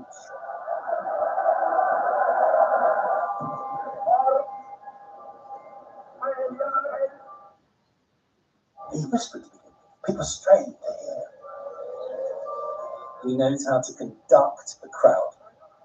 It's kind of quite quiet. You need to turn the volume up. Is he stuttering? You're kind of worried that he's forgotten what he's going to say.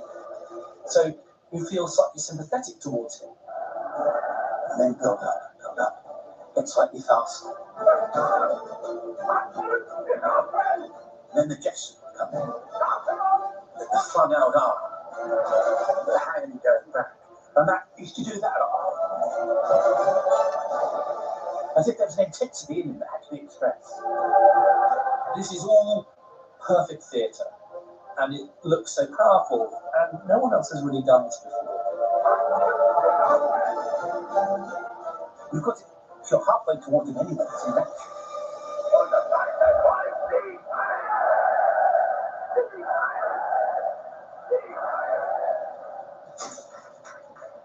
At the end of the speeches, Hitler is left drained and bathed in sweat.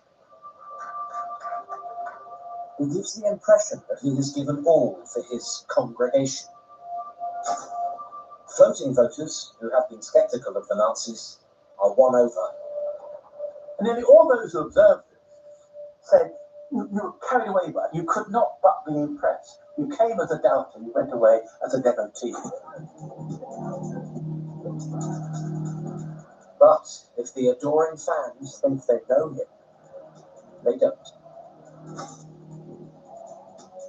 Behind the scenes, a scandal is brewing in his personal life, which is about to threaten his newfound popularity.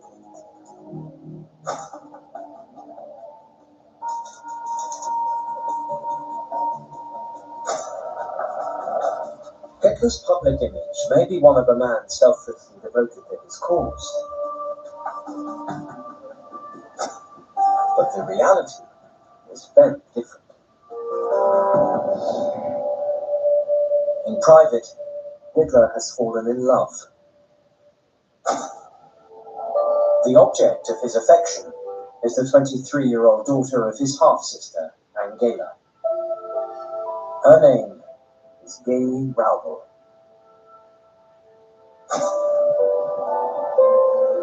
In 1929, Angela had come to work for him at his plush new apartment, number 16 Prince Regentenplatz.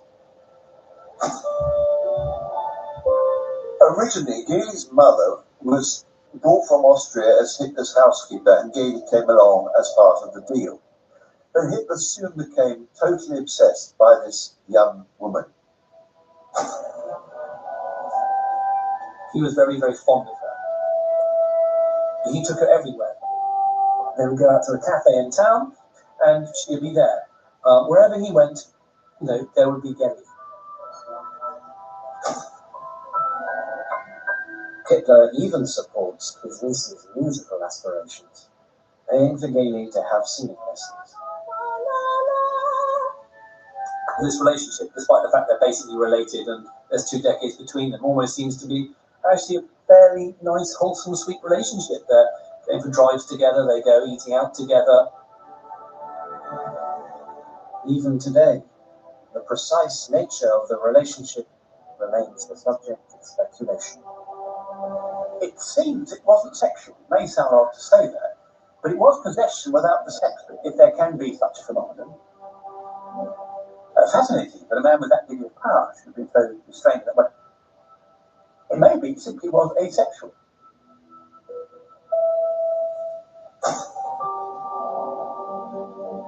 But by 1931, Hitler's relationship with Gaily starts to turn sour. Naturally flirtatious and vivacious, Gaily's behavior makes him jealous.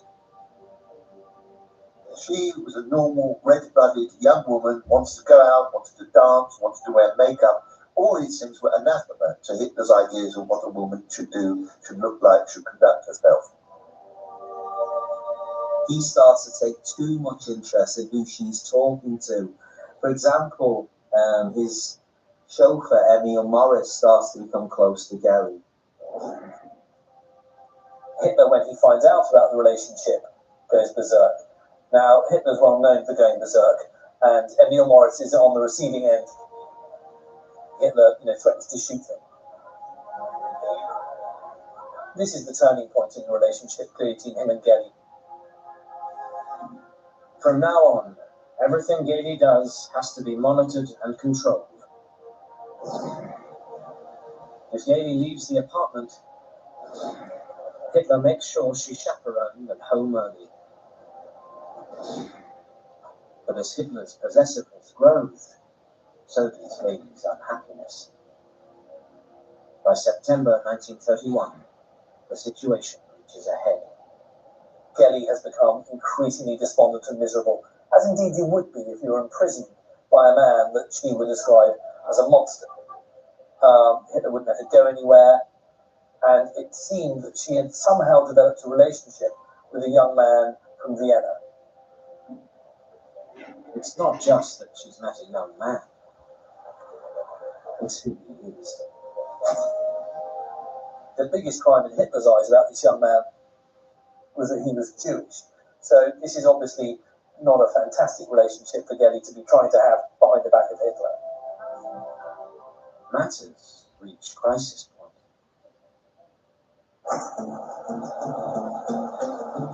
On the 18th of September, Hitler is preparing to leave for a Nazi meeting in Nuremberg when Gellie becomes hysterical.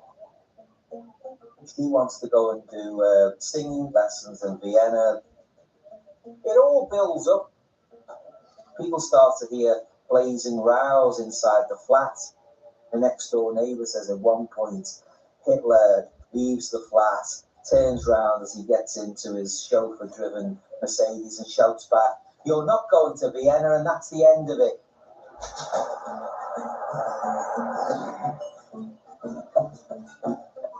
For Gellie, the consequences of the argument are fatal.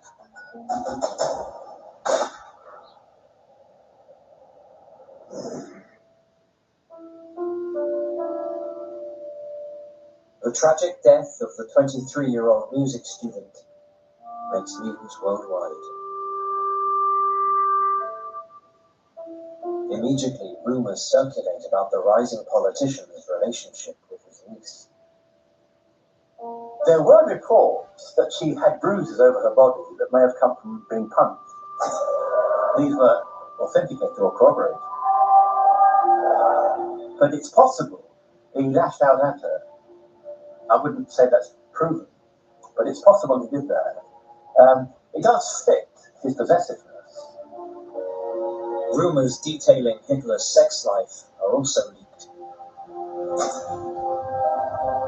She was supposed to have told Adrian Morris that Hitler made her pose for pornographic pictures, naked, standing over him, and even defecating on him. That Hitler was a coprophiliac. These rumours were seized upon naturally by Hitler's political opponents, especially by the Social Democrats, and they were published in various social democratic magazines. Never proved. I must emphasize that. Worst of all are the suggestions that Hitler has either had Gellie murdered or that he's killed her himself. For the would-be Führer and for the Nazis, the potential political fallout from Gellie's death is enormous. So the party's propaganda team act quickly to prevent a scandal. To save Hitler's reputation, members of his inner circle say that Gellie had been playing with a gun and had accidentally killed herself.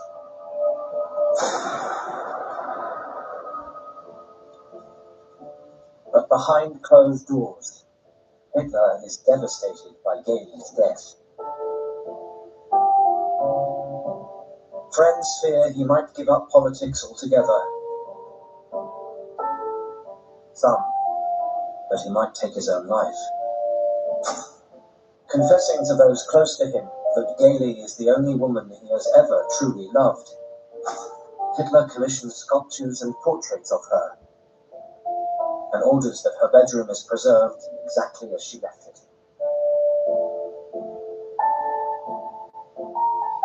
Hitler turned the room where Gellie died into a shrine.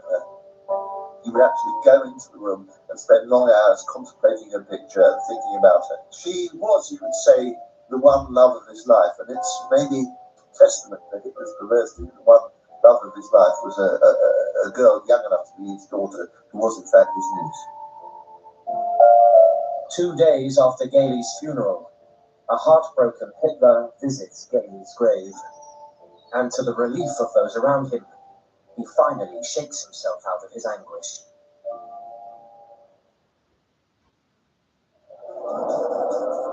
In public, the party's PR strategy seems to work. The German people give Hitler the benefit of the doubt, and he emerges from what could have been a scandal virtually unscathed. And to avoid anything like this happening in the future, Hitler ensures he's never seen to have any sort of close relationship with a woman again.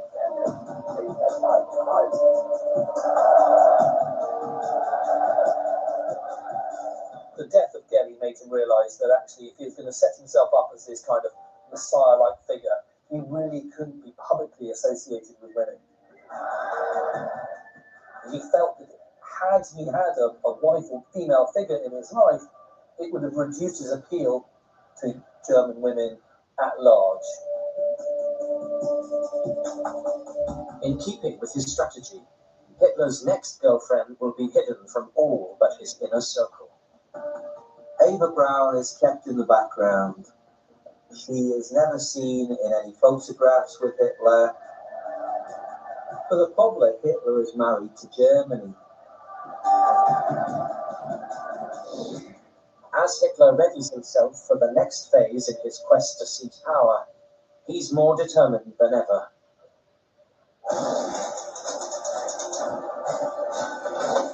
His propaganda machine relaunches him, this time aiming at the highest office in Germany. Hitler stands in the presidential elections. His key rival candidates are communist Ernst Thälmann and the existing president, Germany's most illustrious statesman and most famous war hero, Field Marshal Paul von Hindenburg. Hitler's grown enormously in self-confidence with every success the Nazis have had. Here is a man, an unknown Austrian, a foreigner in many people's eyes, standing against the wooden titan of Hindenburg, the great gigantic figure, larger than life, who had loomed over German lines ever since World War I. Hitler wavers for a bit, should he challenge the great popular figure Hindenburg, and in the end he decides to do it. The Nazi Party coordinates yet another campaign to indoctrinate the masses.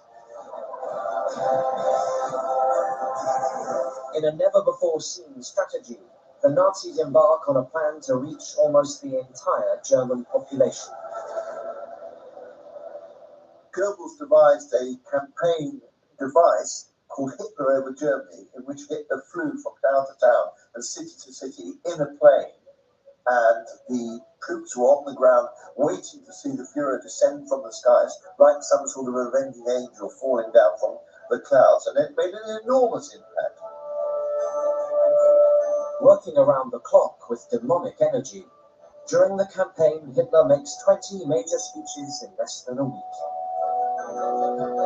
Exhausted, I mean, to collapse after the speech and just sleep till the next meeting. Huge physical effort on his part. And if at any point he becomes a man of the people, I think we could say that was the time. When the presidential elections take place, he sees the effects. Hindenburg polls just over 50%. The communist candidate 10%. But Hitler takes nearly 37%. He has run the much-respected Hindenburg a close second. Hitler loses the 1932 presidential election, but in fact he wins it, because now he is unquestionably the most popular civilian leader in Germany. He's now got 13.4 million people. He's put on 7 million more voters in 2 years. 7 million more Germans, out of their own free will, have moved towards him. And he comes up with yet another new tactic to help him win people over. He produces a series of postcards and coffee table books together with Nazi photographer Heinrich Hoffmann. Their purpose is to portray Hitler as a normal man.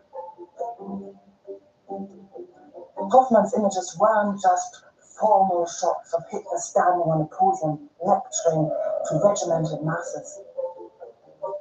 Much more frequent were pictures that showed Hitler as an ordinary man. Hitler in Bavarian folklore outfit, sitting in the woods, having a picnic. Hitler playing with the dog.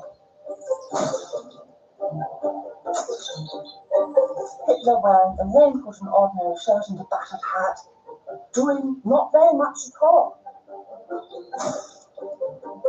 It was very calculated. He wanted to be seen as someone who paused, who enjoyed the leisure to think and to reflect. Really a man of the people.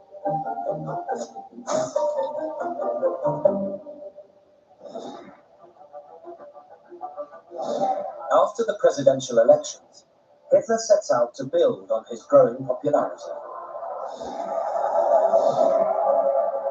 He gets the chance because the governing coalition is terminally unstable, triggering a spate of elections.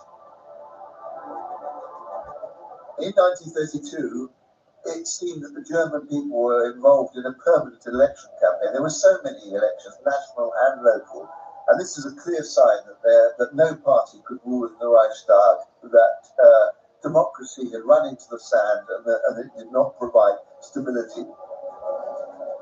2 elections in July and November of 1932 see the Nazis virtually double their support from 1930. They are now the biggest party in the Reichstag. It's not enough to take power, but it is enough to paralyze the government. Hitler piles the pressure on the ailing President Hindenburg and demands to be made Chancellor, Germany's equivalent of Prime Minister. But Hindenburg doesn't trust him, and he flatly refuses.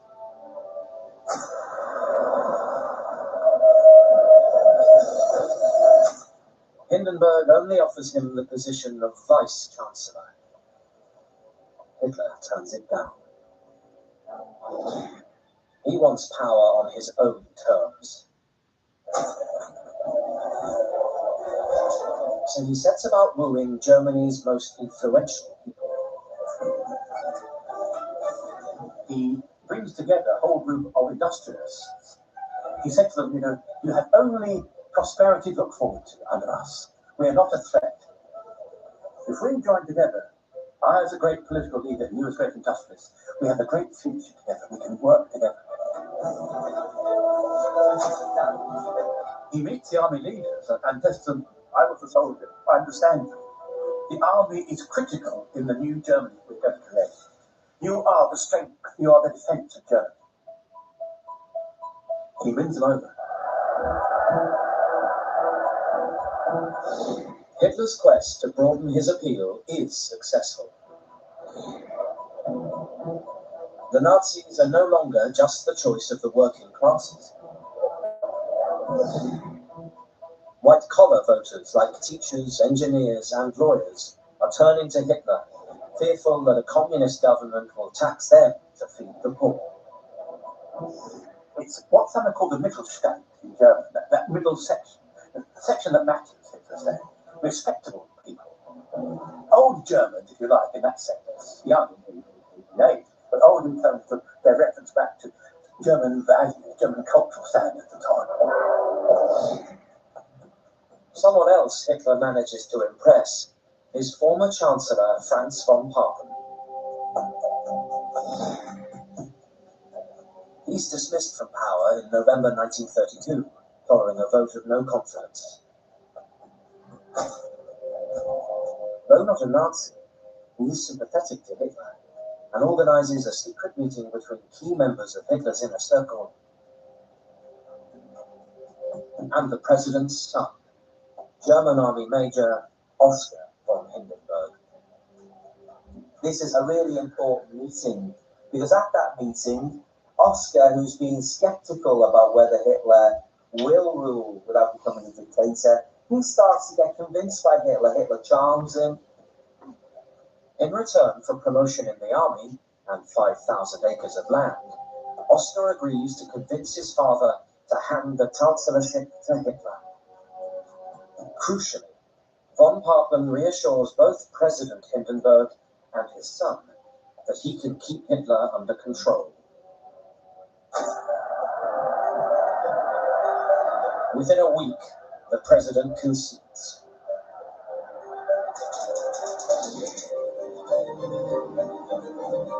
Hitler is appointed Chancellor of Germany.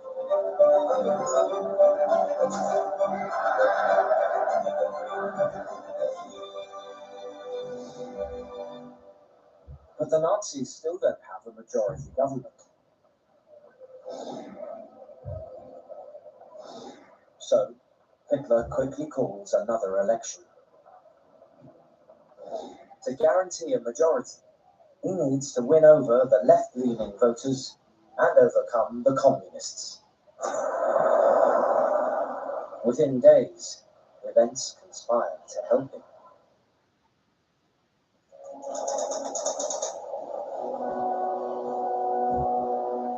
Just 6 days before the general election, Germany's parliament building, the Reichstag, is set on fire.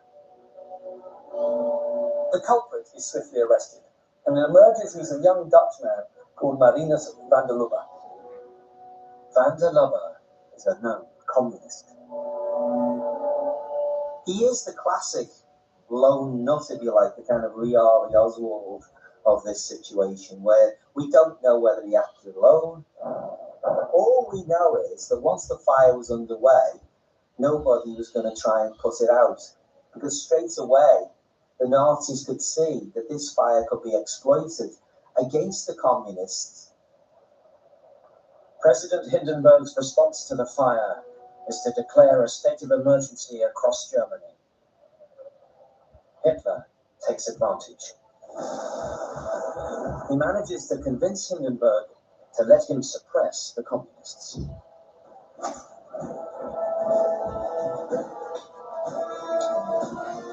As Chancellor, Hitler can send in the state police alongside the SA brown shirts and the SS. The SA and the SS are let loose with public backing, because most of the public think this is a communist plot. The burning of the Reichstag is very soon. German constitutionalism has been attacked by the communists. The SA and the SS are unbound. The SA are able to pretty much attack and kidnap their communist opponent, drag them off to torture cellars, and submit them to violence, terror, and extortion. 4,000 communist politicians and their supporters are beaten up, imprisoned, and murdered, destroying them as a political force. But even that isn't enough to win Hitler power. In the general election of March 1933, the Nazis take just under 44% of the vote, agonizingly short of an overall majority. So Hitler decides to find a way around the democratic process. What he comes up with is the Enabling Act. In a time of crisis, it allows him to temporarily suspend the constitution and to take total control in Germany for the next 4 years. If it's voted in favour by an absolute majority, that will allow Hitler to transfer power to himself so that he can enact law without the need to use Parliament. But to pass the act, the Nazis need a 2/3 majority in Parliament. Hitler now starts schmoozing the key German Catholic Centre Party within the coalition. He reassures them that their party will continue to exist, that the church's civil liberties will be preserved, as will Catholic involvement with German culture and education.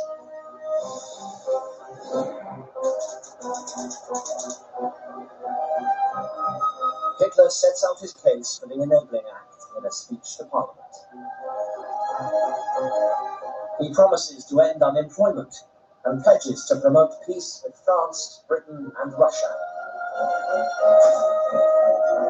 When the by now sick and weakening President Hindenburg accepts the act, the Reichstag are invited to vote on it. All of Hitler's hard work finally pays off. With a massive 441 to 94, the Nazis gain the two-thirds majority they need to pass the Enabling Act. Ironically, the democratic process has handed Hitler the power to do anything he wants, without parliamentary approval. It gives Hitler basically dictatorial powers, powers that no leader in Germany has had for a very long time. Hitler has at last got the authority he has craved for so long. Now, he must hold on to it. He starts by addressing the threats to his power, both inside and outside his party. The biggest internal threat is Ernst Röhm. Röhm is one of the earliest Nazi Party members and a close friend of Hitler. He is also the founder and leader of the SA Brown Shirts, the party's army of thugs whose bully boy tactics have been so significant in Hitler's rise. There was a real bid for power from within the Nazi Party, from the Brown Shirts. They, with some justification, had seen themselves as the battering ram that had opened the gates of power for the Nazis. By 1934, the SA are 4.5 million strong and massively outnumber the German army. The team around Hitler become increasingly concerned that Röhm will use them to seize power for himself. Röhm starts to make speeches calling for the SA to become a people's army. And this makes the German army very nervous indeed. And there were rumours, strong rumours, that Röhm was waiting for the moment to seize power himself in a coup, remove Hitler, and govern as the head of this very powerful force. And Röhm has committed another crime. Germany is still an intensely conservative country.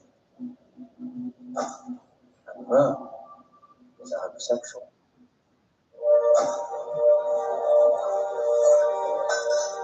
In secret, Hermann Göring, now Prussian Minister of the Interior, and Heinrich Himmler, head of the SS, asked Himmler's deputy, Reinhard Heydrich, to assemble a dossier to discredit Röhm. By the end of June 1934, amazingly, the evidence that Röhm is a traitor had been found. There's this documentation that shows he's the recipient of millions of marks from the French government to try and overthrow Hitler on their behalf. Of course, it's completely manufactured evidence.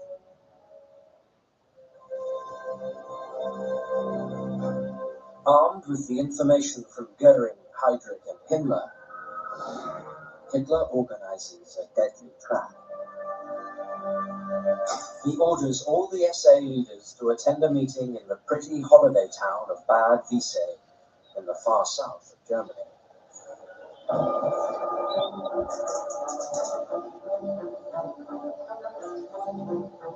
In the early hours, Hitler, some of his entourage, and a couple of state police arrive at a lakeside hotel in the town. About 6:30 in the morning, Hitler charges into the hotel, brandishing a pistol. In a scene which would astonish the German people, who believed they were voting for a respectable politician, the Chancellor of Germany can't resist taking matters into his own hands. In a sign of his fury over Röhm's supposed treachery, Hitler Hitler personally leads the team to arrest him. He doesn't even wait for his backup, the SS, to arrive. He makes his way to room, opens the door and says, "Get up, Ernst, you're under arrest for high treason." The sleep, dazzled and bewildered Rome doesn't understand what's going on. Now, in the next door room, there's another senior SA man, and with the SA man in bed is a young SA man. And of course, this is deemed to be flagrant and sign of how degraded the SA had become and how corrupt it had become.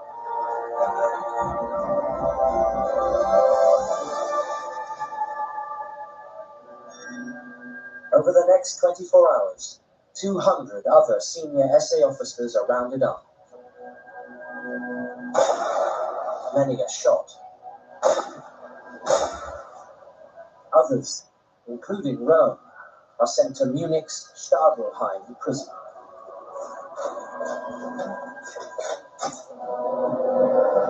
But it isn't just the internal opponents Hitler deals with.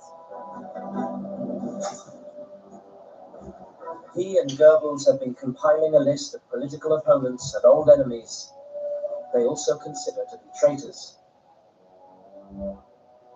Now they trigger the next purge. A code-worded phone call from Goebbels to Goering sets in motion what will become one of the most notorious events in the history of the Nazis.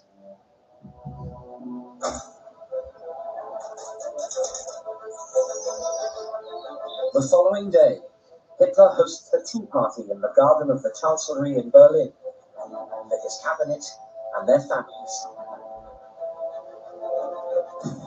While this tea party is going on, the playing out of The Night of the Long Nights is almost pure Godfather 2. It is like a gangster film.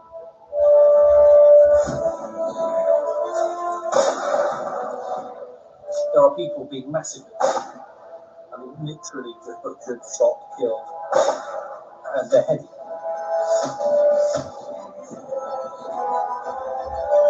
Amongst those killed are Gustav von Kahr, one of the triumvirate who had sabotaged the beer hall putsch in 1923.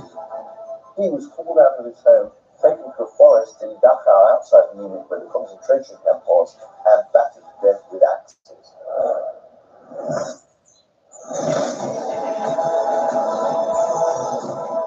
The former Chancellor, General von Schleicher, who was shot down in his own home when he answered the door, and his wife, who tried to throw herself across in front of the bullets, was cut down by a hail of bullets too.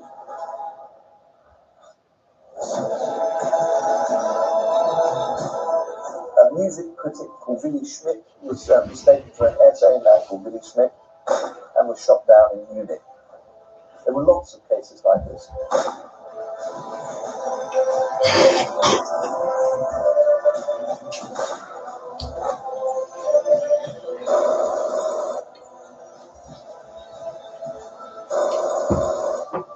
During the afternoon, Hitler gives the order to kill Ernst Röhm.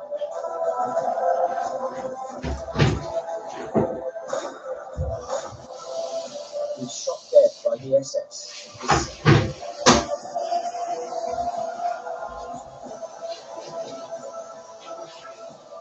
At one point during this scene, someone's meant to come in and just inform him that everything had been carried out, and he does not. It was Hitler's settling of accounts the Night of Long Nights with the right and with the left, and it was serving notice on the world that Germany is now ruled by gangsters. The Night of the Long Knives is announced by Hitler himself in a speech to the government on the 13th of July, 1934. Official records state that only 77 have died, but really, it's 400. And Hitler now justifies what he has done. In this hour, I was responsible for the fate of the German people, and thereby I became the supreme judge of the German people. I gave the order to shoot the ringleaders of the revolution.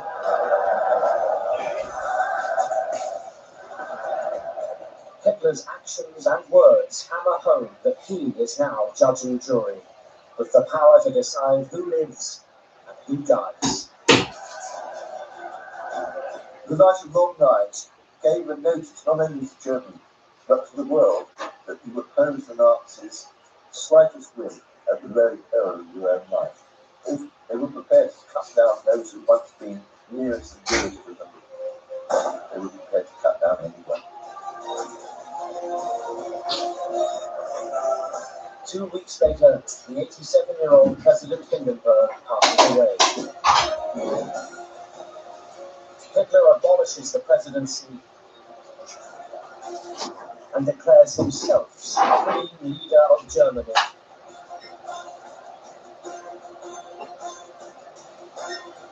The Führer.